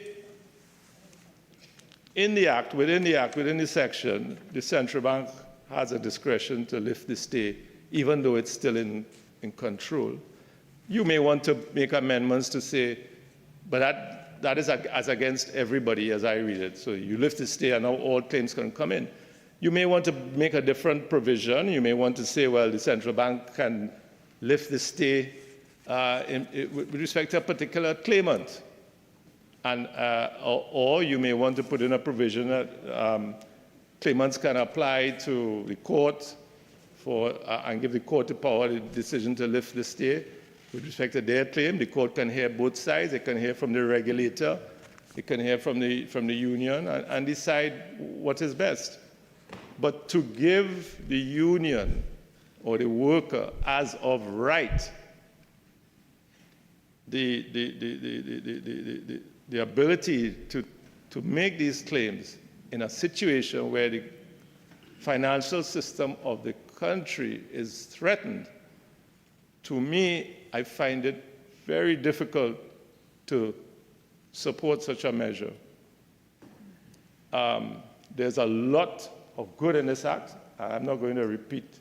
I'm all for congratulating the minister about bringing this and the government for bringing this act in many other respects. And Senator Nish has talked about it. Senator Vieira has spoken about it. And I very much want those things to go forward. But I personally feel that it would be reckless for me to pass a bill such as with this type of provision in it, to vote for it, I should say. Now, I go to clause 20 of the bill, Mr. President, which amends Section 58 of the Bankruptcy and Insolvency Act by introducing a new subsection 3. And that subsection 3 provides that sections 55 to 57 shall not prevent a worker or trade union from commencing or continuing proceedings for the recovery or enforcement of severance benefits against an employer. Now, as the clause suggests, at present, those sections do prevent such proceedings from being commenced or continued in certain circumstances. And in the present Act, Section 55 and 56, they focus on different aspects of the bankruptcy process. The bankruptcy process can begin with a proposal being made by the company who is insolvent or close to bankruptcy or bankrupt to its creditors. to restructure their debt, its debt. And so the company says the plan may be, give me a longer time to pay. They take all the creditors, all the indebtedness, and they put forward a proposal by which the payment of that debt is to be achieved, either through over a period of time, or they say, well, I'll give you 75%, and you accept 75%, everybody accepts 75% in full and final settlement. And that there's a process for that proposal to be, it'll be vetted by the court and by the supervisor as appointed under the Act, and then it goes to the creditors, and then they vote on it. And if you achieve a sufficient majority of the creditors, that proposal then becomes binding on all creditors. And it's now, while that proposal is in place, Section 55, well, what it says basically is that during the period you're making that proposal and you're going through that process, and if the proposal is implemented, during the period that is implemented, no claims can be brought by those creditors. Now, because I suppose what the Act, what Parliament is trying to do is to give the company or the person breathing space to take itself out of the red, as it were, and become viable once more. Now, one can understand that if during that period it has to fight off all these claims, then the proposal may be dead in the water. And so that is obviously the thinking behind the whole proposal process that is prescribed for in the Act. And the stay imposed by Section 55 is to allow that proposal a chance for success. Now, if the restructuring of the debt is successful and the implementation, then workers' jobs are saved, and you have less workers going, becoming redundant, being made redundant. So but if you introduce this amendment to allow the claimants who have severance benefit claims to bring proceedings during this process, well, then obviously it is going two things. It's going to be difficult to get other creditors to vote in sufficient numbers to accept the proposal. And then it's also difficult to formulate and implement a proposal to get you out of the red when you have to deal with these claims in the meantime. So allowing the workers, or I say workers, who I mean are the former workers who are seeking severance benefits, to bring these claims during that period, it undermines the purpose of the proposal, or the whole proposal process, which is to try to save the business, because now the company has to deal with these claims in addition to all its other troubles. But on the other hand, and I know I seem to be making an argument for against amending Section 55 in that way, but on the other hand, these proposals normally, Mr. President, they normally take, well, I say normally, but it maybe takes 3 to 7 years. And I appreciate that, to ask the former workers to hold off on making their retrenchment claims after being paid their retrenchment over that period it's unfair. And therefore, to the extent that Section 55 is amended so that retrenched workers can make their claims for severance during the proposal period, I would be in favor of that. But I think it's important to recognize that, there's a tension between wanting to put forward something, the proposal concept, so that the business will survive and more jobs will not be lost. And as against, you can't have people with severance benefits owed to them being asked to wait that long for them, because these are workers. Maybe the other creditors are suppliers and so on. They can withstand that they can wait for their money. But I understand that workers generally will not be in the same position. But what I would say though, and this is not an objection in principle, but I think there's maybe some further amendments that need to be made Because I say that, Mr. President, because as I said, there is this process where the creditors get to vote on whether a proposal that has been put forward, whether it should be implemented. And if a sufficient majority of those creditors vote in favor of it, under section, I believe it's 44 of the Act, it becomes binding on all creditors. So the law under section 44 is that proposal is passed, all creditors, including the workers, are bound by this proposal plan. But then you have the proposed amendment, which says that, that workers can claim the severance benefits notwithstanding the proposal process. But there's a conflict, because on the one hand, the Act is saying workers are bound, just like any other creditors, by this plan. And then the Act later on saying, but they could sue. Whereas, so there seems to be a contradiction, and to that extent, there seems to me a need to make some sort of amendment to Section 44, which makes it clear that it may be binding, but not on the workers who have severance or former workers who have severance benefit claims. Because I say there's a contradiction, but there's a legal argument maybe to get around that contradiction, but it's not in favor of the workers. It will be this. Okay, workers can bring claims for their severance benefit, but the company may put forward a defense, bring your claim. I have a defense. You are bound by this proposal.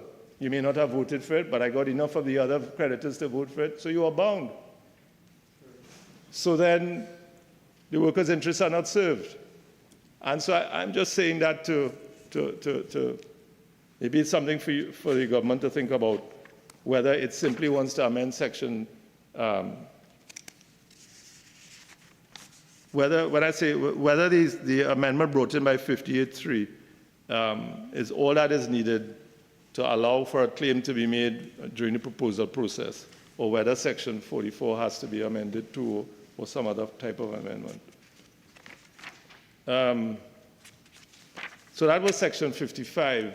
Now section 56 of the present Act, that deals with another stage of the bankruptcy process. That deals with where, after proposal, where the what they call an assignment, where a receiving order is made. And that's where, under the receiving order, a trustee is appointed, and he realizes the assets of the bankrupt person or insolvent company and distributes. And so it's past the stage of proposal. Now, under 56.1, what 56.1 says at present is that while that process is going on, while the trustee is gathering all the assets, liquidating and paying out in accordance with the Act, no claims can be brought.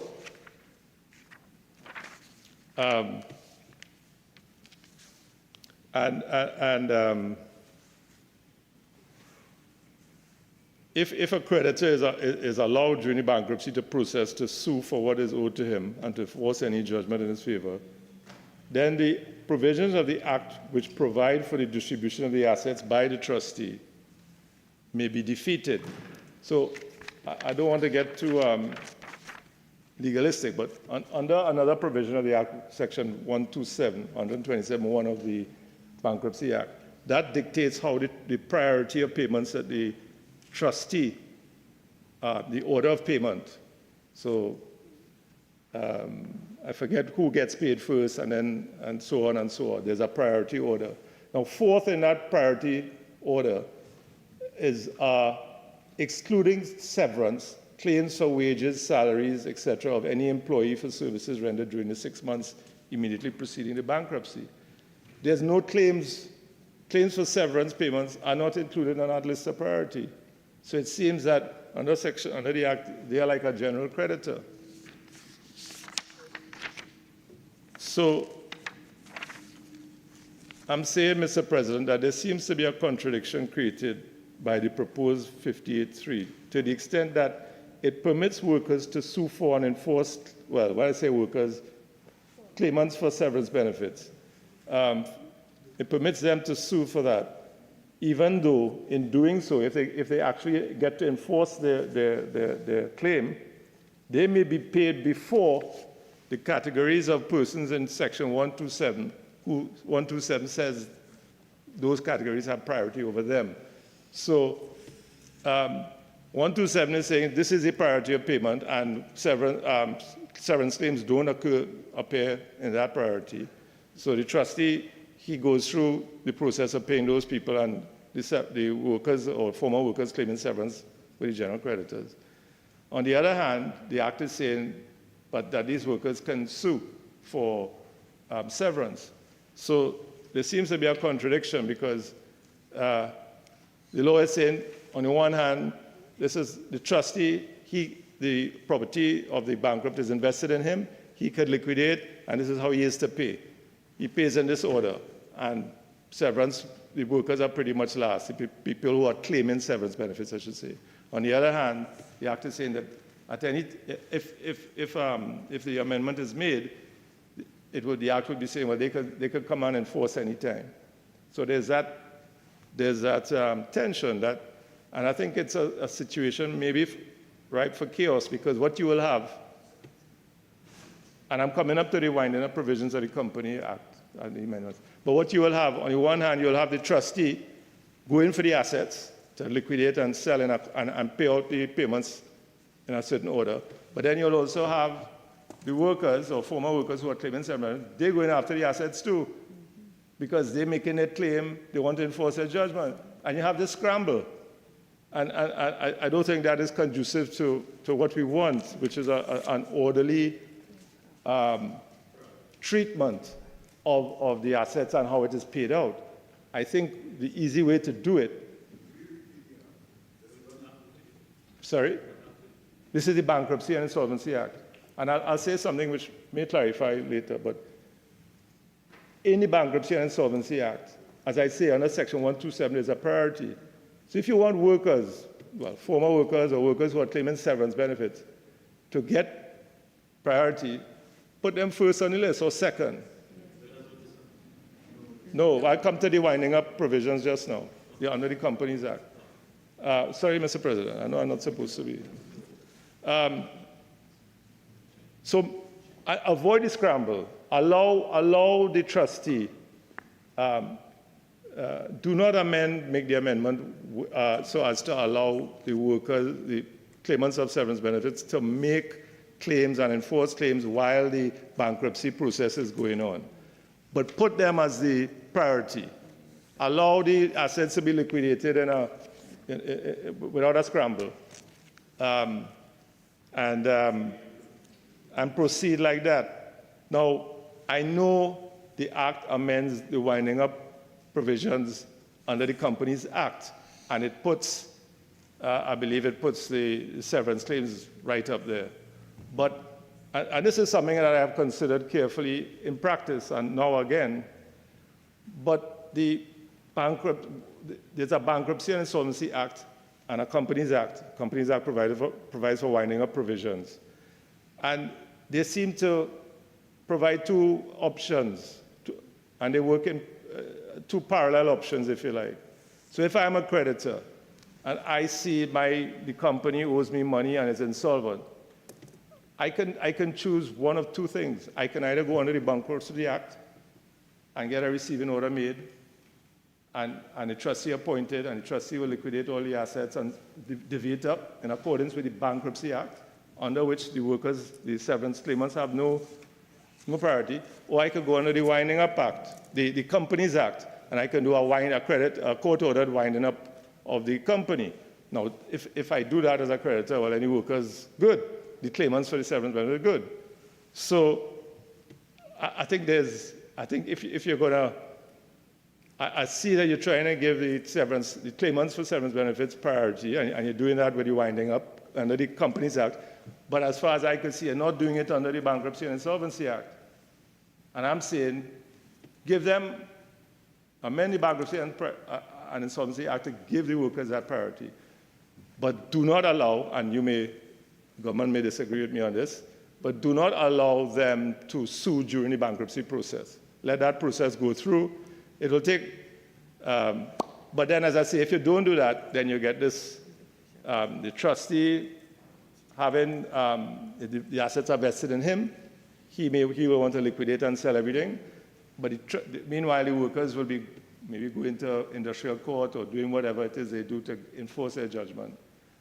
So there will be that scramble, and that is what the stay in these situations, why they impose a stay, is to and allow the liquidator or the trustee to do his work because they want to avoid a scramble. I'm just saying, as again, I find it very strange as a practitioner that we have a Bankruptcy and Insolvency Act that provides for bankruptcy and for companies too, and then we have a Companies Act with winding up provisions, and the Companies Act doesn't repeal the Bankruptcy Act. The Bankruptcy Act, sorry, doesn't repeal the company's winding up provisions. So it's like a creditor has, well, I could go either way. Which one is better for me? 8 minutes. Wow. The other problem I have, well, it's not a problem, but I was struck by the increase in the severance benefits. I think we had it all worked out here, but I think for hourly weekly rated, it was under 5 years, it was basically a 50% increase. For monthly rated under 5 years, 100% increase. For 5 years and more, hourly rated, etc., it was 100% increase. And then for 5 years and more for monthly rated, it was 233% increase. I think I've got those right, I don't know, but it's very substantial. When I say increase, in terms of the number of weeks or time that you get per year salary, it's substantial. I looked at other countries. I looked at Jamaica, I looked at Barbados, I looked at Guyana. Now, I didn't have a lot of time, so I just went on the internet, and they seem to be much lower. It seems to be, if it's less than 10 years, it's 2.5 weeks a year, or 2 weeks a year, or Guyana is 1 week a year. If it's less than 10 years, and then it goes up to like 3 weeks. If it's more than 10, or I think in case of Guyana, if it's more than 6, it goes up to 3 weeks. So they seem to be much lower than what we are suggesting. And obviously, I am not a IR person, or I haven't practiced in industrial code that much, or at all really. I advise clients more, but it did seem quite, almost seemed excessive.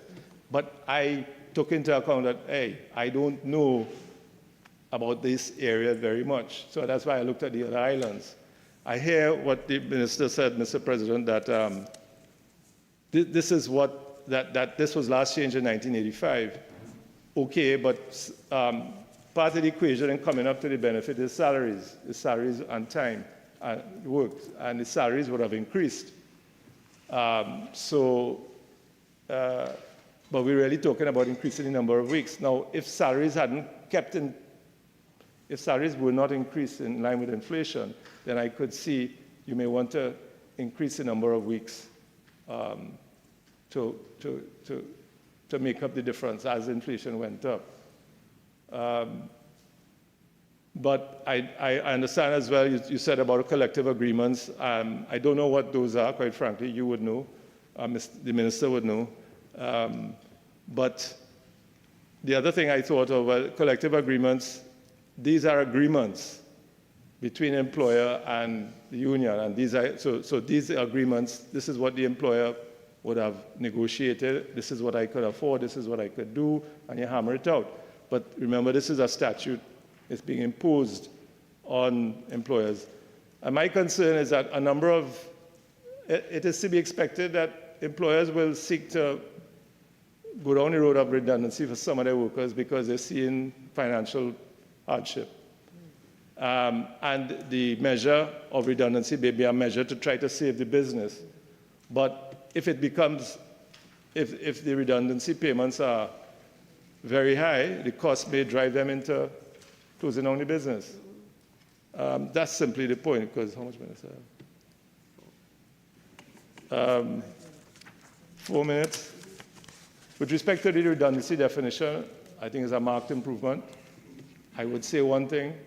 I am not convinced that it covers the situation where workers are terminated in effect by operation of law because of a winding up, a court-ordered winding up. And I think that should be put in specifically. I see force majeure, but I don't know that that covers it. Force majeure is a contractual term. It talks about exceptional events, which are not foreseeable. That's in contract law. I don't know how it's going to be interpreted in this act. It may be that it can be argued that, well, failing in business and being wound up is not unforeseeable, so it's not force majeure. So I think I agree that workers should be protected in those scenarios and get redundancy payments if they can. So I would say take the doubt out of it and insert that scenario that redundancy means a reduction of labor because of an order for the winding up of the company, something along those lines. I have to agree with the other senators in terms of the temporary layoff. I think the act should. I know there is jurisprudence on how it is to be done and when it is to be done, but I think the circumstances in which an employer can unilaterally impose a temporary layoff should be set out, and the process should be set out. Just like how the act sets it out for redundancy, and there's a lot of use that is very useful, and that is set out. It should be set out for temporary layoffs. In other words, when can an employer impose temporary layoffs unilaterally?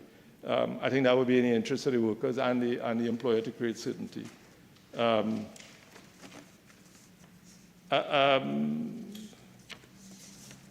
much do I have? 3 minutes. Thank you, Mr. President. I'm just going to look at my notes.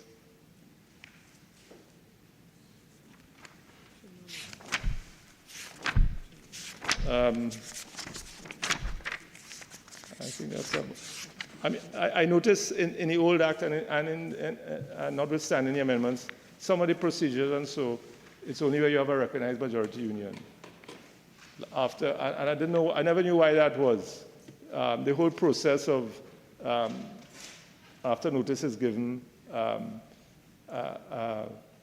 the union have to submit why they disagree or agree or what they think about the proposed redundancy. And that whole process where the minister can intervene, it seems to be only where there's a majority, recognized majority union. I think the individual worker can ask the minister to intervene, but there are parts, let me just say that there are parts of the act that deal with the redundancy process that it's only for where there is a recognized majority union. And I thought that should be opened up. I mean, maybe there's a reason for that, I don't know, but that should be opened up for individual workers or unions that are not recognized majorities. I agree with the minister. There should be some provision in the act that says the minister, when he gets a notice, he has to respond by a certain time, or if he wants to request further information, he has to make that request by a certain time, and if he requests information, then the employer has to respond by a certain time. I also wondered whether, well, if the employer doesn't have the information, what happens? I guess the industrial court will work that out, but I think the actions should address that scenario. Because then, if I don't have the information, I can't satisfy the minister's request. If I can't satisfy the minister's request, the notice doesn't start. So we should deal with that.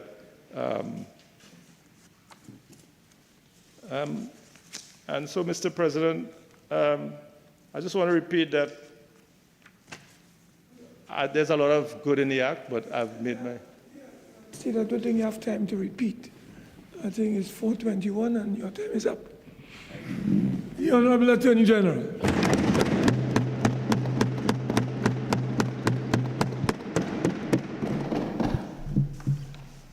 Thank you, Mr. President. Mr. President, I joined the debate. I was not planning on speaking this afternoon, but after hearing Senator Al-Rawi, I was convinced that there was no need for me to speak. But Senator de la Bastide has raised a few, some very valid concerns, and I thought that I should attempt to address them. Now, if I could begin in a useful place at the beginning,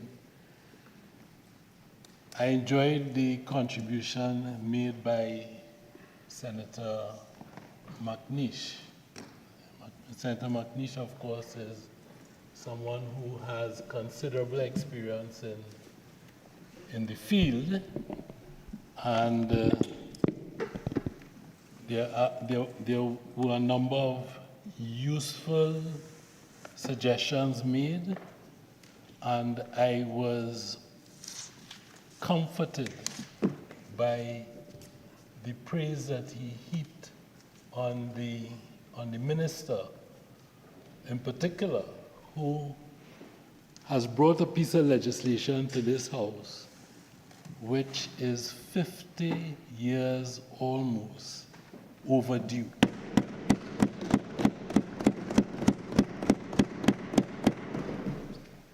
Now, the minister, in piloting the bill, acknowledged, and I wish to acknowledge as well, the courage of the Prime Minister, who has caused the minister to bring what is a revolutionary piece of legislation.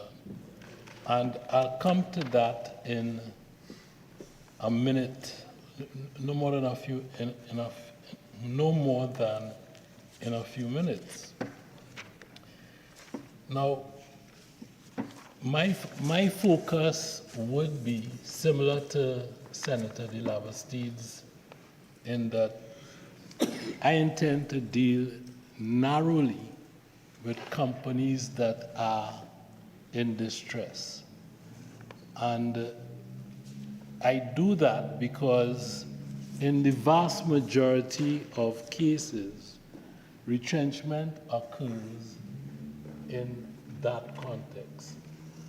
Put another way, a company that is thriving is not likely to be retrenching its factors of production. So if we begin with that the focus is on companies in distress, I think that is a useful place to begin. And so the question is, what happens in insolvency?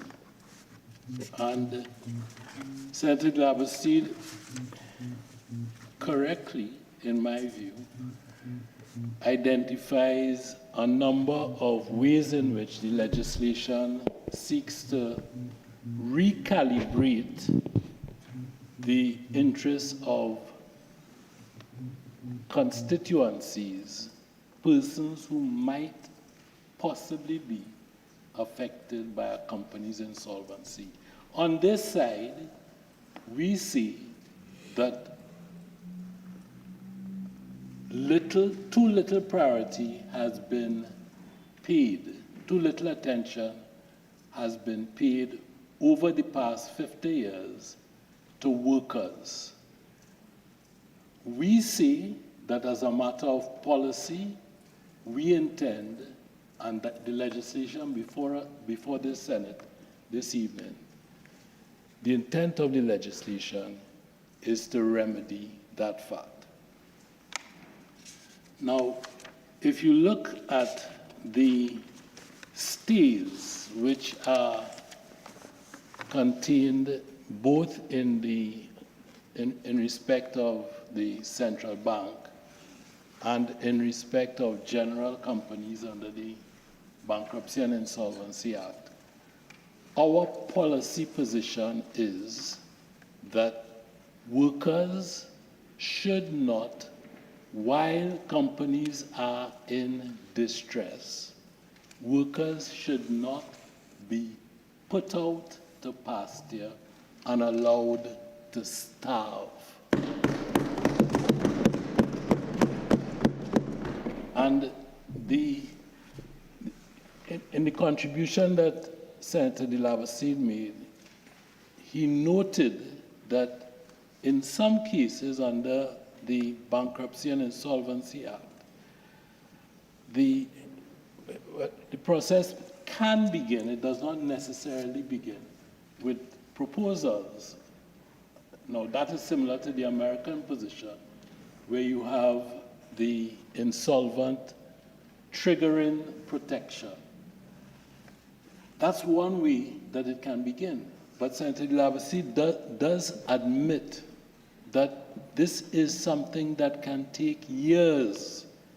And the question that we on this side have asked ourselves and answered is, what happens during those years to the employees of the company?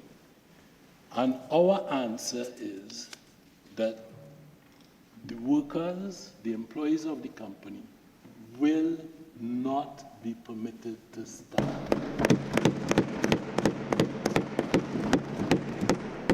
So that Senator De La Bastide is the reason, the policy reason why under the Bankruptcy and Insolvency Act, we have said that the stay, which would otherwise exist under Section 55 and 57, that the stay is a qualified stay.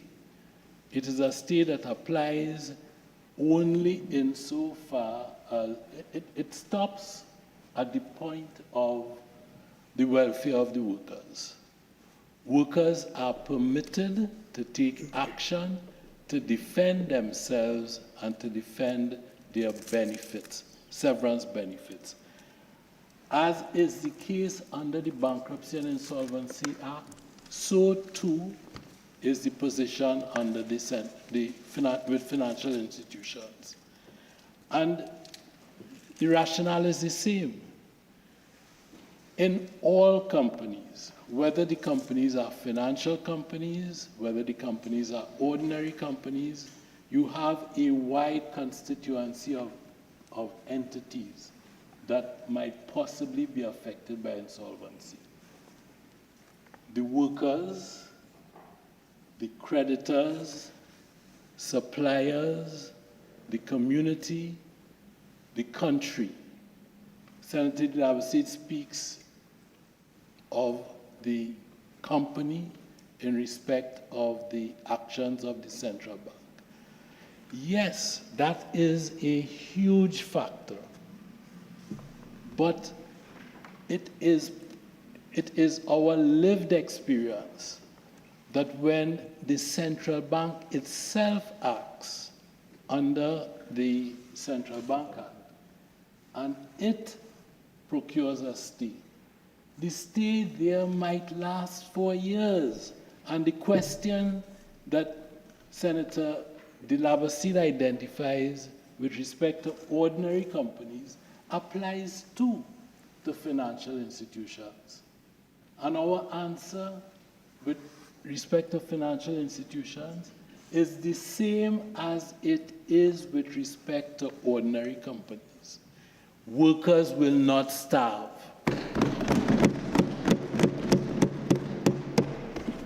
So that as a matter of policy, the stay will not prevent the taking of action by workers to protect their benefits. Now, that brings me rapidly to the Companies Act. And the position there is complicated. I think I had a word with Senator Nish during the course of the debate. You see, and I go back to the courage of the Prime Minister. In the real world, when a company becomes insolvent, it could only become insolvent if it has debt. If it has no debt, insolvency does not arise. Who are the lenders in this society? They are banks. The banks are the lenders in the society. Now, what has happened in the past is this. The banks would lend money to companies and commercial entities, and don't get me wrong, I am not a Marxist. I understand the role of credit in a modern economy. The banks lend money to companies. When their loans become difficult to service, the banks have what practitioners describe to be belt and braces. They have, and I don't wish as well to get into too much technical detail, but they always will have fixed and floating charges. They have fixed and floating charges. All banks lend on fixed and floating charges. When the bank lends on a fixed charge, they own something. Okay? So if the bank lends on the security of your car, you might be driving the car, but guess what? You don't pay for it. The bank is going to take your car from you. The same principle applies. Now, with respect to floating charges, the position is a little different. The company is allowed to run its affairs. They have some governance over its affairs and so on and so forth. Now, one of the problems that we encountered as a society with the preference that we thought we had accorded to severance benefits was that banks would appoint a receiver. On the appointment of the receiver, the charge would morph into a fixed charge. And guess what? The workers would have nothing. That's how there's a case, a Privy Council case, Mahabir Singh and Hurdy. It is one of the cases in which the Privy Council very rarely compliments counsel. And I do not say this to embarrass Senator Bastide, but his deceased father was counsel in the case. And the Privy Council said this of him. Mr. Bastide, in an admirably succinct and lucid argument, submitted, and they go on.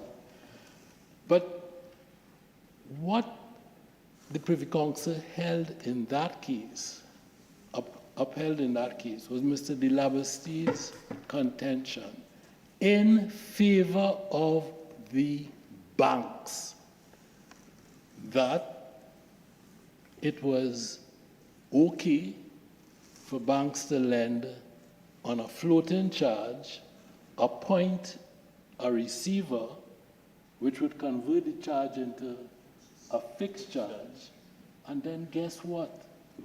The workers had to suck salt. We are changing that.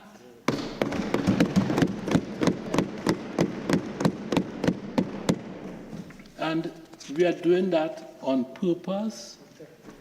We are protecting the interests of workers.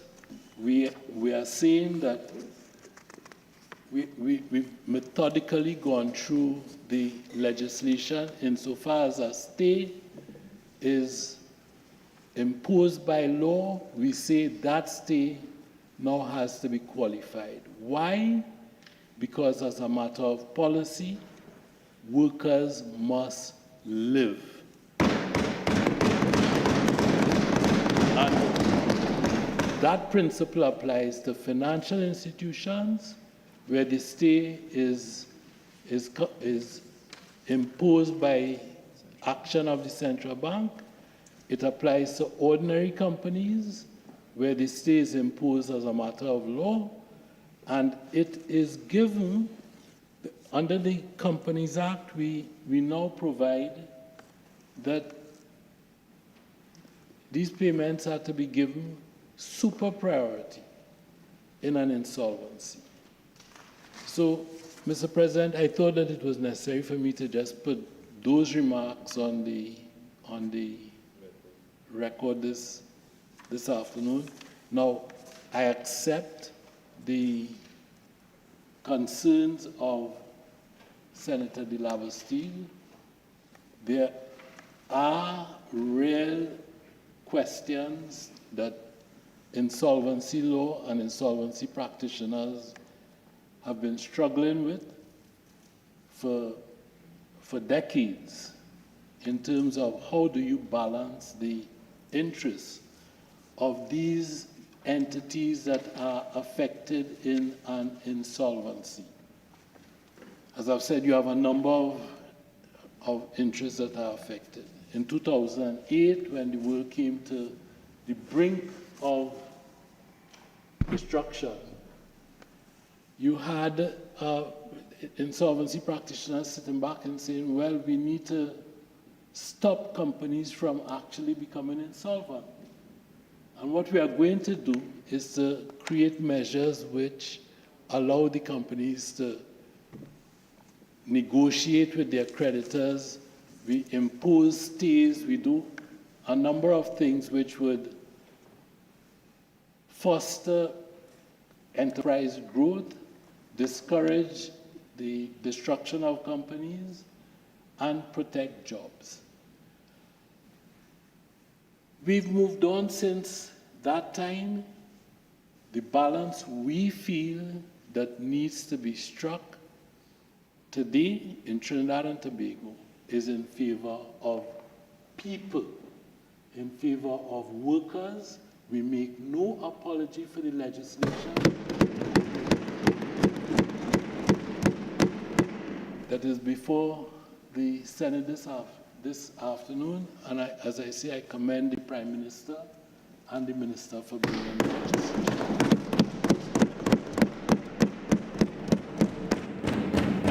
Senator Melanie Roberts-Radgman.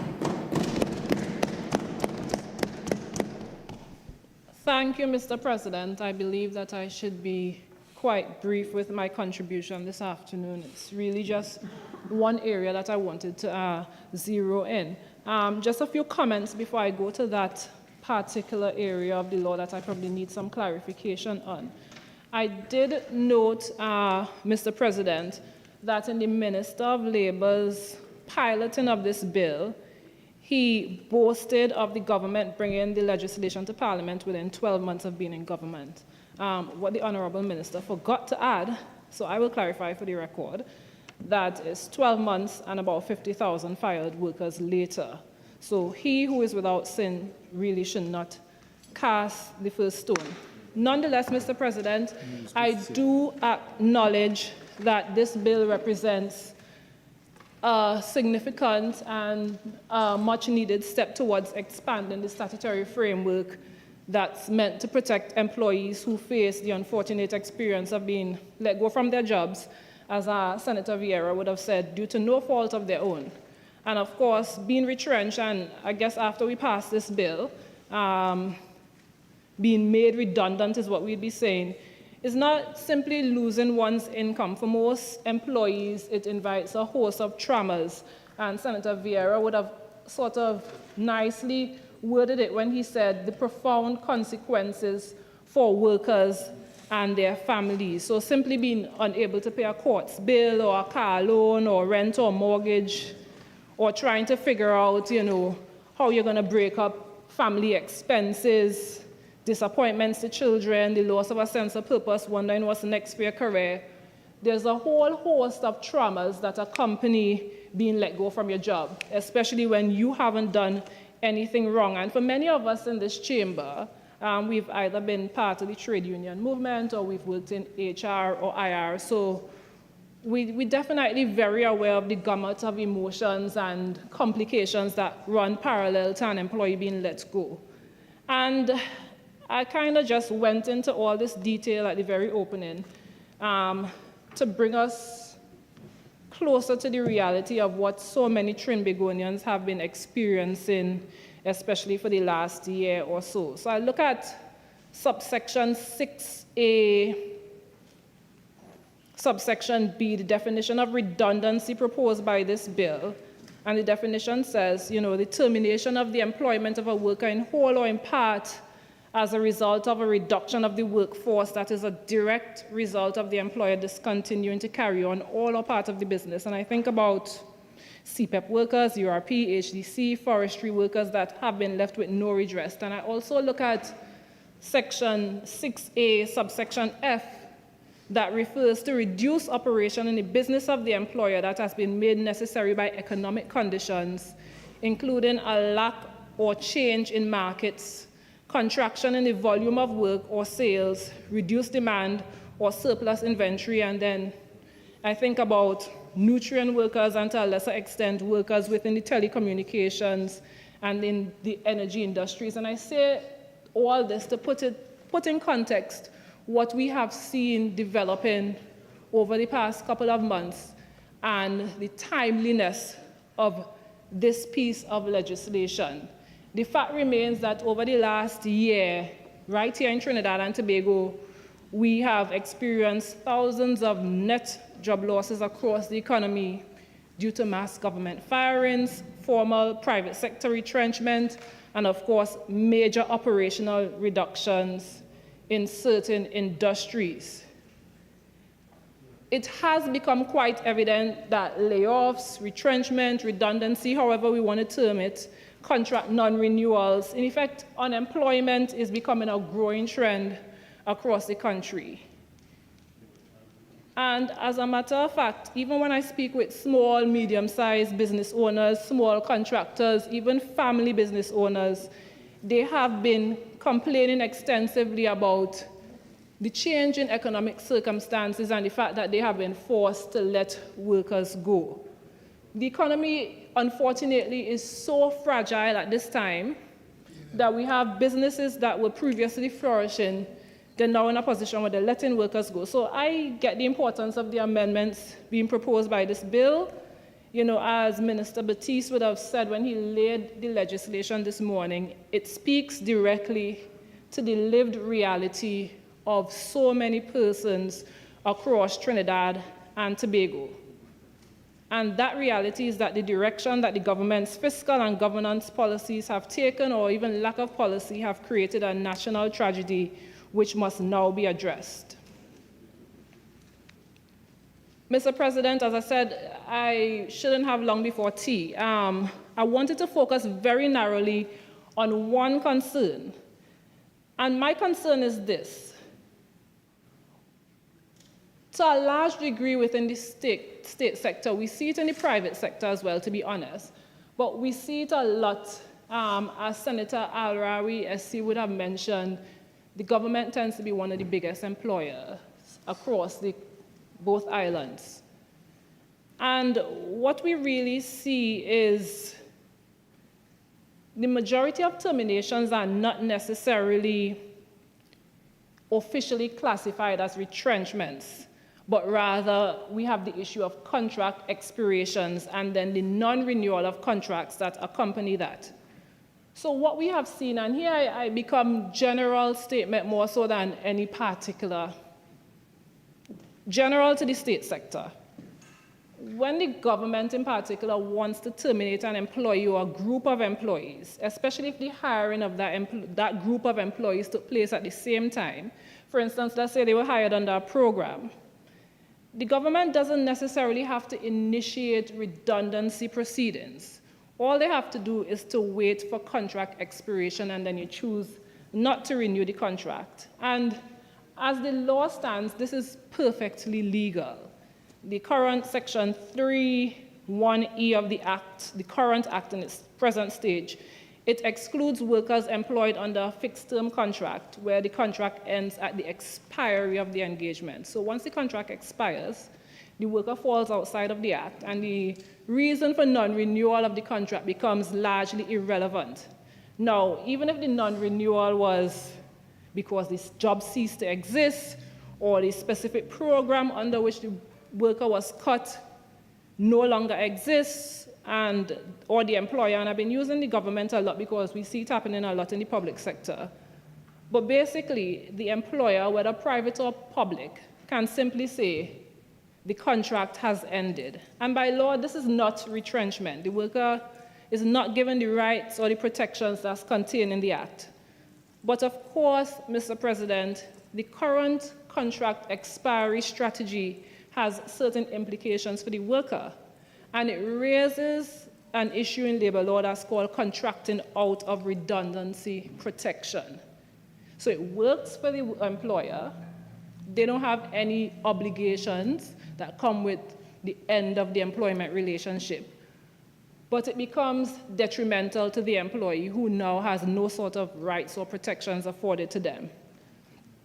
So what you really have is a situation where the government or any employer, for that matter, simply systematically uses non-renewal of fixed-term contracts to avoid your retrenchment obligations. And this is a legal loophole that we're all aware of, but we don't talk about it or we don't address it. And I have my concerns that even with these amendments that are quite welcome, we still don't necessarily get to the crux of this issue. There is a structural tension existing in the current Trinidad and Tobago labor laws, and even one that would continue to exist even after we pass these amendments here today. That's that gap between the legal definition of retrenchment, and now modified by way of this bill to redundant, and the realities of how the public sector contract work is actually managed. We have seen how this plays out. We saw it last year when the government simply didn't renew RHA and HDC worker contracts, and even when quite a few, I can't remember how many, about 200 BOA contracts weren't renewed.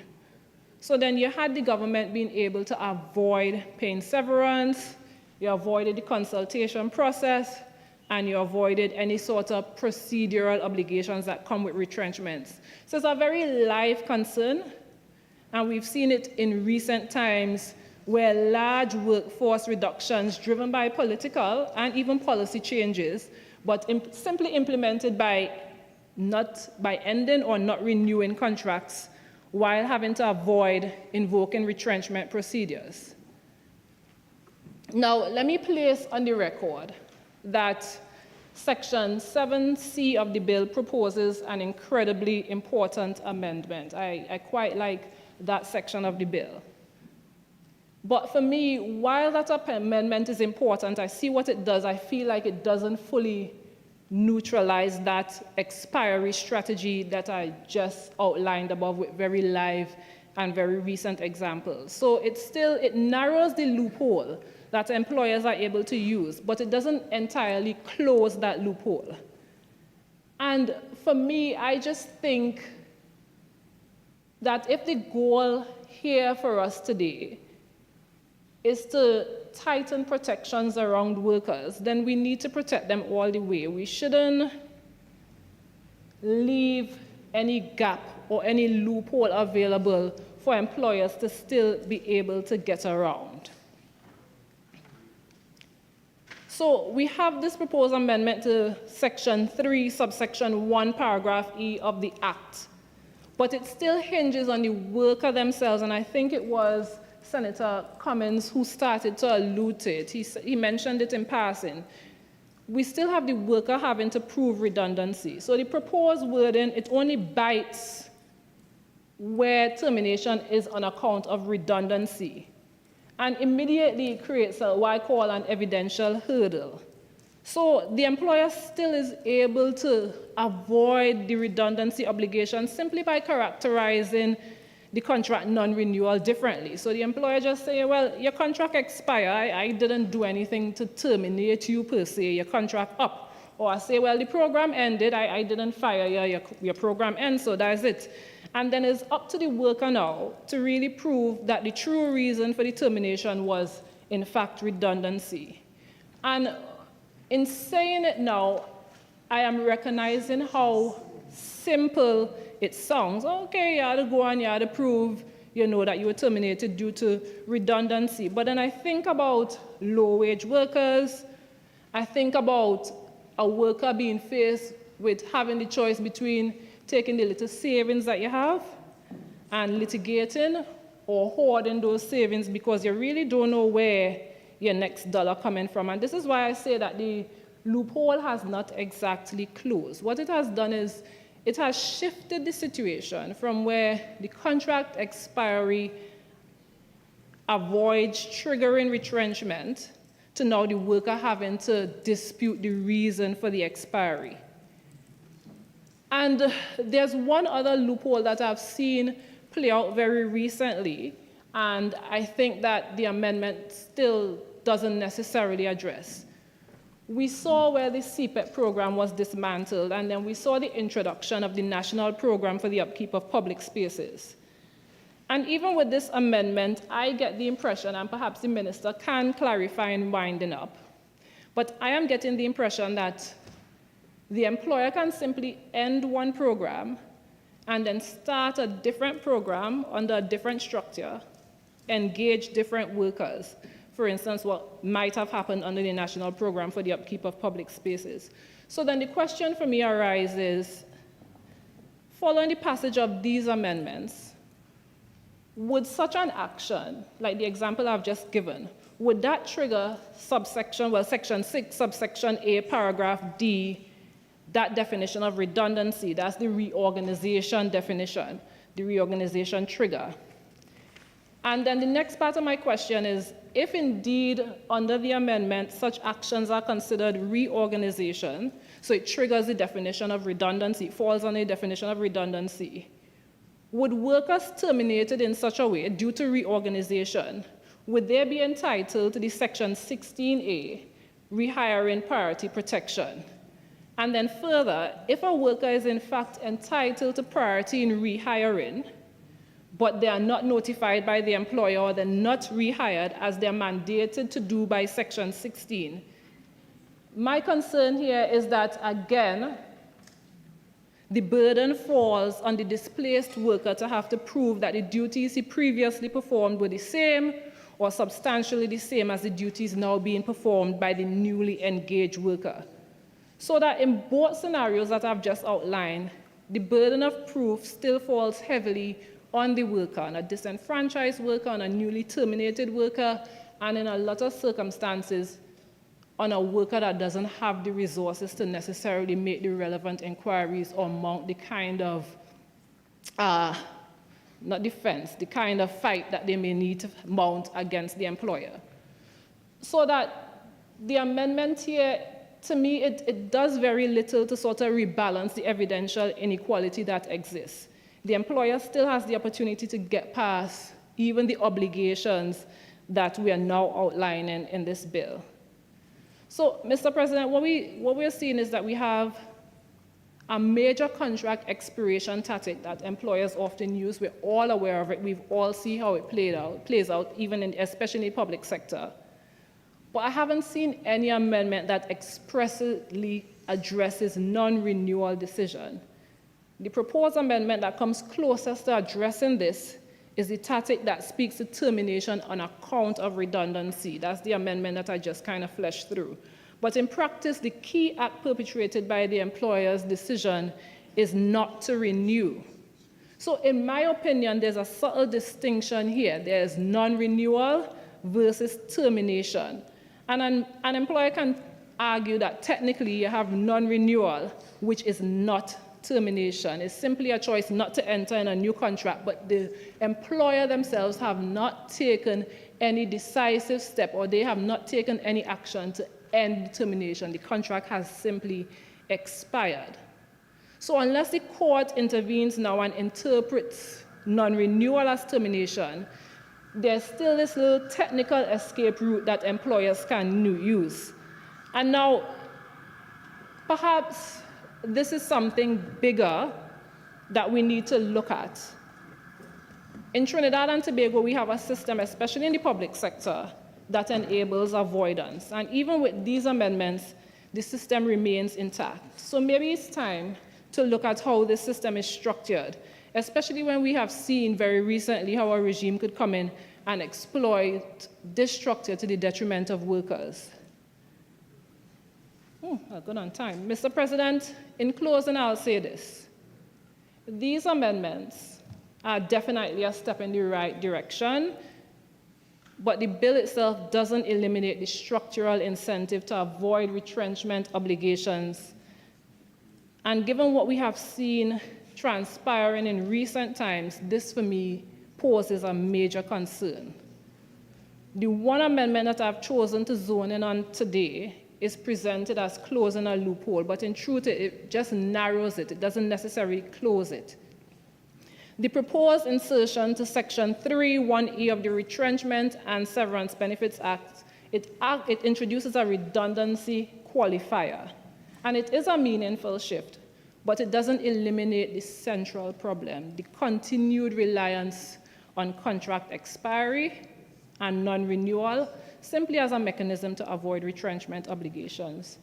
So the amendment, it seems to change the question, but it doesn't change the structure. Under the current law, the inquiry itself will end at the expiration. You just say contract done, goodbye.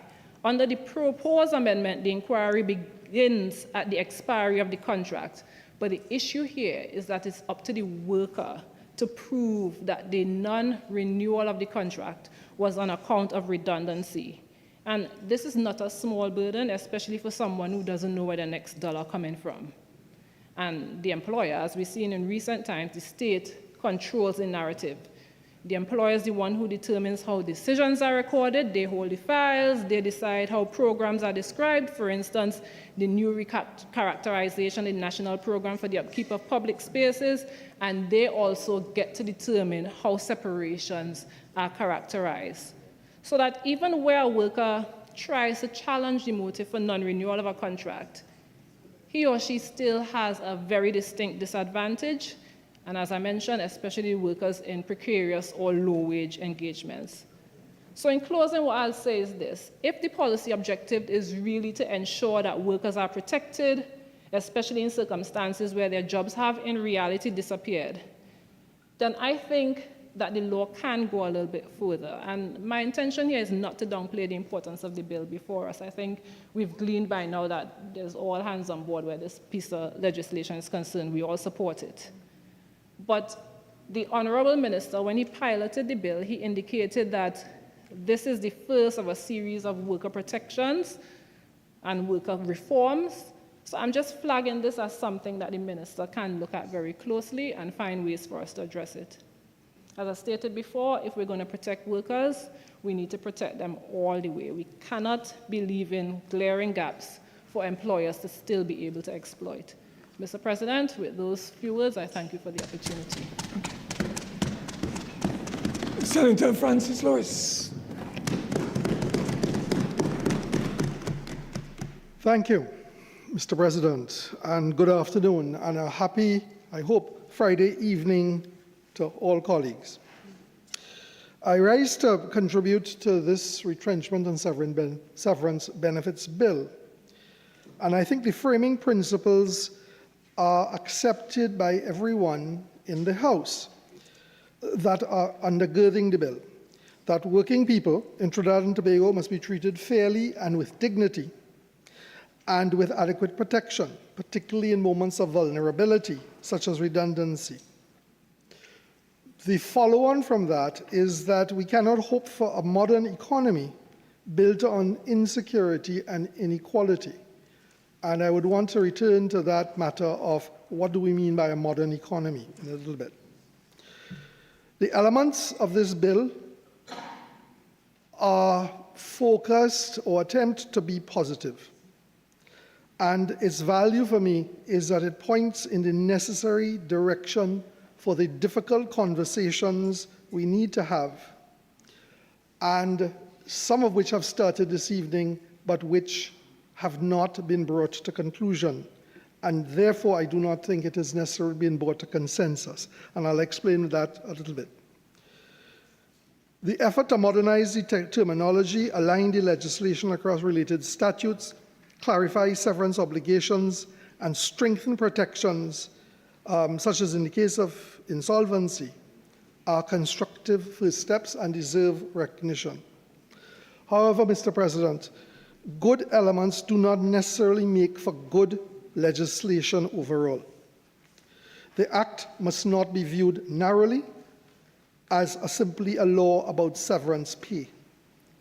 In reality, it is one of the central laws governing how we help businesses restructure, deal with economic downturns, how, when we deal with loss of contracts, how that may be dealt with, and it is the intersection of worker protection, enterprise survival, labor market flexibility, and economic stability. So this bill, which some speakers have alluded to for the focus on work persons' protection, goes much further than that and has major implications. In practical terms, it affects how quickly a business can act, what processes it must follow, what costs it must bear, and whether the enterprise can remain viable while still treating workers fairly. That's why getting this legislation right is so important.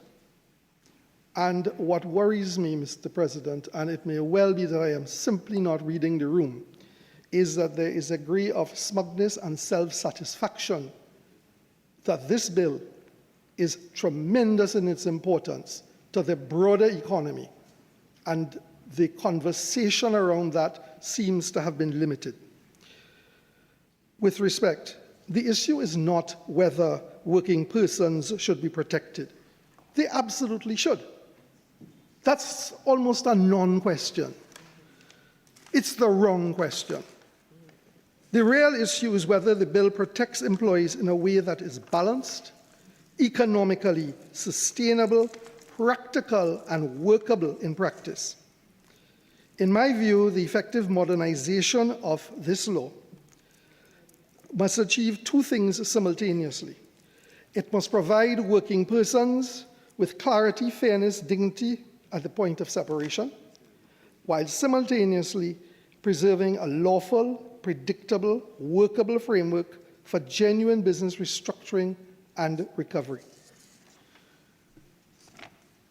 If that balance is not achieved, the consequences will extend far beyond the individual cases, for which I am sure all of us will feel great pain at the level of the individual. This is at the level of the economy as a whole. Poorly calibrated legislation in this area slow lawful restructuring, increase the cost of adjustment, discourage hiring, complicates recovery from shocks, and ultimately weakens both business resilience and long-term job creation. Mr. President, the legislation that we are proposing replaces one that was enacted in 1965, some 40 years ago, and has largely served the country well. 85, I do beg your pardon. And this is not trivial. I pay tribute, and I think it's important to say this, to key members of the respective benches who have worked in this area of employment law, including yourself, Mr. President. But however, to the business at hand, we also have to recognize that the economic environment and how we view work and the respective responsibility of organizations and individuals for employment and employability, which this type of law seeks to address, has fundamentally changed in the last 40 years. When we think of how work was, and that's one of the values of age, how we thought of work 30 years ago, 20 years ago, is not how work is thought of today. and I'm not sure that the bill is addressing that evolving perspective. Our people and our organizations can be bright and they can be innovative, and we should encourage and support this. I wonder whether the legislation goes far enough in doing this. I think it's important to pause just for a minute, Mr. President, to reflect on our industrial court. We started this court, this country started this court in 1965. It was not the first labor adjudication body ever set up. The US National Labor Relations Act and labor courts in both the UK and South Africa predate our court. But our court was one of the most distinctive and influential models in the Caribbean and in the Commonwealth, blending legal and industrial relation principles in a groundbreaking way. It was not the first industrial court globally, but it is one of the earliest and most distinctive and successful Commonwealth models worldwide. Sir, I thank you for allowing the digression. It is to remind us that we need to be innovative rather than backward looking. And that is a worry when I look at this law. The context I've approached looking at this bill is modernization simply cannot mean increasing rights and obligations. It must also improve efficiency, flexibility, and the overall functioning of the system. The central question before us is, does this legislation modernize the law in a way that improves fairness and certainty for all parties? Does it introduce greater rigidity, higher costs, additional complexity that may work ultimately against employment, business sustainability, and, ironically, out of that, long-term working persons' security? This is a potentially dangerous bill. In saying it that way, in no way am I suggesting that danger is a bad thing. It is seeking to do a lot, and we have to get it right. When we look at, does it introduce greater rigidity, the question we also need to ask in parallel with that is, does it strengthen our economic and business ecosystems? My central concern is that this bill in its current form risks the potential of doing more harm than good to the wider economy, particularly at this fragile state of our national development. For more than 30 years, for more than my 30 years in business and management, I have learned that labor policy cannot be examined in isolation. It must be considered as part of a broader economic ecosystem, one that includes investment decisions, business confidence, job creation, and competitiveness. If we strengthen just one aspect of the system without due regard to the others, we create imbalances. Imbalances over time lead to distortion, and distortion of this type is almost always detrimental. The bill, in its present form, appears to significantly increase the cost, the complexity, and the procedural burdens associated with workforce adjustments. It strengthens consultation requirements, it expands obligations, it potentially increases severance liabilities. And yet, it does so without trying to address or indicating that it will be addressed the long-standing inefficiencies in dispute resolution, and without introducing meaningful flexibility for more modern forms of work, and without reducing the administrative friction to employers. In effect, Mr. President, it raises the cost of employment and does not improve the ease of employing. That's a dangerous combination.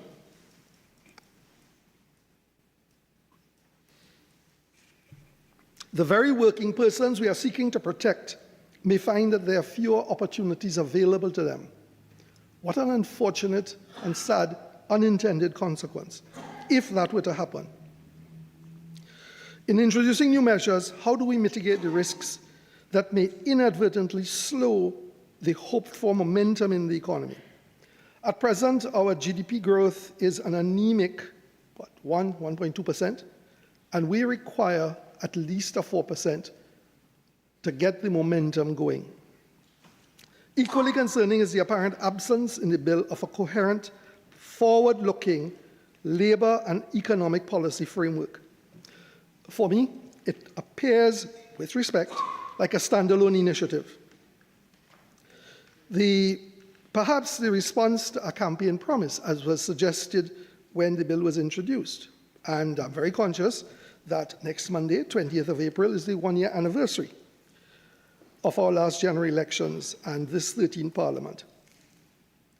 You know, at some point, as a Parliament and as a people, we need to move from campaigning to governing. And this government owes this country not a piecemeal intervention, but rather one that is planned as a careful, sequenced reform agenda. Modern labour market reform, if that is the objective, must be balanced. It must not only address protection, but also flexibility. Not just rights, but efficiency. And not just cost, but productivity. It must be integrated with policies on skill development, investment promotion, economic transformation, and recognize the evolving evolution of work and employment. And I'm simply not seeing that in the discussion or in the bill. I would like, if in the time I have, to briefly do a traffic light analysis. I've done it before with other pieces of legislation, where green are the things that I think are good. It doesn't have to be perfect, but it's worthy of keeping and building upon. Red are those areas where it would be problematic, and amber would be those elements that are not yet present and which innovation may suggest to be useful. So very quickly, I suggest 6 green items. Updating the law reflects modern business realities, and it moves from the narrow old surplus labor concept. In this regard, revitalizing and refining the redundancy concept is positive, notwithstanding the flaws in the actual drafting. Wages in lieu of notice, I think, could be considered just and fair, and helps to move forward in difficult circumstances. Moving from fixed fines to maximum penalty allows for greater proportionality rather than a one-size-fits-all fine. The concern is not the proposed shift itself, but the concern with an unjustifiable scale of increase, and more importantly, the absence of guiding principles beyond that. Strengthening worker protection in insolvency through a privileged approach, that priority would appear to be positive. And clearer pre-notice consultation would be welcome, although that is there in the existing bill. The items that are problematic, that I would consider red, would have been dwelt on earlier by other speakers. I'll just mention them, but I will not dwell on them. The insertion of ministerial acknowledgement, I fear, would create a very real problem. It creates uncertainty for lawful business restructuring decisions and effectively gives the minister, not this one, but any minister in the future, because the present law is 40 years old. How many ministers have come and gone? A gatekeeper role over the start of the notice period. The current rule is clear that notice runs from service. I think that should be maintained. And if, as some colleagues have suggested, the acknowledgement process takes time, then we need some kind of known timeline so that the notice period moves from being variable and administratively controlled to one where employers, working persons, and unions have more certainty. I have a problem with the severance formula. Clause 16 substantially increased statutory severance liabilities, and these are not modest updates. In some cases, the bill effectively doubles current liabilities. Let's consider what is proposed. A 4-year hourly worker moves from 8 weeks under the current Act to 12 weeks. That's a 50% increase. A 5-year hourly worker moves from 11 weeks to 22 weeks, 100% increase in liability. A 10-year hourly employee moves from 26 weeks to 52 weeks, 100% increase in liability. A 10-year monthly rated employee moves from 6.5 months to 15.5 months, an almost 140% increase in liability. And while at it, I could not help, and I would leave it to others more expert than I and experienced than I, why the differential between hourly and monthly rated working persons? This risks producing an income inconsistent with modern equality and anti-discriminatory standards. So if you're rated as an hourly worker for a certain length of time working versus a monthly worker, simply by the nature of the job, you get less. I can't think that is right. So my recommendation is to please harmonize across worker classes, retaining proportional treatment for length of service. Why does this matter? It's not just a worker benefit equation. It's a cost rule impact as well on business viability. It affects restructuring decisions, insolvency outcomes, workforce planning, and a willingness to create permanent jobs. The burden is likely to fall most heavily on labor-intensive sectors, micro, small, and medium enterprises.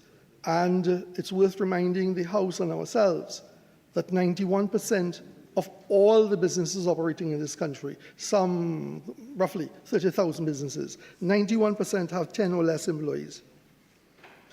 It likely falls very heavily on distressed businesses and employers facing genuine downturns rather than misconduct, bad management, or bad faith. This new statutory severance liability will be particularly consequential for the types of businesses described earlier. The current Act establishes a formula for minimum statutory floors, and in this regard, employers and their collective bargaining partners remain free to provide enhanced benefits through collective agreements, contracts, policies, and negotiated separation. But the implicit logic is that the formula is not right. It needs to be changed because it dates back to 1965. Therefore, it's outdated and should be increased. In my view, that's way too simplistic. It's way too simplistic to be a basis for consequential and quite significant legislative reform. The age of a statutory formula does not by itself establish that it is inadequate, unjust, or unfit for purpose. And as one earlier speaker noted, wages have gone up, and the calculation of the formula is based on wages or salaries. So the actual rating matters, or should matter, less, recognizing that inflation was recognized in the salary calculations. If the concern is that the present formula is no longer adequate, then the burden must lie with the government of the proposer of the reform, and in the absence of consensual support, and I believe there is absence of consensual support, to demonstrate this inadequacy through evidence.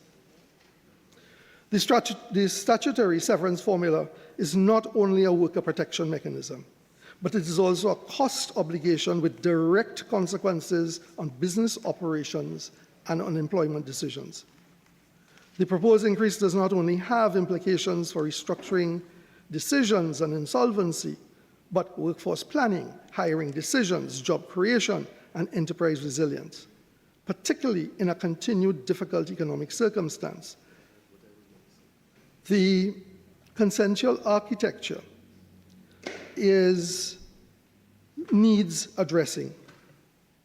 We have the bill appears to layer one consultation regime on top of another, while also using highly subjective language like genuine and meaningful engagement, or such meetings as are reasonably necessary.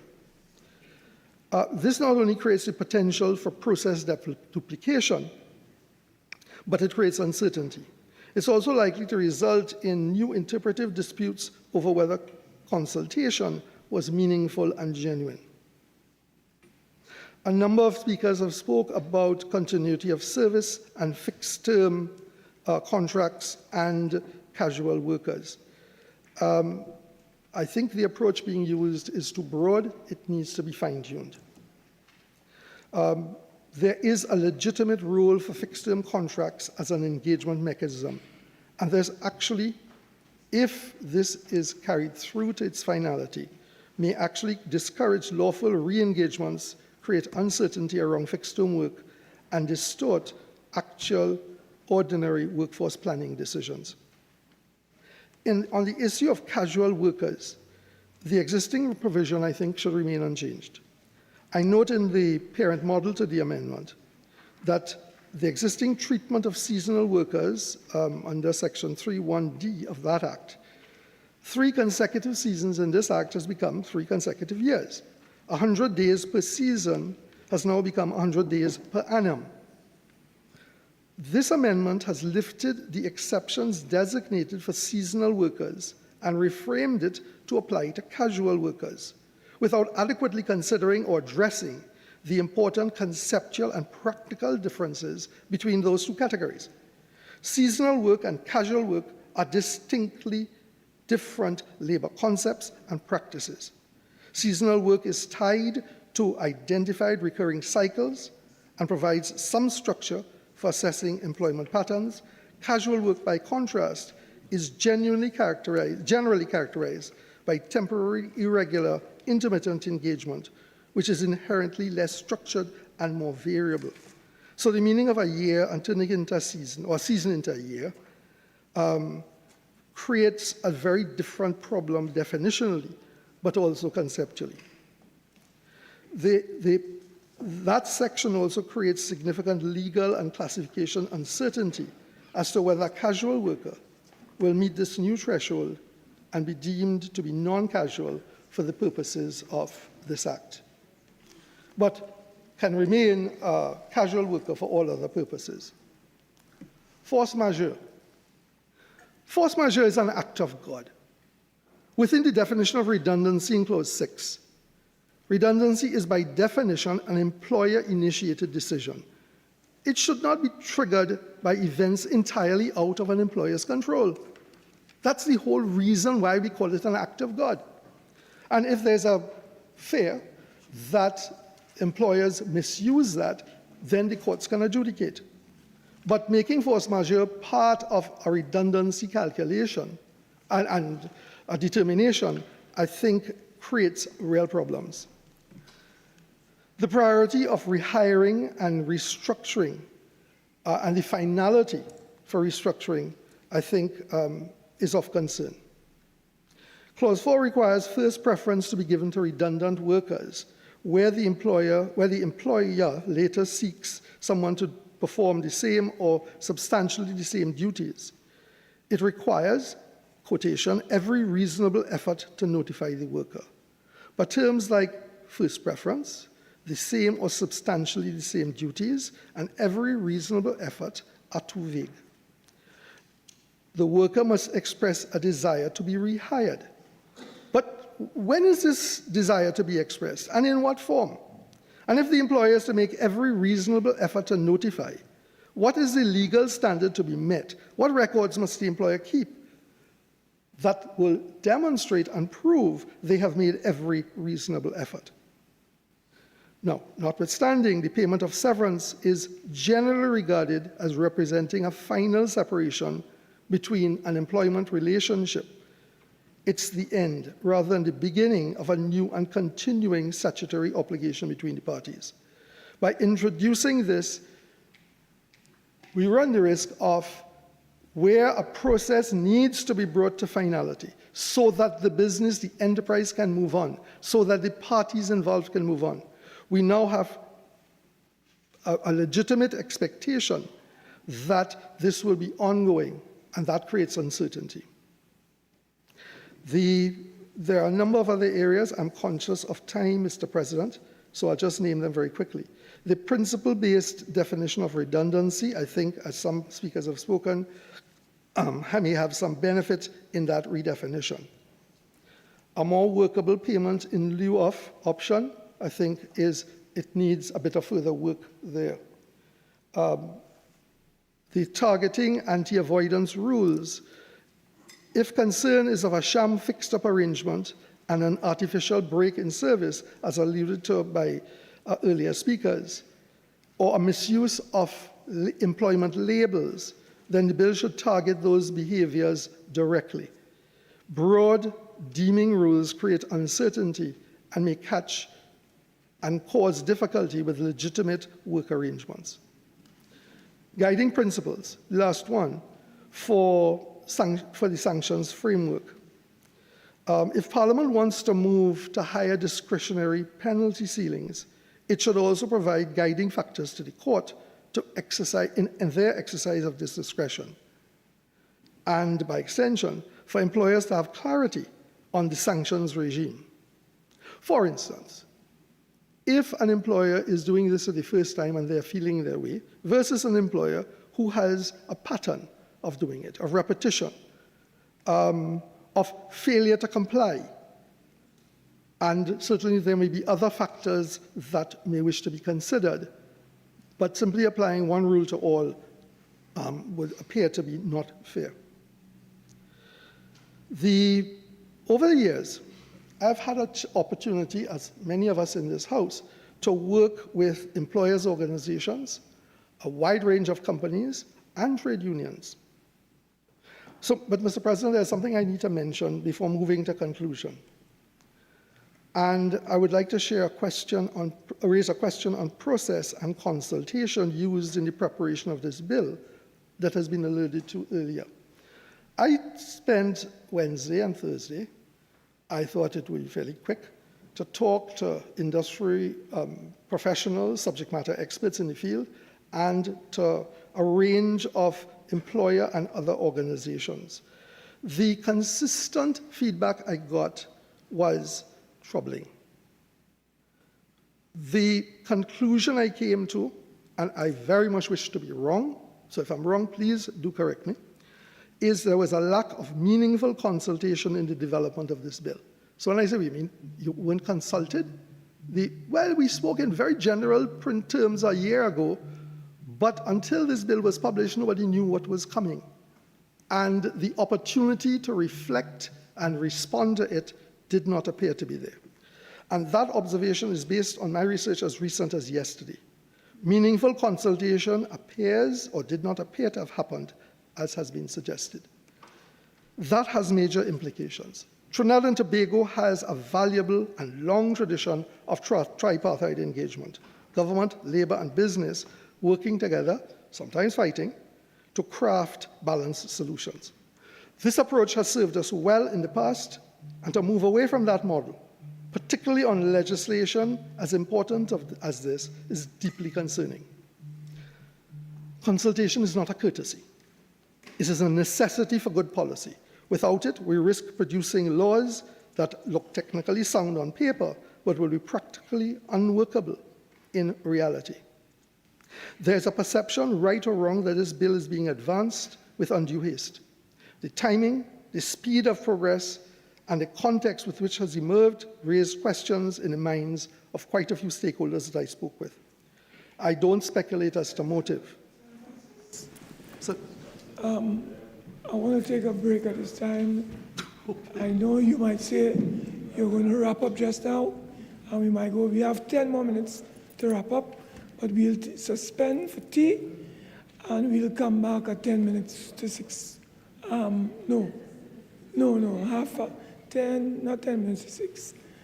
6:15, 6:20. Okay, so we will now suspend until 6:20 p.m.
Thank you, Mr. President.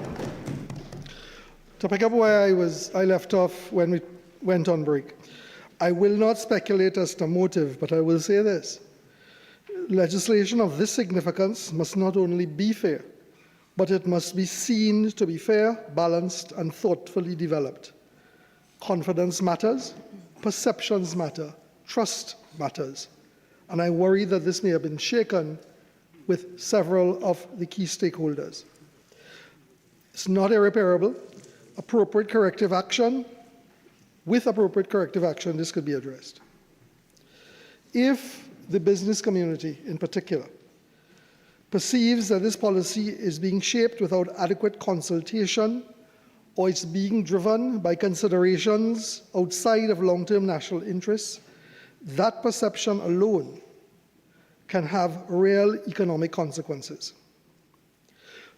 Mr. President, I want to be constructive. I am not at all suggesting that the bill should be abandoned. As I indicated earlier, there are elements worth preserving.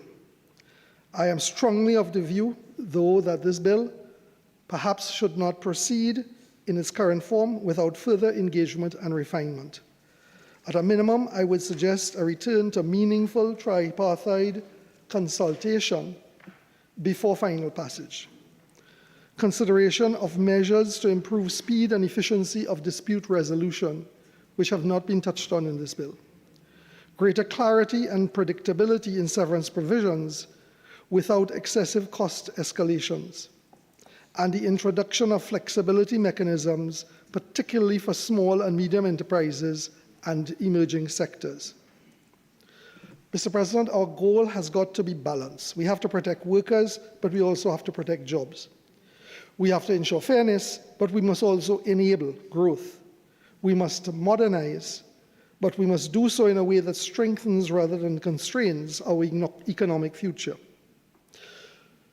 In preparation for this, I thought it would be useful to consider how Trinidad and Tobago may be seen by the outside world in this field. This is a conclusion. I'm very happy to take corrections to it from those who are more skilled at doing this form of research. But what it appears is that if you ask, how is Trinidad and Tobago seen in terms of its labor laws and practices? We're seen as a mid-tier, somewhat challenging business environment. Just for reference, Trinidad and Tobago ranks behind Jamaica in our region in this area. We are perceived as not being among the easiest places to do business, with labor laws and industrial relations systems that are relatively structured, unionized, formal, which adds to stability, but with known for rigidity. When I looked at World Bank ease of doing business or doing business rankings, the last one I found was 2020, placed Trinidad and Tobago 105 out of 190 countries, below high-performing economies in the top third, roughly middle to lower tier globally, perhaps comparable to other emerging economies, but nothing that is outstanding. In passing this law, this will have implications. We can pass it and with an intent that we move up and attract investment and serve workers' rights. Or we could ignore how this may impact perceptions and future FDI inflows that we would like to see. Our country is seen as middle of the pack, a typical upper middle income country with inefficient labor systems, one that is perhaps more structured and proactive in the Caribbean, but with reduced flexibility and slower processes in our labor markets. So, colleagues, we need to situate this legislation within the broader, clearer, articulated economies and labor market reform strategies. We need to get the balance right. Trinidad and Tobago can move forward on the labor market in a way that is both fair and dynamic, supportive of workers, but also encouraging of enterprises, innovation and investment. If we get it wrong, we risk entrenching rigidity at a time when the world of work has changed and when flexibility and responsiveness are most needed. The bottom line is not whether this bill should be, whether we should modernize our retrenchment and severance benefit regime. The real issue for this bill is how do we do it in a way that is fair to working persons, practical and workable for business and entrepreneurs, clear enough to comply with, and sustainable for the wider economy. Some of the bill's objectives are not only understandable but laudable, but several of its major provisions raise serious concern about legal clarity, cost escalation, administrative burdens, and unintended economic consequences. In presenting in its present form, the bill risks making lawful adjustments more uncertain and expensive without demonstrating that the chosen design is the most balanced or evidence-based way to achieve worker protection. I want to end, Mr. President, with a few questions. A business-minded scrutiny, if you will, of the bill, it raises three broad questions. As we make these changes, where is the evidence? What labor market, enterprise, or economic analysis supports it? The scale of severance increases, the widening of continuity rules, and the new procedural burdens. Second question, is the bill clear enough to comply with? Are the drafting choices sufficiently precise to guide all of the stakeholders, employees and working persons, unions, the ministry itself, and ultimately the courts? And the third question, will the bill create unintended consequences?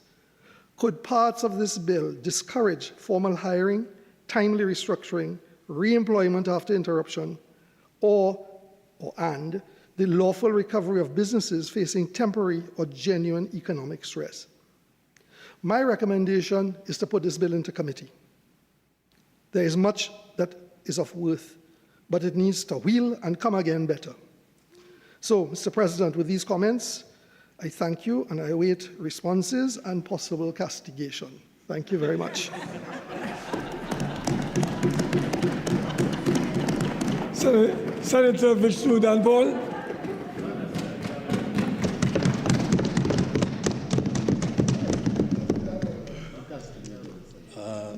Thank you, Mr. President. Good night. And as usual, it's nice seeing you again. Mr. President, I'm going to be very brief because I don't want to be tedious or repetitious. Mr. President, the Retrenchment and Severance Benefits Amendment Bill 2026 is not merely a technical exercise in legislative housekeeping. This bill speaks to the lives of working men and women across Trinidad and Tobago, the factory worker, the bank clerk, the security guard, and all those who one day may find themselves without a job through no fault of their own. Many commentators are of the view that the Retrenchment and Severance Benefit Act has long been overdue for modernization. We on this side acknowledge that parts of this bill represent genuine progress. However, acknowledgement of progress does not mean full acceptance of every provision. Let me begin, Mr. President, with some positives. And as been mentioned before, the expansion of the definition of redundancy under Clause 6 to include modernization, automation, digitization, and introduction of AI systems reflect the realities of the 21st century economy. Workers have been displaced not by human decisions alone, but by algorithms and machines. It is therefore fitting that the law now names these realities. Mr. President, the introduction of a structured consultation regime under Clause 10 is similarly welcome. The requirement that employers consult meaningfully with recognized majority unions before issuing formal notices, examining alternatives such as reduced hours, redeployment, and temporary layoff reflects best practice in industrial relations. We support meaningful consultation. Redundancy must be a last resort. Mr. President, the new section 4A, which caps temporary layoffs at 90 days and deems a worker redundant on the 91st day, closes what has historically been a significant loophole. Employers have on occasion kept workers in a state of suspended uncertainty for months, even years, with no pay and no resolution. This provision brings clarity and, more importantly, it brings fairness. The priority rehiring provision under the new Section 16A is also commendable. The requirement that an employer gives first preference to a redundant worker where they intend, within 6 months, to fill the same or substantially similar role addresses a cynical practice that has robbed workers of legitimate employment opportunities. Mr. President, having noted the positives, I will now outline what this bill does not do and what it does imperfectly. First, on the revised severance benefit rates under Clause 16, I acknowledge that the rates have been amended upward. Under the new structure, hourly, daily, and weekly rated workers with 5 or more years of service will receive 4 weeks' pay for each of the first 4 years and 6 weeks' pay for the 5th year and beyond. For monthly rated workers, the corresponding figures move from 1 month to 1 1/4, then to 1 3/4 month, and this is an improvement. But we must ask to the Minister, is this sufficient?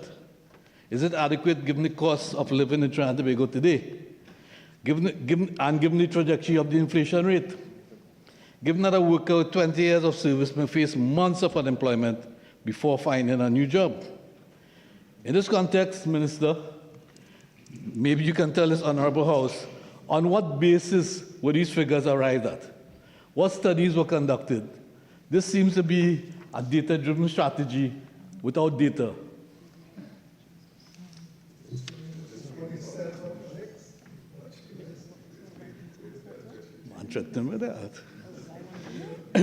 Mr. President, even at $100,000, a fine against a large corporation, this is very critical, for failing to properly compensate its workers during a retrenchment exercise is little more than a rounding error on a corporate balance sheet.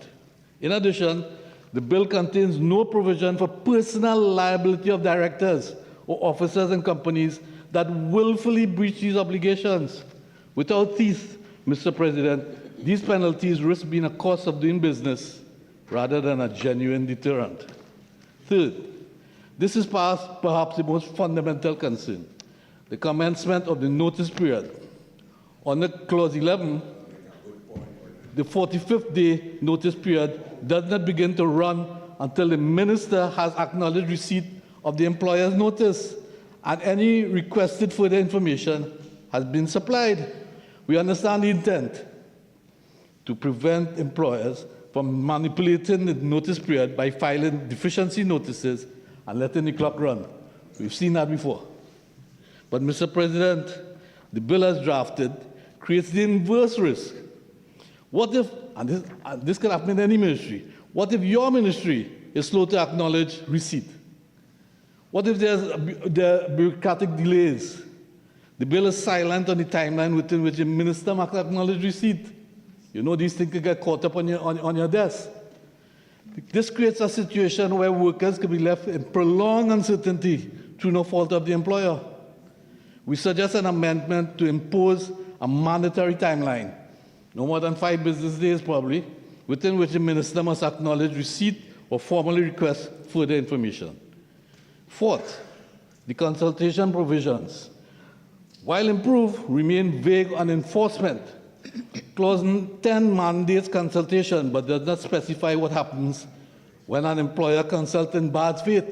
And on the topic of bad faith, in 2014, myself and the Honourable Minister were negotiating a 14% increase in salary for the public service. And that's a classic lesson in how to negotiate in bad faith. So the Minister, you've come a long way since then. I have to admit, you have come. Going through the motions without genuine engagement, consulting in bad faith, we would wish to see explicit provision for a worker or union to challenge redundancy on the grounds of deficient consultation, with a clearly stated solution, including possible reinstatement or enhanced severance. There must be a penalty. Mr. President, the Retrenchment and Severance Benefits Amendment Bill 2026 carries significant economic implications for Trinidad and Tobago. For workers, the revised severance rate, rising the 6 weeks pay per year of service beyond 5 years, provide stronger financial protection during displacement, reducing household vulnerability. For employers, particularly small businesses, the increased penalty threshold of up to $100,000, combined with mandatory consultation periods and wages in lieu of notice, represent a substantially higher cost of workforce reduction. This may cause some employers to hesitate before hiring, potentially dampening employment growth. However, the priority rehiring provisions and extended protection for fixed-term and casual workers could reduce long-term employment and labor market instability. The insolvency amendments, ensuring severance ranks as first priority debt, shift risk from workers to creditors, which may raise borrowing costs for businesses.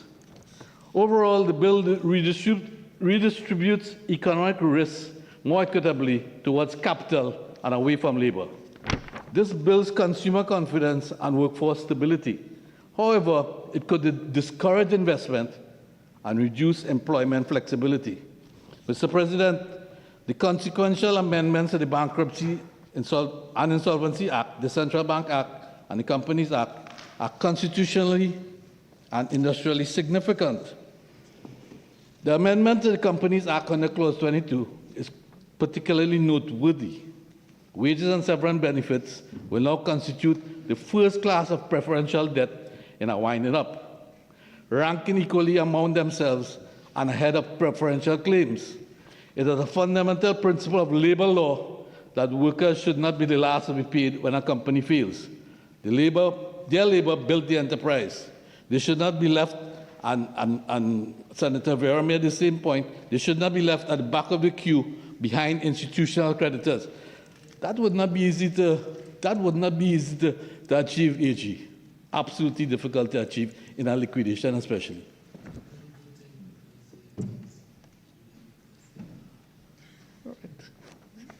However, elevating labor claims in the creditor hierarchy reduces this expected recovery for secured lenders, which may incrementally raise the cost of credit for businesses, particularly in capital-intensive industries. Mr. President, we support the modernization of the definition of redundancy, the strengthened consultation regime, the cap on temporary layoffs, the priority rehiring provisions, and the improved status of workers as preferential creditors in insolvency. These are genuine gains for working people. However, we call on the government to address the absence of mandatory acknowledgement timelines for the minister. Critical. To revisit the adequacy of penalty provisions. Critical. To clarify the basis for the revised severance rate and to consider whether the threshold for casual workers' inclusion is correctly calibrated. These are not matters of partisanship. These are matters of principle and of fairness to the working people of Trinidad and Tobago. I thank you, Mr. President. Senator Dr. Marlene Attzs.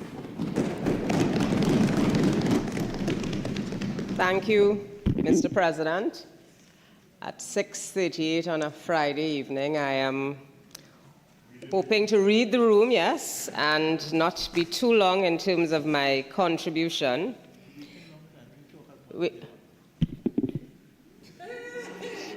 I could only drive one car at a time. Balance is okay.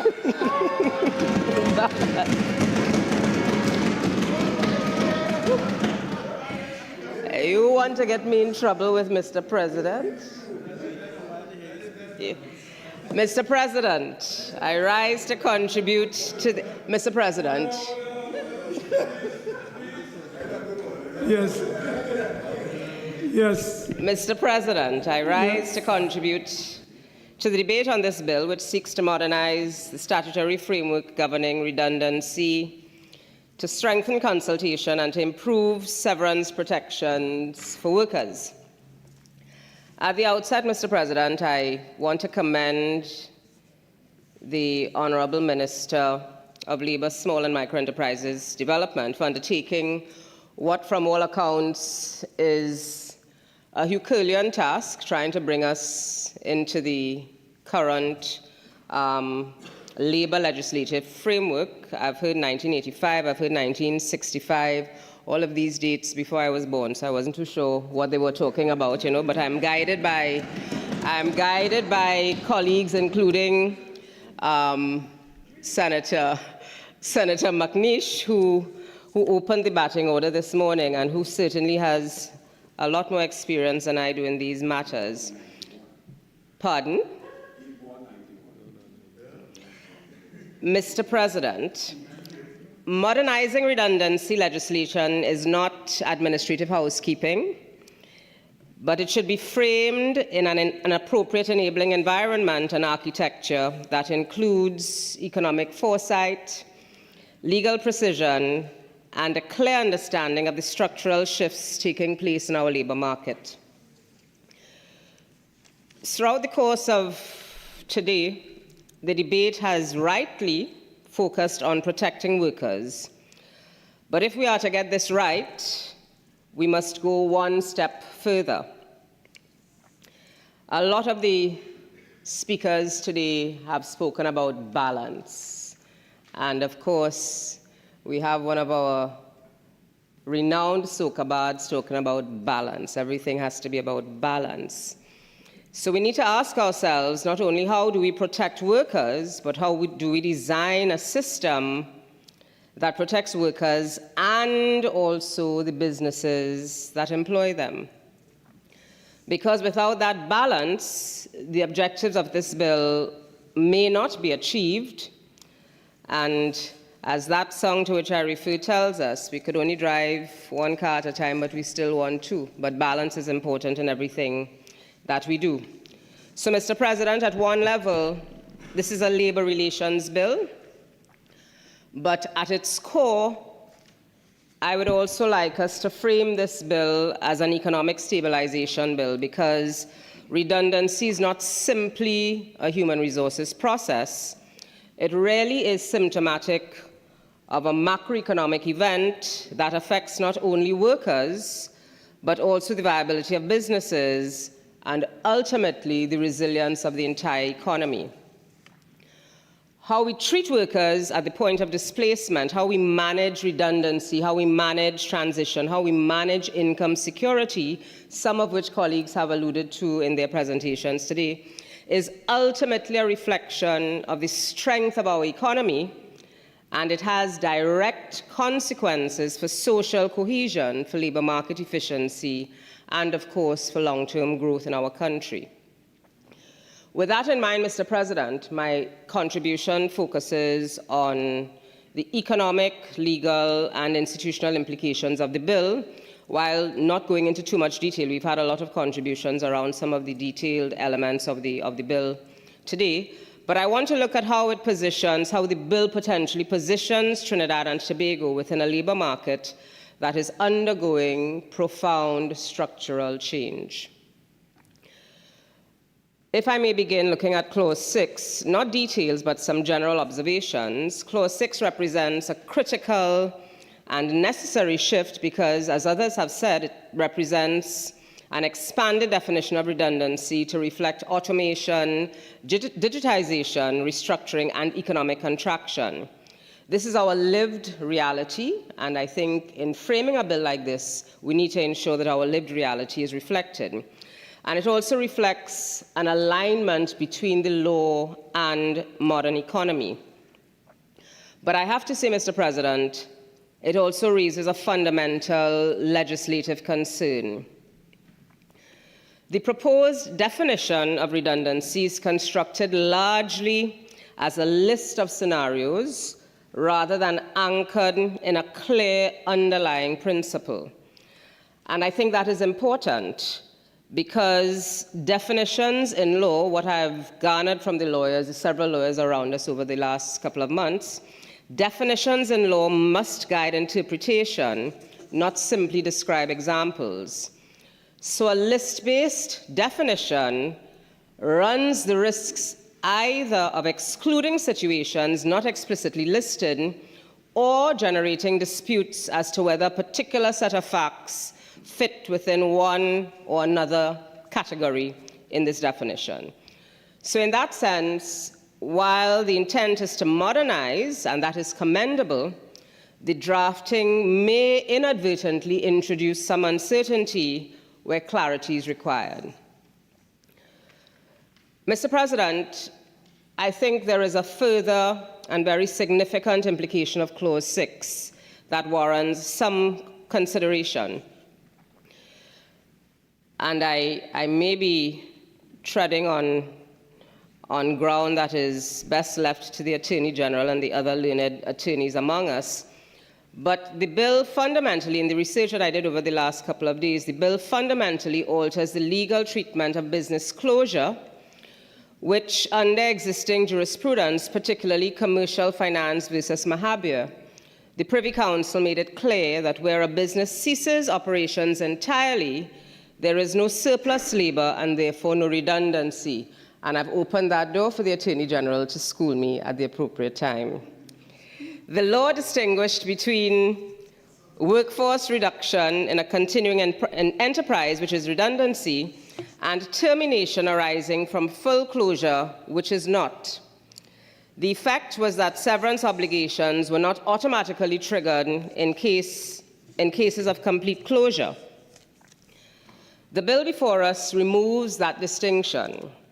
Closure is now, in law, a redundancy event, and that is a profound shift, because it means that even where a business has failed, where there is no ongoing operation, statutory severance obligations are triggered. This is not a minor technical adjustment, it is a reallocation of economic risk within the system. And to my mind, it raises a very practical question. What happens where the business is no longer viable? Where closure is driven by insolvency and the employer simply does not have the capacity to meet their obligations. Because this bill imposes liability but does not fully address how that liability is to be met in distressed circumstances. And in his contribution, the Attorney General did make the point that if we're talking about redundancy and insolvency, it is a signal that the company is in fact distressed. So how do we address that? If we're dealing with distressed companies, how do we address this issue if the business is no longer viable?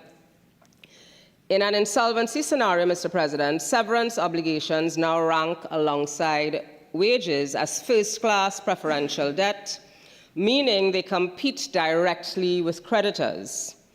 And this raises important questions about liquidity, recovery, and the orderly resolution of distressed firms.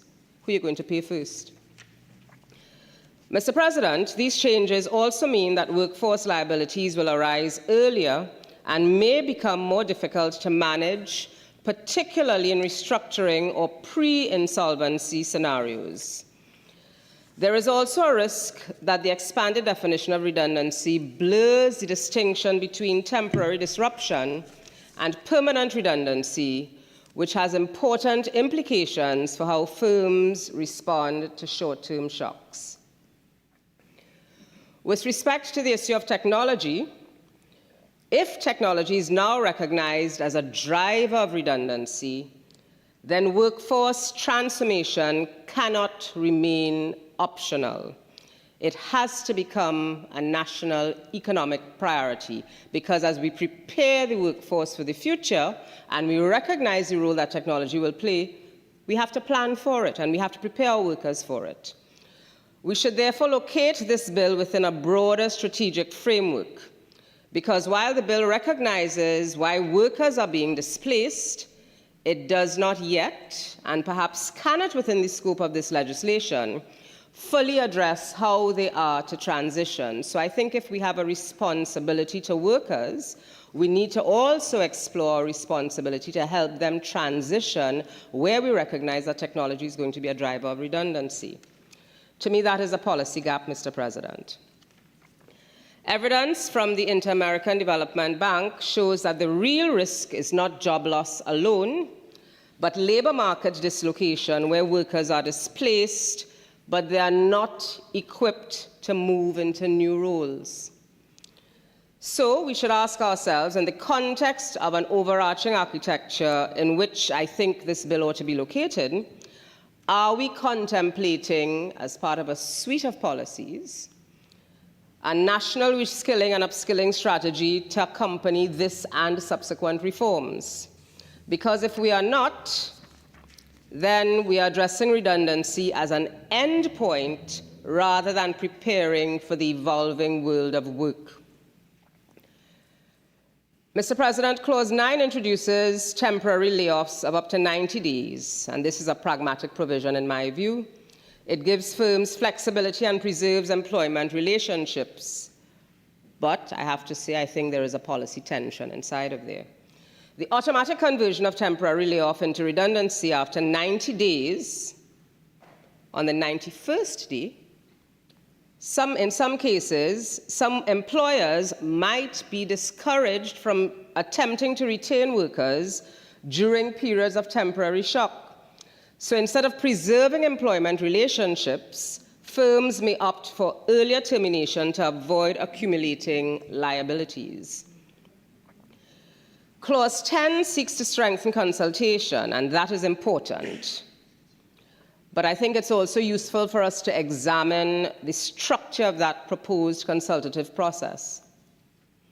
The bill introduces a pre-notice consultation process while retaining the existing post-notice mechanisms, which potentially creates some complexity and perhaps also some duplication, layering pre-notice consultation on top of existing post-notice processes.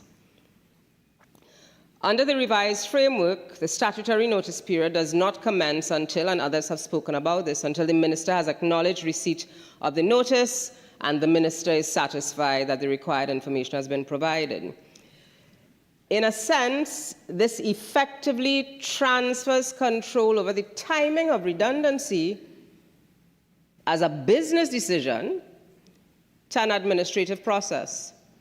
And it could inadvertently, again, create the risk of delay and uncertainty at precisely that moment when businesses are most vulnerable. So I have decided to, make some of my workers redundant. I need to write the minister. I need to wait on a response. I need to give the minister the notice. I need to wait on his response. And I really need to get on in terms of trying to manage my business affairs and also the well-being of my workers. The concern is that the bill does not prescribe clear timelines for that process, and in the absence of defined timelines, there is a risk of delay, potentially significant, in circumstances where these businesses are already under financial stress or moving towards closure. The industrial court, our industrial court, has long recognized the right of employers to organize and reorganize their operations subject to statutory safeguards. It is therefore important that this framework preserves that balance and does not unintentionally constrain legitimate business restructuring. Mr. President, the bill suggests that these decisions will now be subject not only to commercial business judgment, but also to heightened compliance and governance scrutiny.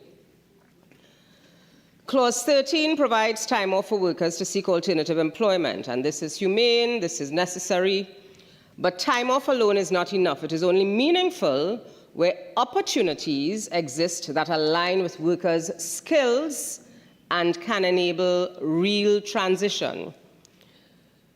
Clause 14 introduces priority rehiring. In principle, this is a good idea, but it raises questions about finality and operational flexibility afforded to an employer in a changing business environment. I am supposed to be, as the employer, be able to make decisions that are reflective of a changing business environment, and I need to have the agility to be able to make those decisions. And I get the sense that, based on some of the clauses in this bill, those privileges afforded to an employer to make business decisions may be stymied, may be somewhat stymied. Mr. President, Clause 16 represents one of the most consequential elements of the bill. The revision of the severance benefits materially increases the cost of redundancy, and that was spoken about by previous speakers. I just want to reiterate, the increases are not marginal, they are substantial, and in some cases, they represent increases in liabilities of between 50 to 100%, and in some cases, even higher. My concern with this, Mr. President, is particularly in the case of small and medium enterprises. The bill removes the previous threshold, meaning that even single redundancies now engage the full statutory process. So while this strengthens worker protection, it also imposes a uniform regulatory burden across firms of different sizes and capacities. Our business ecosystem is not heterogeneous. It's not homogeneous, it's heterogeneous. It has a great deal of diversity in terms of size and capacity in terms of our businesses. So even when we use the term small and medium enterprises, not all SMEs are created equally, and they have varying capacities. And the minister himself would acknowledge that because they fall under his purview. For SMEs, severance obligations, particularly in cases of multiple redundancies, can create significant liquidity pressures.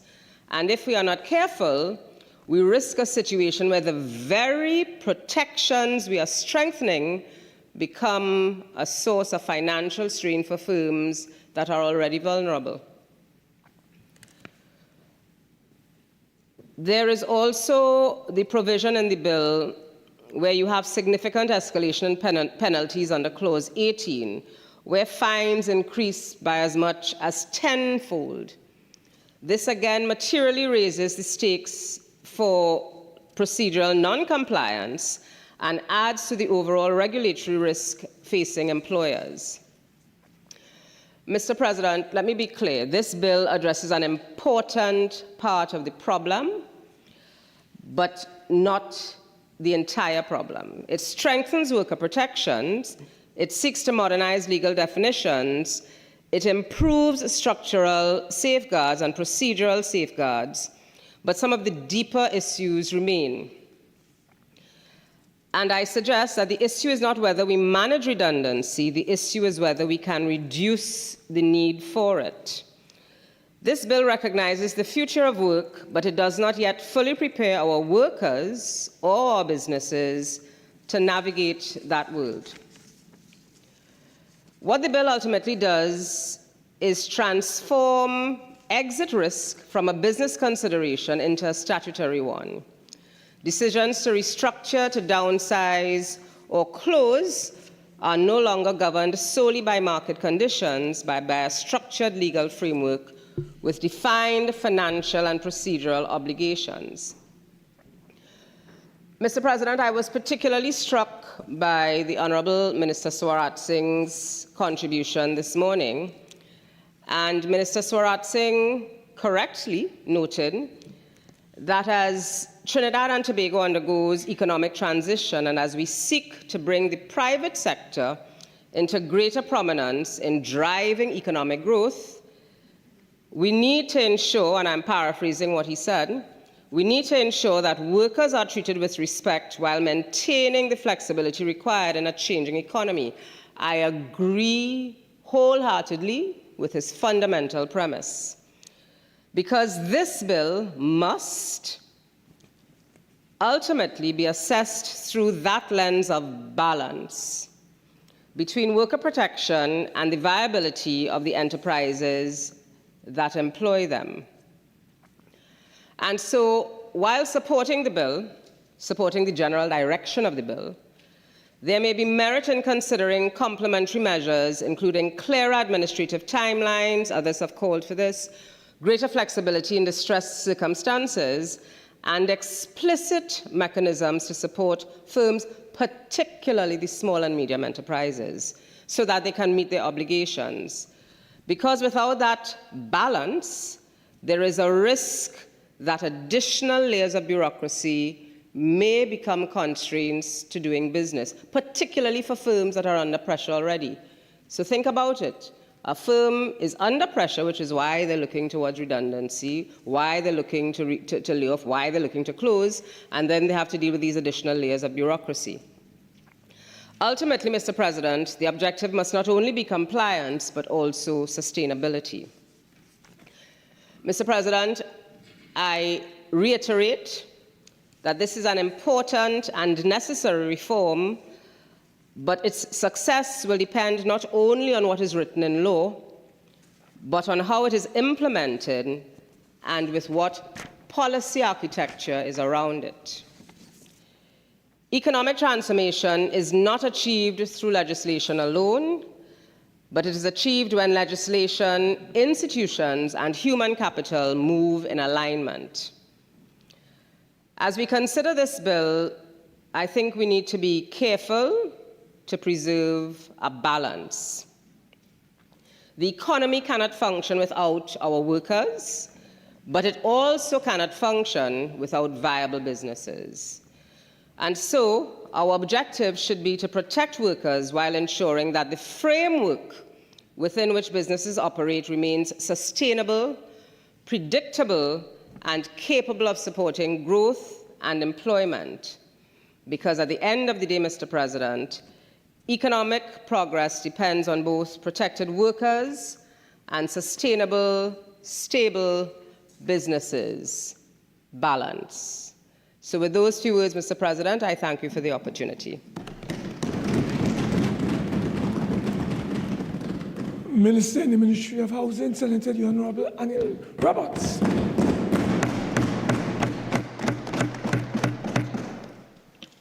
Thank you, Mr. President. I must start off by saying to the Honorable Senator Dhanpaul, since you exercised the demons of the previous PNM regime, you are talking brilliantly. Your intellectual, exceptional acumen has improved, and you made two valid points that I'm certain the Honorable Minister will take into account. I am very impressed. It shows that once you get rid of that Balizé juice, that things could flow normally. And no, I'm impressed. I'm impressed. It's very good. It's nice to hear because we're here to work, to make laws, to make good laws. I thank you for your vote also. Protecting businesses, just little notes as I read the room, because it's the first time in 6 years I'm seeing Senator Vieira looking tired. I hope you're feeling well, sir, because that gentleman is always sharp and paying attention. He looks a little tired, yeah. It becomes a little weary. But we must also be careful when we're debating that while we would protect businesses to save jobs, we have to be very careful in our words when we cast aspersions on certain family businesses that have done very well internationally and flown the flag of Trinidad and Tobago, that we be careful because when a family has worked so hard, you could impact the goodwill of such a business and dampen the earnings, the profitability, and the brilliance of such. So whoever the cap fit, I desire that they wear it. Senator Lewis, I think I see that you're a business strategist, but you have a fallback profession. You could be a fortune teller or soothsayer because castigation, here it comes. Maybe it is that you knew from your contribution that there were little bits in there that were unnecessary, like telling us over here to get to governing and stop politicking. With all due respect, my learned colleague, we will do our jobs. We are politicians, and you do your job as an independent senator. It's unbecoming of you to continue to cast aspersions on us. We are politicians. We are here because of politics. And if you are not a politician, you would not know elections are never over. They're always another one on the horizon. So you have to be able to walk and chew gum over here. So with all due respect, it's becoming a bit bothersome. I would like to listen to you cleanly, clearly, and without having to respond to such jabs. So you are correct that you would get that. Now, let's deal with your substantive contribution. It's very interesting from your profession, which is good, that you said that you consulted on Wednesday and Thursday. Well, the bill was laid on the 14th, so that was 10 days. So you waited a bit long to begin your consultation. You consulted and you were taken aback that Wednesday and Thursday it went on longer than you thought. Yet you said that you were consulting with business elites and industry leaders. You didn't say that? Well, please correct the record. Yes, I heard you say that. I consulted with industrial relations practitioners, business and business organization, the consultative organizations that support business. Okay, so thank you. So therefore, I will withdraw that point, because when I heard you, I thought you had just discussed with the business sector. So I would say that we, on this side, we have spent 10 years consulting with everybody. Maybe your industrial businesses or some may not have consulted with one or two of us, but you would know that there are thousands of businesses, small, micro, huge corporations. And we labor. have... And labor. And yes, and we consulted with business, industry, labor, people. We've consulted with everybody because we are politicians. We speak with people right through. So this is not a rush. This is not a slapdash. This didn't come here just so. This issue has been around politicians for over 40 years. We are. And you see, and I will deal with my PNM colleagues after. You have to realize the politicians on this side, we stand on the backs of labor. We stand on the backs of Bastide Pandey. We stand on the backs of Uriah Buzz Butler and Adrian Rocola Rienzi, who were fighting against that side. So when you come to differentiate between politicians and political philosophy, it does well to understand what's the genesis of who we are. We are labor, so we don't come to Mama Guy. We don't bring 100 millionaires to come in the Senate and talk about poor people and if they will get a salary and if they could pay their mortgage. We don't Mama Guy, because politics is not a game for us. Politics is a serious thing. For example, politicians on that side use politics to go and live in Goodwood Park. I was so lucky as a young fella because of the hard work and brilliance of my father and mother. We lived in Goodwood Park, Newbury Hill Extension since 1980. So that don't impress me. I was born and grew up in that. So you see, when they come to compare, they try to compare everybody from their life experiences, but you can't do that. You have to realize that certain things mean different things to different people. So while they will be impressed with 500 million in contracts to their family and so on, or renting their own building, on this side, that does not impress us. What impresses us is working to help people, to let people know that they can work and the government will be there to fight for them. And that's why I commend this Minister of Labor and Micro Enterprises Development. Because it's 40, when I listened to the Honorable Senator McNish, I got goosebumps.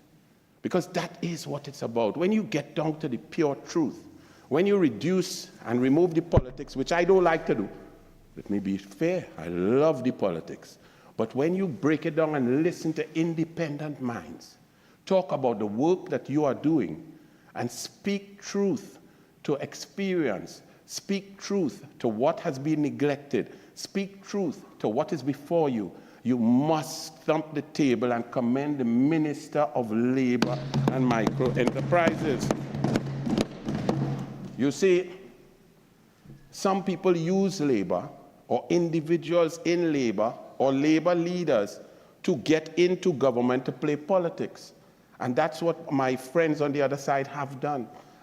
The examples are replete with labor leaders who sold out their whole union to join the PNM to become a cabinet minister. But not this labor union, not this leader. This leader comes, negotiates on behalf of the people, of their workers, gets a great settlement, and sits at the table with those of disparate fields, whether the Attorney General, law, business, family businesses that have made Trinidad and Tobago proud. So we come within the cabinet, within the government. That's a consultation in itself. We all have disparate views. We would have heard the business view, that it puts stringent measures and so on. But I must say to you, you found statistics on the ease of doing business in 2020, where Trinidad and Tobago was 105th. That's terrible. I agree with you, sir. But you should have gone back further. Because when Kamala Persad-Bissessar was Prime Minister and she left in September 2015, we were 60th. You see what a little research would do? So that shows you that the policies that she had implemented from May 2010 to September 2015 were carrying us in the right direction. But then comes the PNM like a bad rash and takes us backward. It happened from 1995 to 2001. Crime was going down to 60 murders. A government was moving, diversification was going. And then came 1818. And in comes the cult of the PNM and takes us backward. You see, history and research is a serious thing. But when you do it without politics, you forget those statistics. So the statistic was, under Vasant Bharat and Kamla Prasad Bisesa and Winston Dukaran and the now central bank governor Larry Hawaii, the ease of doing business had improved to 60th in the world. Then came Dr. Rowley and the PNM, and by 2020, you are correct, we plunged to 105th. Now, you also try to lump all of that terrible business practice, the delays, on the backs of labor. I would put it to you that the ease of doing business is multifaceted. It's not only labor laws and stringent laws and so on. It's approvals from WASA and T&Tech, public approvals, loan financing, safety, security, rentals, port fees, demurrage. All of these things have to do with ease of doing business. So you can't just blame our labor laws. Thirdly, sometimes being low on a list is a good thing. You see, if business people find that Trinidad and Tobago is low on the list of businesses not wanting to do business so much because labor is respected, that is a good thing. You see, because those who will be on high on the list would be like Mexico, Somalia, China, Cuba, where human beings are not respected, where labor laws are weak, where people can be abused for minimum wage. And that's not a list we want to be high on. We want to be on a list where our workers are protected, where there's an OSH Act, where they're not abused, where they get their taxes paid, their health surcharge, they can get their benefits. So that list, I don't mind being middle of the road with that because it means we care for our people, we love labor, and we love our workers, and we protect them. And that's what this government intends to do. Senator Roberts-Radgman, she's not there, but she has a good first of her last name. She said the PNM mantra. She continues with this PNM mantra. This mantra that we were planning to do it, Mr. President. We were there. Everything the UNC bring here, the answer is, starting with the former Attorney General, well, we were there, and I was in 10 meetings, and we did this, and it was really coming, so it's really us that did it, even though you brought it. You know, that reminds me, last weekend, Mr. President, I look at the sink, that plenty of wares inside of there, and I say, boy, I should really wash them wares. I say it's not good to leave them there. I even went and eat some more and put more wares in the thing. I said, boy, that's making the pile bigger. But I had intention to wash it, but I didn't do it. I went and watched football. I invite my people over. My girlfriend comes see the wares and wash it clean and clean the kitchen. And then I tell the people, you see how clean my kitchen is? I take credit for it. That's what the PNM does. They do nothing. They think about an idea, do not implement, do not deliver, then try to take credit. We've had enough of that, and that's why the politics is that they are 28-13 and 15-0.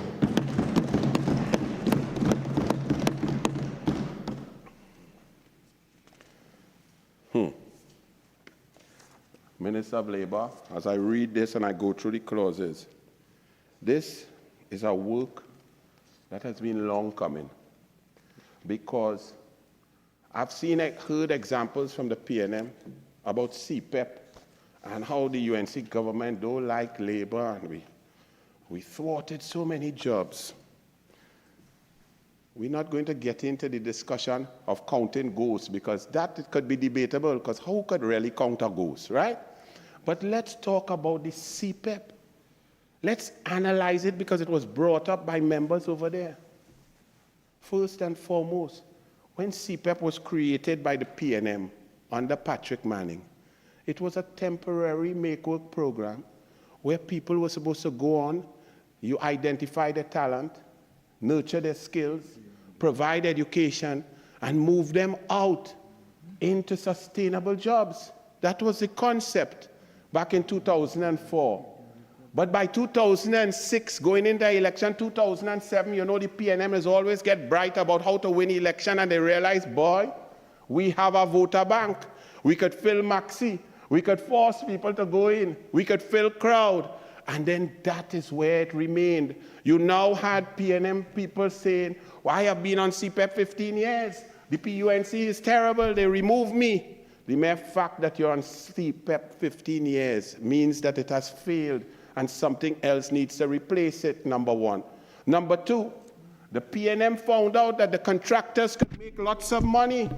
When you do the analysis of the money spent on CPEP, the contractors, the 323 contractors will get upwards of 35,000 to 40,000 per month.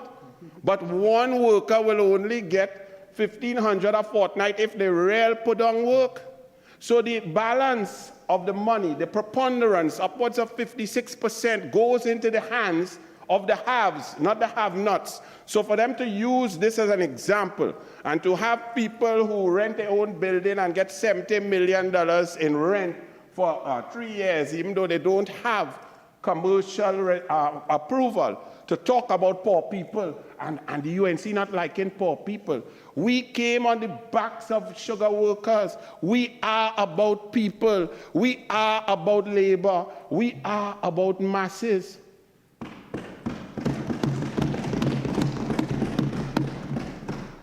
So what the UNC did was readjust in order to redistribute the income away from the elites, away from the policy and the principle of the PNM that was espoused by their former prime minister, that said that the population must wean themselves off the government, that for too long the citizens have expected the government to provide health care and medicine and roads and water, and the government cannot do that. While he oversaw a cabinet with 619 recusals, and they redirected the resources from the people to themselves.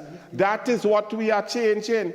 So the 323 contractors that were extended till 2029, even though there was still life in their contracts, that is what was done. That is what was thwarted, not workers. And it was done without cabinet approval, and I'm shocked that that senator would have the audacity and the gall to bring up CPEP. Senator Faris, Al-Rawi, I must say, whatever they did in Balize House to take away shame and conscience, they did it twice on him. Because the real issue, if you want to talk about this legislation, the best example we can talk about is the closure of Petrotrin, our lifeblood, our oil industry, that took us since 1908. The closure of Petrotrin, despite any advice to close it down. The Solomon report, the Lashley report, the McKinsey report, no report said shut it down. The then former Prime Minister said it was the board of Petrotrin. The chairman of Petrotrin, Winfred Espinay, went in a court of law, the labor court, swore on the Bible and said, my board never advised the cabinet to shut it down, yet it was shut down. Okay? So we know about the deleterious effects to the economy, the lack of revenue, the pressures on the exchange rate. But you know what we didn't learn about, Minister? You know what is not talked about with the shutdown of Petrotrin? Petrotrin was one of the best examples of good corporate governance. There were processes there at Petrotrin to protect contracts, transparency before procurement legislation. Petrotrin had systems in place for hiring. There was a HR committee, advertisement, qualification. When they shut down Petrotrin, you know what the PNM did? They put their friends and family on board and started to hire who they want. So when you talk about Clause 9 and your Clause 14 about prioritizing labor, that did not happen. That did not happen by guess or happenstance. Petrotrin was shut down, it was divided up, and then the politicians got to implement and to pick who they wanted to put in which jobs without process, without interview, without transparency, without accountability. And this bill, this law here, will prevent any government, whether us or another government, well, there wouldn't be another one, we'll be here for a good while, that we will have to do things properly. I will have to wrap up here. But I must say to Temporary Senator Mustapha Abdul-Hamid, I heard about pinter pauses, you know, when you're in school and you do a little theater and so on. But some of those pauses you took, it looked like you've been out of touch for a long time. So I forgive you, and the AG begged me not to hit you too hard. But next time, come and do a little bit better. And to Senator Radgman Roberts, who says that we must reshuffle, you must study what's going on that bench, because there are plenty reshuffling coming in them 6. They will shuffle 6 and turn it to 2 just now. So with all that, Mr. President, I will wrap up just to let you know that I am proud of this Minister of Labor and Microenterprises. I am proud to stand here with a government that believes in labor, believes in workers. And when the PNM says the nurses are striking, that's okay, that's fine. They're free to talk. Their voices are free. There's no more PNM oppression. There's no more tyranny. There's no more 001. There's respect. There's tripartite consultation. And there is a prime minister who believes in a fair day's work for a fair day's pay. God bless. Thank you very much. The Minister of Labor, small and micro enterprise development. Thank you, Mr. President. Mr. President, I'll be short. I think colleagues on this side did wrap it up for me nicely. And I just want to quickly say that there's a basis for this ministry focus on the workers' agenda. We believe it's a constitutional responsibility. I've often read it, and I'll read it again, that the Constitution speaks to the respect of the principle of social justice, and therefore believe that the operation of the economic system should result in the material resources of the community being so distributed as to subserve the common good, and there should be adequate means of livelihood for all. When that cannot be afforded someone, we view that as a big deal. It's not to be trivialized, the loss of job. And therefore that when someone push come to shove, a job will be lost, that we ought to treat that with a level of respect and dignity. And this law is simply about providing that opportunity for respect and dignity to workers. I don't want to, I took a number of notes, but I'm not going to go into it. Suffice to say that at the committee stage, this work will continue. Mr. President, with those few words, I beg to move.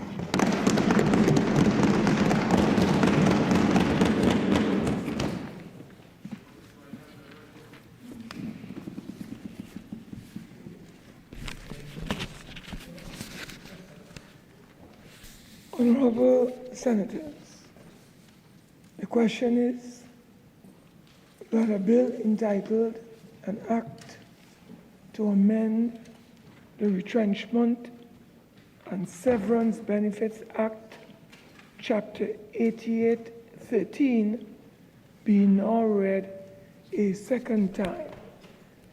Those in favor say aye. Aye. Those against say no. I think the ayes have it. A bill entitled An Act to Amend the Retrenchment and Severance Benefits Act, Chapter 8813.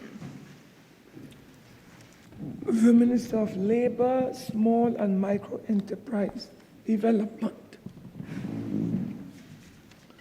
Mr. President, in accordance with Standing Order 66-1, I beg to move that the Retrenchment and Severance Benefits Amendment Bill 2026 be committed to a committee of the whole of the Senate, forthwith to be considered clause by clause.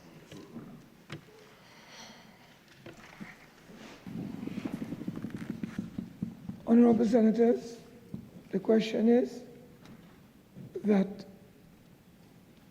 the Retrenchment and Severance Benefits Amendment Bill 2026 be committed to a committee of the whole Senate, forthwith, to be considered clause by clause.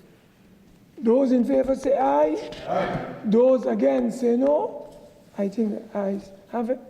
This Senate shall now go into committee of the whole to consider the bill clause by clause.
Senators,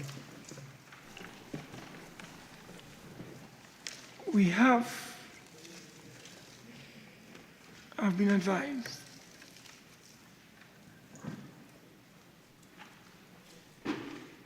but before I go there, let me inform members that we have received amendments from the Attorney General.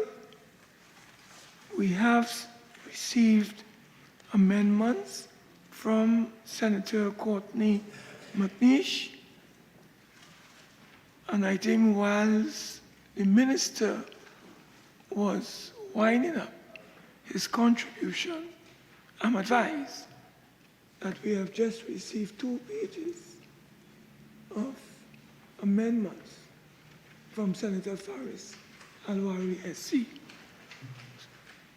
So the question here is that we have not received those. No member has sight of those amendments that have been produced by Senator Al-Rawi. So the question that we have to address is whether members are inclined to suspend for 10 minutes for those amendments to be circulated, or whether members would like, are they here? All right, well, I understand the amendments are here, so let's go with the amendments. And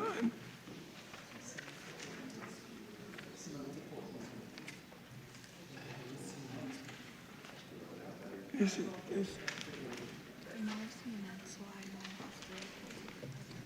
Yeah. What is it?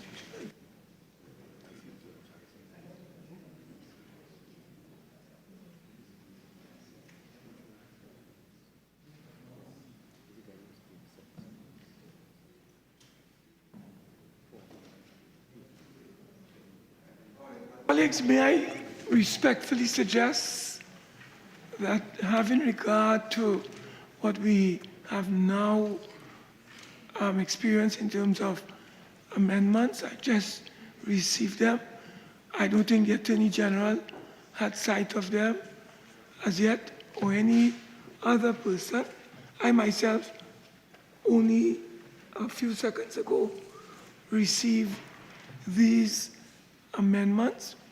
So I think it is only fair if these amendments are before us, members may wish to just take a look at them, and let us give ourselves 10 minutes, and then we shall resume.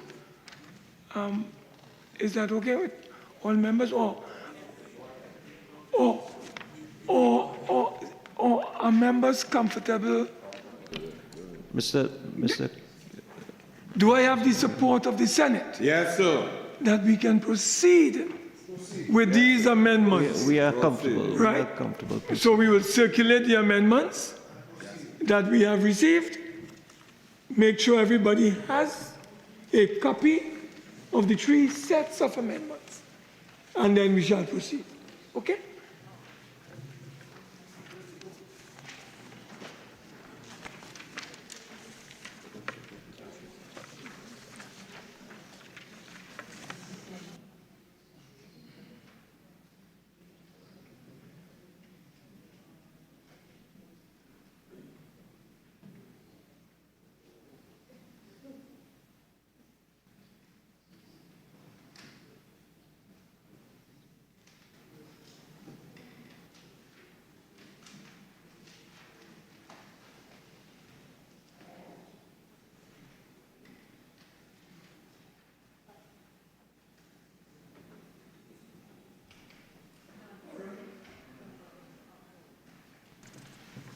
Let me ask once again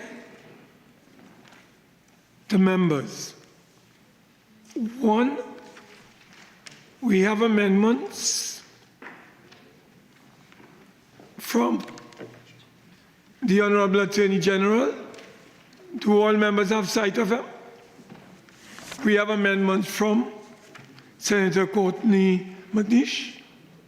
And we have amendments from Senator Faris Al-Rawi SC. Okay? Right. This bill has 24 clauses.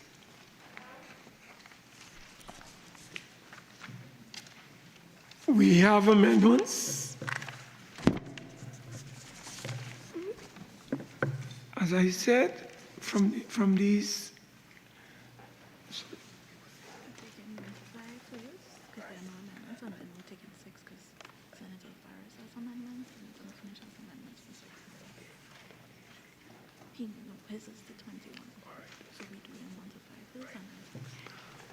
Colleagues, we have no amendments before us in respect of clauses 1 to 5 of the bill.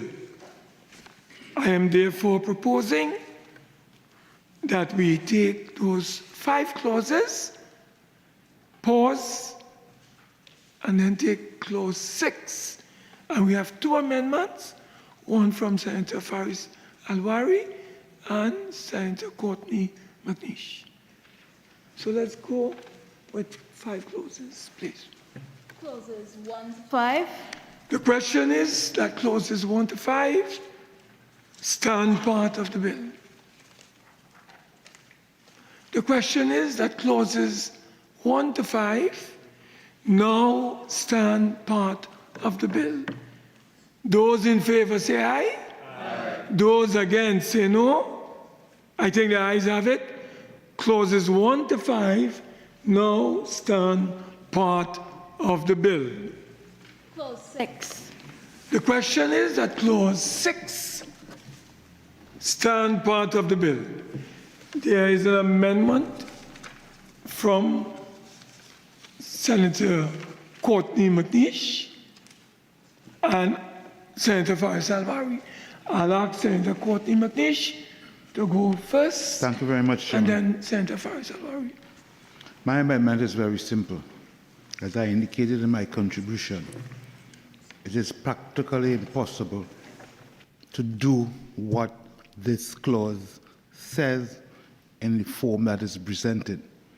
An employment contract cannot be terminated in part. So the simple amendment is to just delete those 4 words, whole or in part.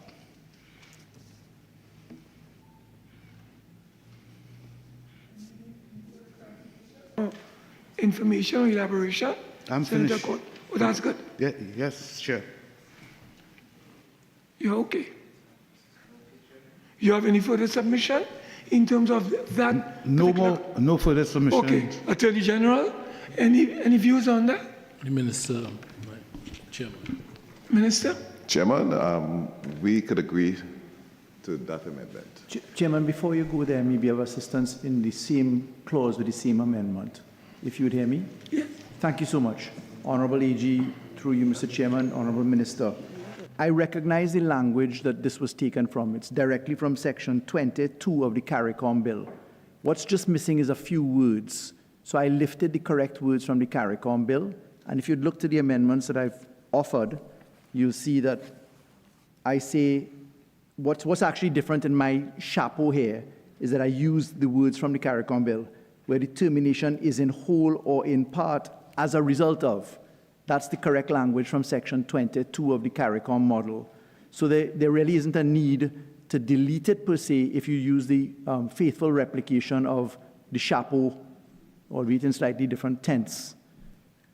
Where I have a difference is in adding in the winding up insolvency or bankruptcy of the employer. During the debate, I had flagged it. Other members of the independent bench had also flagged it, that as it is right now, insolvency, bankruptcy, the Companies Act, etc., don't allow for severance and retrenchment to kick in for redundancy caused on winding up insolvency or bankruptcy. We've done the consequential amendments to those laws where you bring a claim, but the definition of redundancy doesn't capture it. So if I put my amendments in context, I've dealt with the whole or in part by borrowing from Section 22 of CARICOM law and use the language there, which now makes sense of it, so that the employment of a worker where the termination is in whole or in part as a result of. And then I've proposed the addition of the winding up insolvency or bankruptcy of the employer.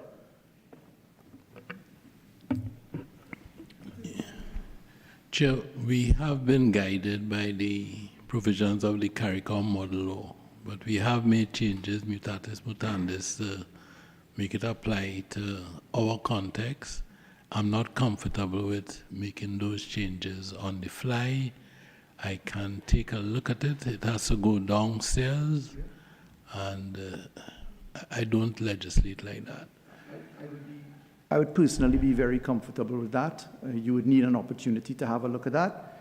The language of of it is in 22, but I know you need to reflect, says the employee is redundant under subsection 1, where the termination is or is part of a reduction. But I do accept that you would need a proper time to look at that. I would be happy with that. No, I would leave, well, for the purposes of, Yeah, because we had two different amendments. Well, yeah, they both treat with the same issue. Yes. In part of. Yes. But, I mean, I've left it with the AG's undertaking that he'd have a look at it and perhaps look at it in the House. Yes, and that is why I'm asking whether you withdraw so that we can proceed with Senator McNish amendment. I can put it in the House. So I know that you, sorry? rather than I put... Understood, Mr. Chairman. If I could just get some clarification. Senator McNish and I are speaking, I'm speaking about A and B, he's speaking about A. So we have a coincidence on A. I'm just using it by way of example. We're both treating with the in part, and they both are treated with looking at the CARICOM section 20, subsection 2, which is where the language is to be cured. So I understand the Attorney General to be saying that, maybe I've got it wrong, that he will look at this on the passage down to the House, have a look at it to see if it is in need of some surgery. And in those circumstances, I understood that both Senator McNish and I may be on pause awaiting that exercise. No, we can't be on pause for that. We have to take a decision. That is not my understanding, Mr. Chairman. Yeah. Then I've got it wrong. Yeah, we accept Senator McNish's amendment. It is uncontroversial and straightforward. Yours is more involved, and for the reasons which I have advanced, I would like some time to look at it. It has to go downstairs, as you know, and it may very well come back up. Sure. Who knows? I have no objection with that, Mr. Chairman. We read the room then. Yeah.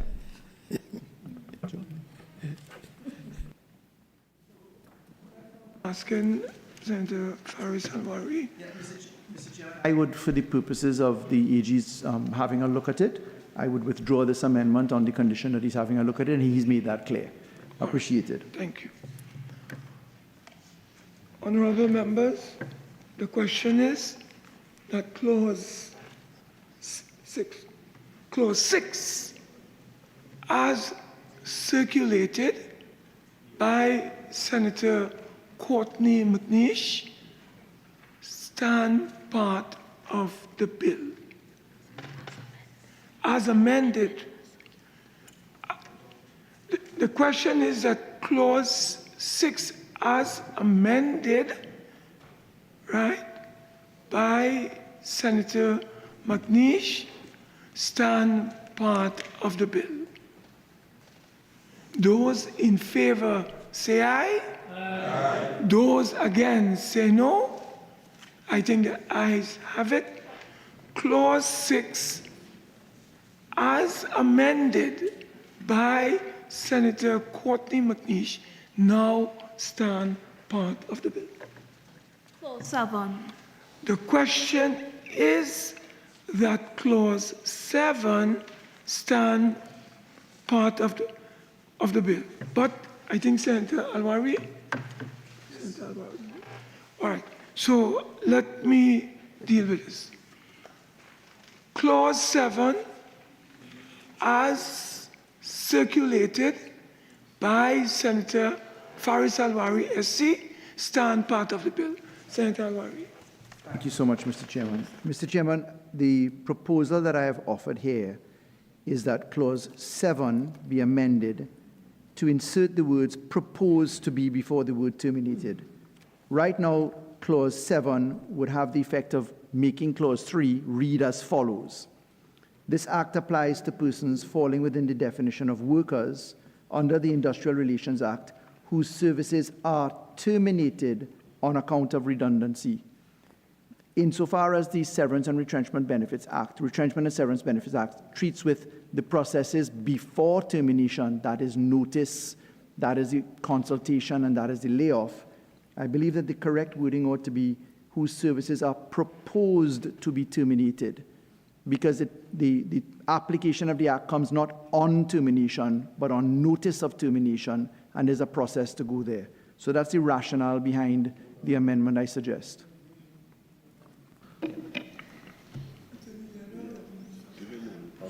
Chairman, we accept the Honorable Senator's amendment.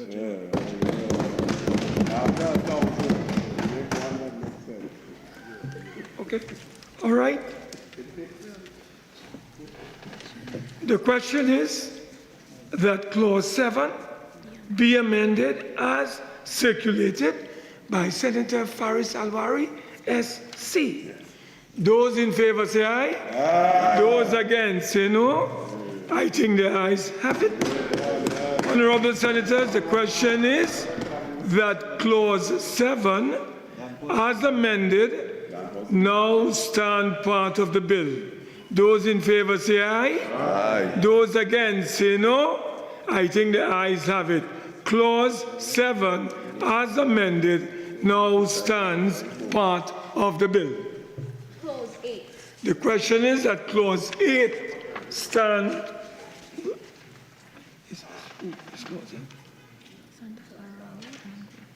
All right, we have two amendments. So the question is that Clause 8 be amended as circulated by Senator Courtney McNish first, and then we go to Senator Faris Al-Rawi, SC, after. Senator Courtney McNish, the floor is yours. Thank you, Chairman.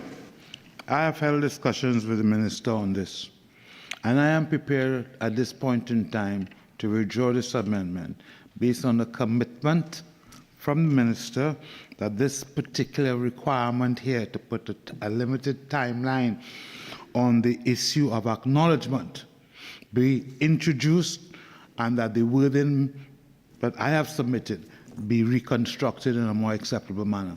That is the commitment I have from him, and I accept that commitment. Therefore, I withdraw this amendment, Chair. Okay. I know. All right, so the question is that Clause 8 be amended as circulated by Senator Faris Al-Rawi, SC. Senator Faris Al-Rawi. Thank you, Mr. Chairman. I didn't have the chance to speak with the Honourable Minister, but in hearing that he's already given an undertaking to Senator McNish on the very same point, I too would be prepared to withdraw this amendment. If I could just explain for the record, I have sought to tweak subsection 4 by providing a 7-day period for the notice consideration for the Minister's action, and then providing a period after which further information which is requested is not satisfied, that you would then be permitted to proceed in almost a deeming fashion. But I catch the gist of what Senator Nish have said to be very reasonable, that the Minister needs an opportunity to consider the amendment, and therefore I would accept the undertaking equally that this matter be looked at on its passage down to the House and, if necessary, treated with. So I'd be prepared to withdraw on that basis. Honourable Senators, the question is that Clause 8 stand part of the bill. Those in favour say aye. Aye. Those against say no. I think the ayes have it. Clause 8 now stands part of the bill. Now, honourable members, the next amendment that we have is the Clause 14, I think. So we will take Clauses 9 to 13 jointly or collectively. Clauses 9 to 13. The question is that Clauses 9 to 13 stand part of the bill. The question is that Clauses 9 to 13 now stand part of the bill. Those in favour say aye. Aye. Those against say no. I think the ayes have it. Clauses 9 to 13 now stand part of the bill. Clause 14. The question is that Clause 14 be amended as circulated by Senator Courtney McNish. Senator Courtney McNish, the floor is yours. Thank you very much, Chairman.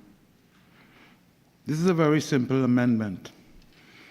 It brings balance, and with this amendment is intended to minimize the possible swamp of trade disputes that may end up before the court based on the requirement for preference rehiring of redundant employees.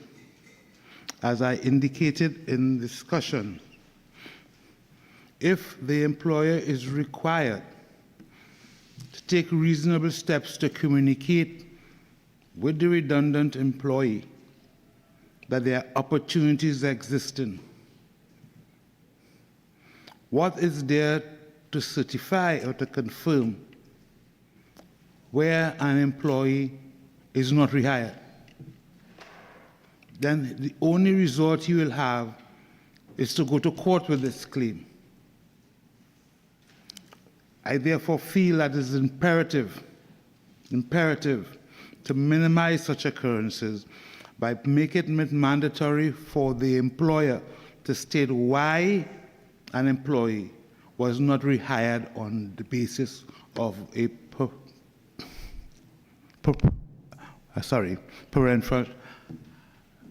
preferential rehiring. I think it makes sense, and it allows for a clear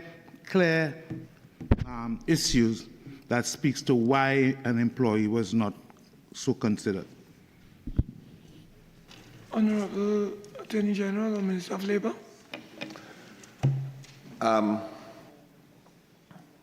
Senator McNish, I know we had a brief discourse on it. I'm having some further discussions with the AG, and we would like to give the same undertaking as previously, premise upon some concerns with the technocrats, that it will be considered for.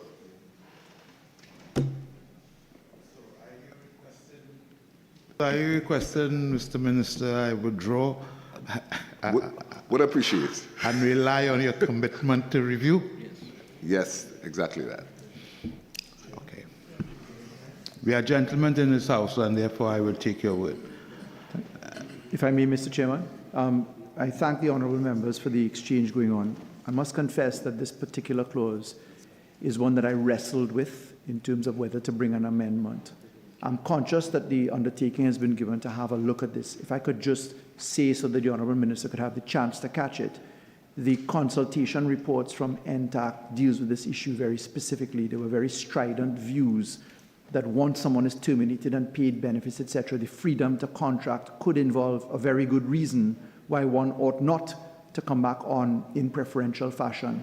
So therefore, I just want to point you to that literature which exists in the NTAC committee, and I too would be very interested if you had a look at that in the course of your undertaking. Thank you, Mr. Chairman. The question is that clause 14 stand part of the bill. The question is that clause 14 now stand part of the bill. Those in favor say aye. Aye. Those against say no. I think the ayes have it. Clause 14 now stands part of the bill. Clause 15. The question is that clause 15 be amended.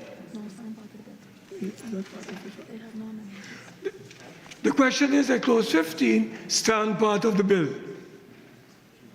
The question is that clause 15 now stand part of the bill.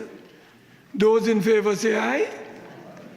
Those in favor say aye. Those against say no. I think the ayes have it. Clause 15 now stands part of the bill. Clause 16. The question is that clause 16 be amended as circulated by Senator Faris Al-Rawi, SC. Senator Faris Al-Rawi, SC. The floor is yours. Thank you, Mr. Chairman. Mr. Chairman, the proposed amendments to clause 16 are to treat with amendments to section 18 of the Act. Section 18 of the Act is where we introduce the renewed formula, which we support in the fashion that it's brought, notwithstanding the percentage increases. We think that it is in order. But the two amendments essentially adumbrated here in clause 16b, it's really to split it into two by inserting after subsection 3 essentially the same language of the bill. There's no material change there, But in subsection 5 of section 18, we're proposing two things. That section 18, subsection 5 reads this: every worker to whom this act applies, retrenched on or after 1st January 1985, is entitled to the severance benefits contemplated by the section, regardless of the number of workers in his employee's force. So we had proposed that we say every worker who is employed by the state, a state enterprise, a state corporation, a state company, or a state entity where the state has a controlling interest, to whom this act applies, retrenched on or after the 1st of May 2025, be entitled to benefits. I accept that this is a policy decision. We can only at this side recommend what we view the policy recommendation to be, but we're putting it on the record for these amendments. This is, I don't want to be presumptuous in anticipating what the answer may be, because this may be one of those clauses you're probably constrained to not look at if your policy is already known to you. But on that basis, if it is that this is not an amendment that you can look at, then, Mr. Chairman, I won't withdraw this particular amendment, but would take it to the vote. And simply I would be asking for consideration, if I put it plainly, that the act apply retroactively only for state workers, only, not the private sector, from the period 1st May 2025. And that would be the submission. It seems to me that the date is one that is just plucked out of the air, the 1st of May 2025. It might as well be the 1st of January 2025. Sure. It lacks any, I'm not sure what you are getting at, but on this side, I don't even have to ask my colleagues, we don't agree. Sure. Mr. Chairman, I appreciate the Attorney General's response, and just for clarification of a very good point that he's raised, the date that is suggested by this side of 1st May 2025 was driven by the same manner in which we found the debate when we were amending the Prime Minister's pension. If you recall, just a little while ago in this first session, we plucked the date to amend the Prime Minister's Pension Act, and we all agreed to amend it, as at a particular date that involved something quite similar in consideration. No, I think that was different. I think that in respect of the Prime Minister's pension, you had, So, Mr. Chairman, a flagrant breach of the Constitution. Yeah, the AG's made his position clear, and I wouldn't be in a debate here. But we on this side would never agree to a man, any person getting a pension for a day's work. I accept.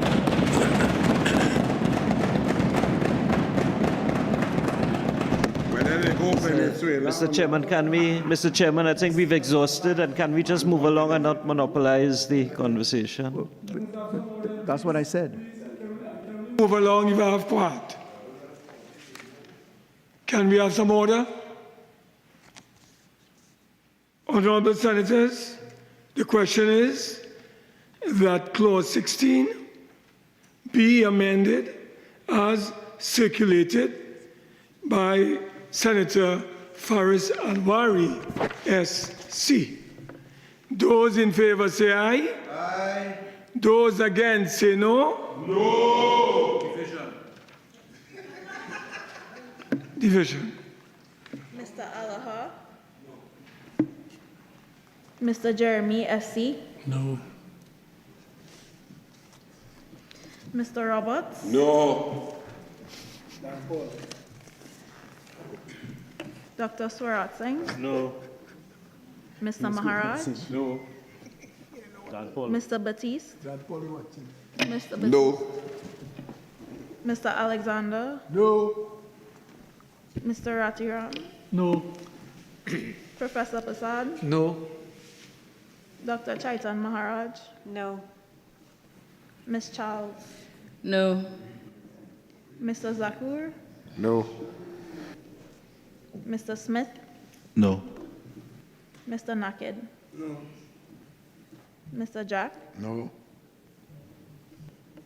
Mr. Al-Rawi, SC? Yes. Mrs. Roberts-Radgman? Yes. Mr. Dhanpaul? Yes. Mr. Cummings? Yes. Mrs. John Bates? Yes.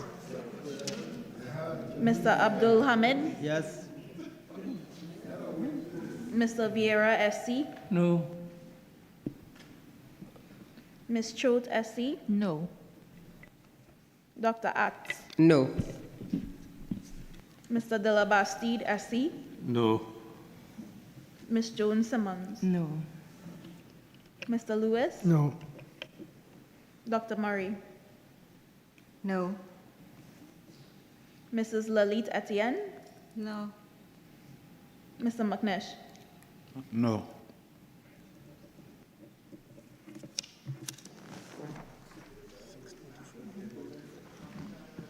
Mr. President, the results of the division are as follows. 6 members voted for the amendment, 24 members voted against the amendment, and there were no abstentions. Honorable Senators, the result of the division is as follows.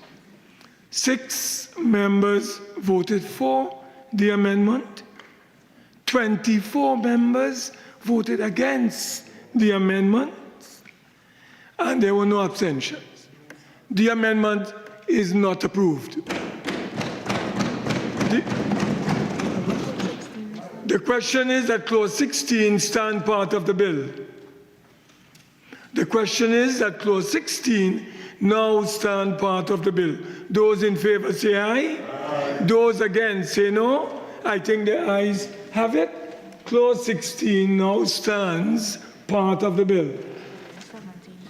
We are doing 17 to 20. No amendments to those clauses. The question is that clauses 17. Go ahead. Clauses 17 to 20. The question is that clauses 17 to 20. That's a new clause. It's a new clause. Which one? Clause 17 is a new clause. It comes at the end. Okay, yeah. Which one are we doing? 17 to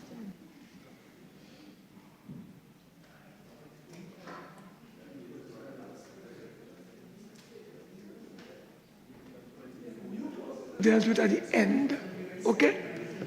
New clauses are dealt with at the end, okay? The question is that clauses 17 to 20 stand part of the bill. The question is that clauses 17 to 20 now stand part of the bill. Those in favor say aye. Aye. Those against say no. I think the ayes have it. Clauses 17 to 20 now stand part of the bill. Clause 21. The question is that clause 21 be amended as circulated by the Attorney General. Attorney General? Chair, I had neglected to properly consult with the central bank on the previous iteration, but I did so, and the revision, the amendment reflects the consultation.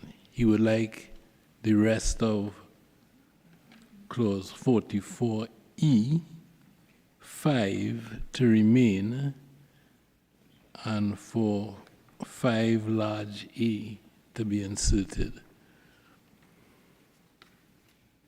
The government agrees with him.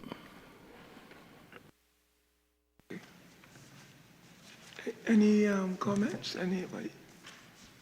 Mr. Chairman, just for clarity, I'm seeing clause 21 circulated, and I'm trying to figure out what's different in the language of 5. Oh, I see. So it is 5A. 5A, that's the main change?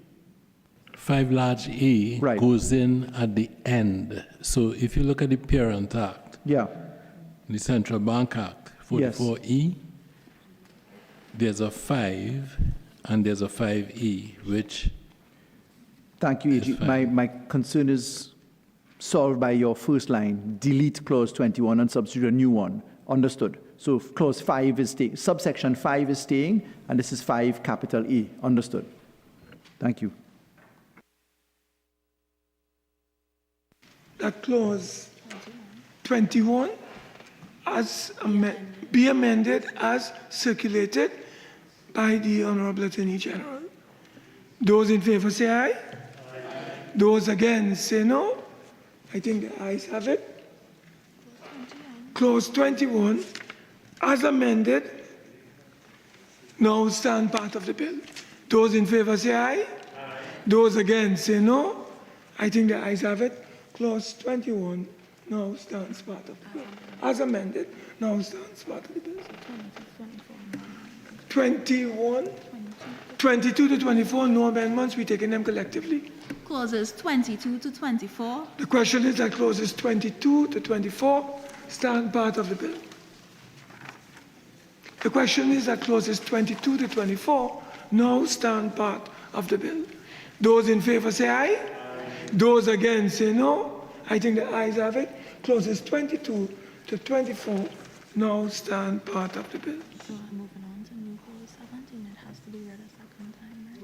Right, let me just get that one. Your question will be the new question is new clause 17. New clause 17. The question is that new clause 17 be read a second time. Those in favor say aye.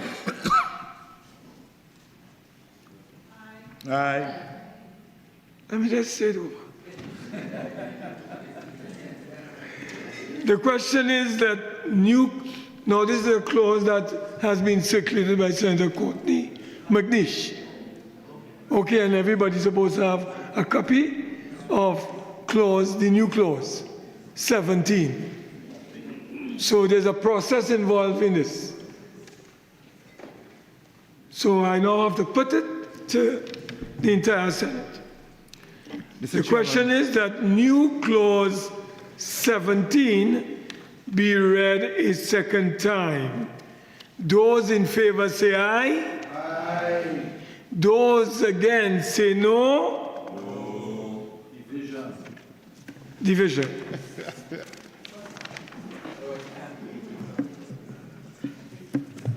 Mr. Allaha?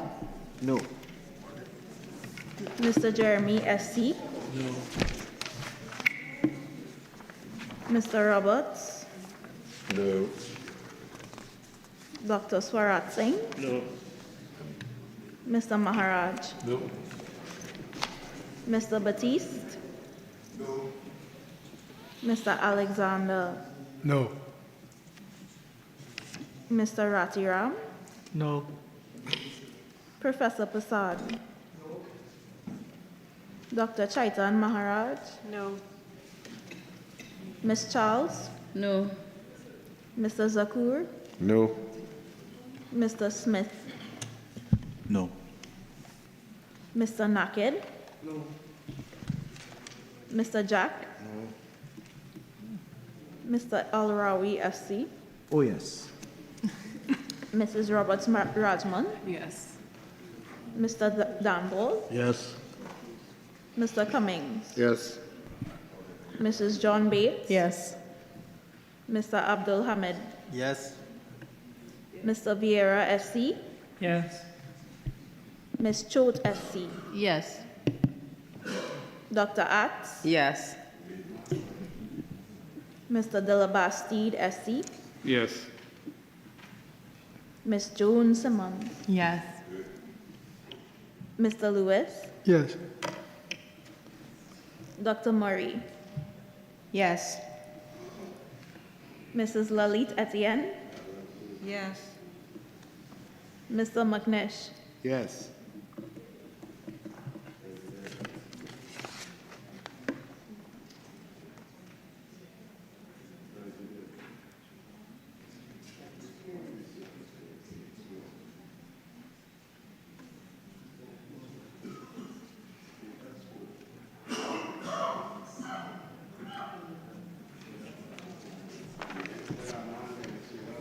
Mr. President, the results of the division, 15 members voted for the amendment to be read a second time, 15 members voted against the amendment to be read a second time.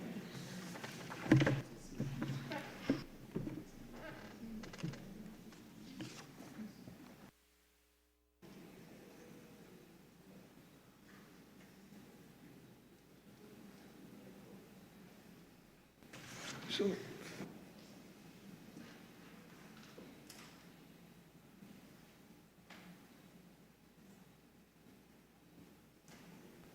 Honorable Senators, the result of the division is as follows. 15 members voted for the bill, for the amendment rather, the new clause that is. 15 members voted against the new clause, and there were no abstention. We are therefore tied. I need to break the tie. I do, and I break the tie. I vote no. And the reason why I do so is to retain the status quo. Okay, let's proceed. So it is not carried. Okay, so let's go.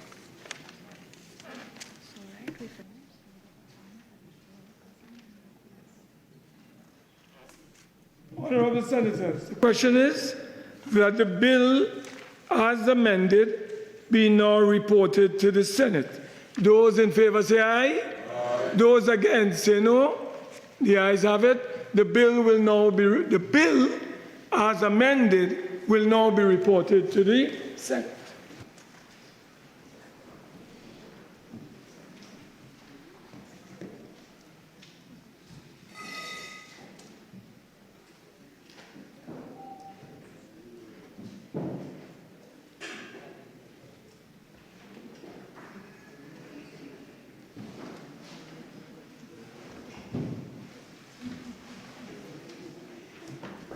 Mr. President, before we proceed, may I move a procedural motion? Mr. President, in accordance with Standing Order 14.5, I beg to move that the Senate continue to sit until the completion of the business at hand. The question is that the Senate continue to sit until the completion of the business at hand. Those in favor say aye. Aye. Those against say no. The Senate shall continue to sit until the completion of the business at hand. The Minister of Labour, Small and Micro Enterprise Development.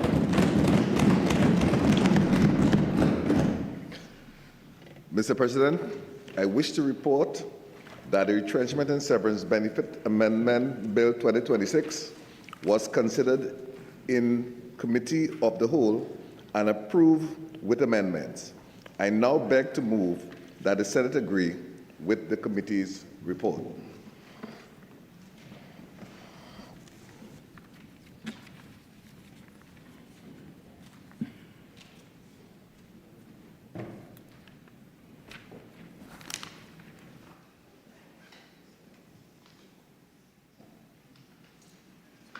Senators, the question is that the Senate agree with the committee's report on the Retrenchment and Severance Benefits Amendment Bill 2026.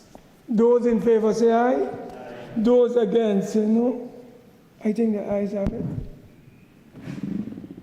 The Honourable Minister of Labour, Small and Micro Enterprise Development. Mr. President, I beg to move that the bill entitled An Act to Amend the Retrenchment and Severance Benefit Act, Chapter 88, 1.3, be now read a third time and passed. Honourable Senators, the question is that a bill entitled An Act to Amend the Retrenchment and Severance Benefits Act, Chapter 88:13, be now read a third time and passed. Those in favor say aye. Aye. Those against say no. Division. Mr. Allaha, Yes. Mr. Jeremie SC, Yes. Mr. Roberts, Yes. Dr. Swaratsingh, Yes. Mr. Maharaj, Yes. Mr. Baptiste, Yes. Mr. Alexander, Yes. Mr. Ratiram, Yes. Professor Prasad, Yes. Dr. Chaitan Maharaj, Yes. Ms. Charles, Yes. Mr. Zakur, Yes. Mr. Smith, Yes. Mr. Naked, Yes. Mr. Jack, Yes. Mr. Al-Rawi SC, Yes. Mrs. Roberts-Radgman, Yes. Mr. Dhanpaul, Yes. Mr. Cummings, Yes. Mrs. John Bates, Yes. Mr. Abdul-Hamid, Yes. Mr. Vieira SC, Yes. Ms. Choate SC, Yes. Dr. Attzs, Yes. Mr. de la Bastide SC, No. Ms. Jones Simmons, Yes.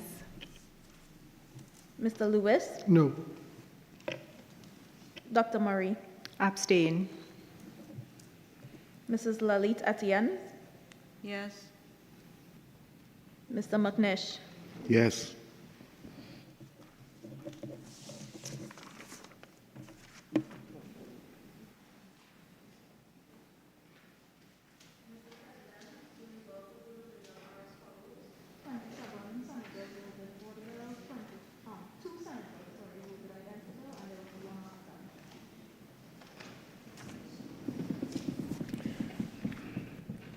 Honorable Senators, the result of the division is as follows.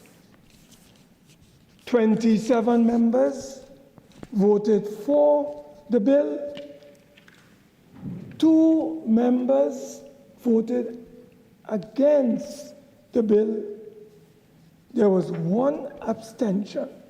The bill is passed by majority vote. The Honorable Leader of the title, long title, the clerk. a bill entitled An Act to Amend the Retrenchment and Severance Benefits Act, Chapter 8813.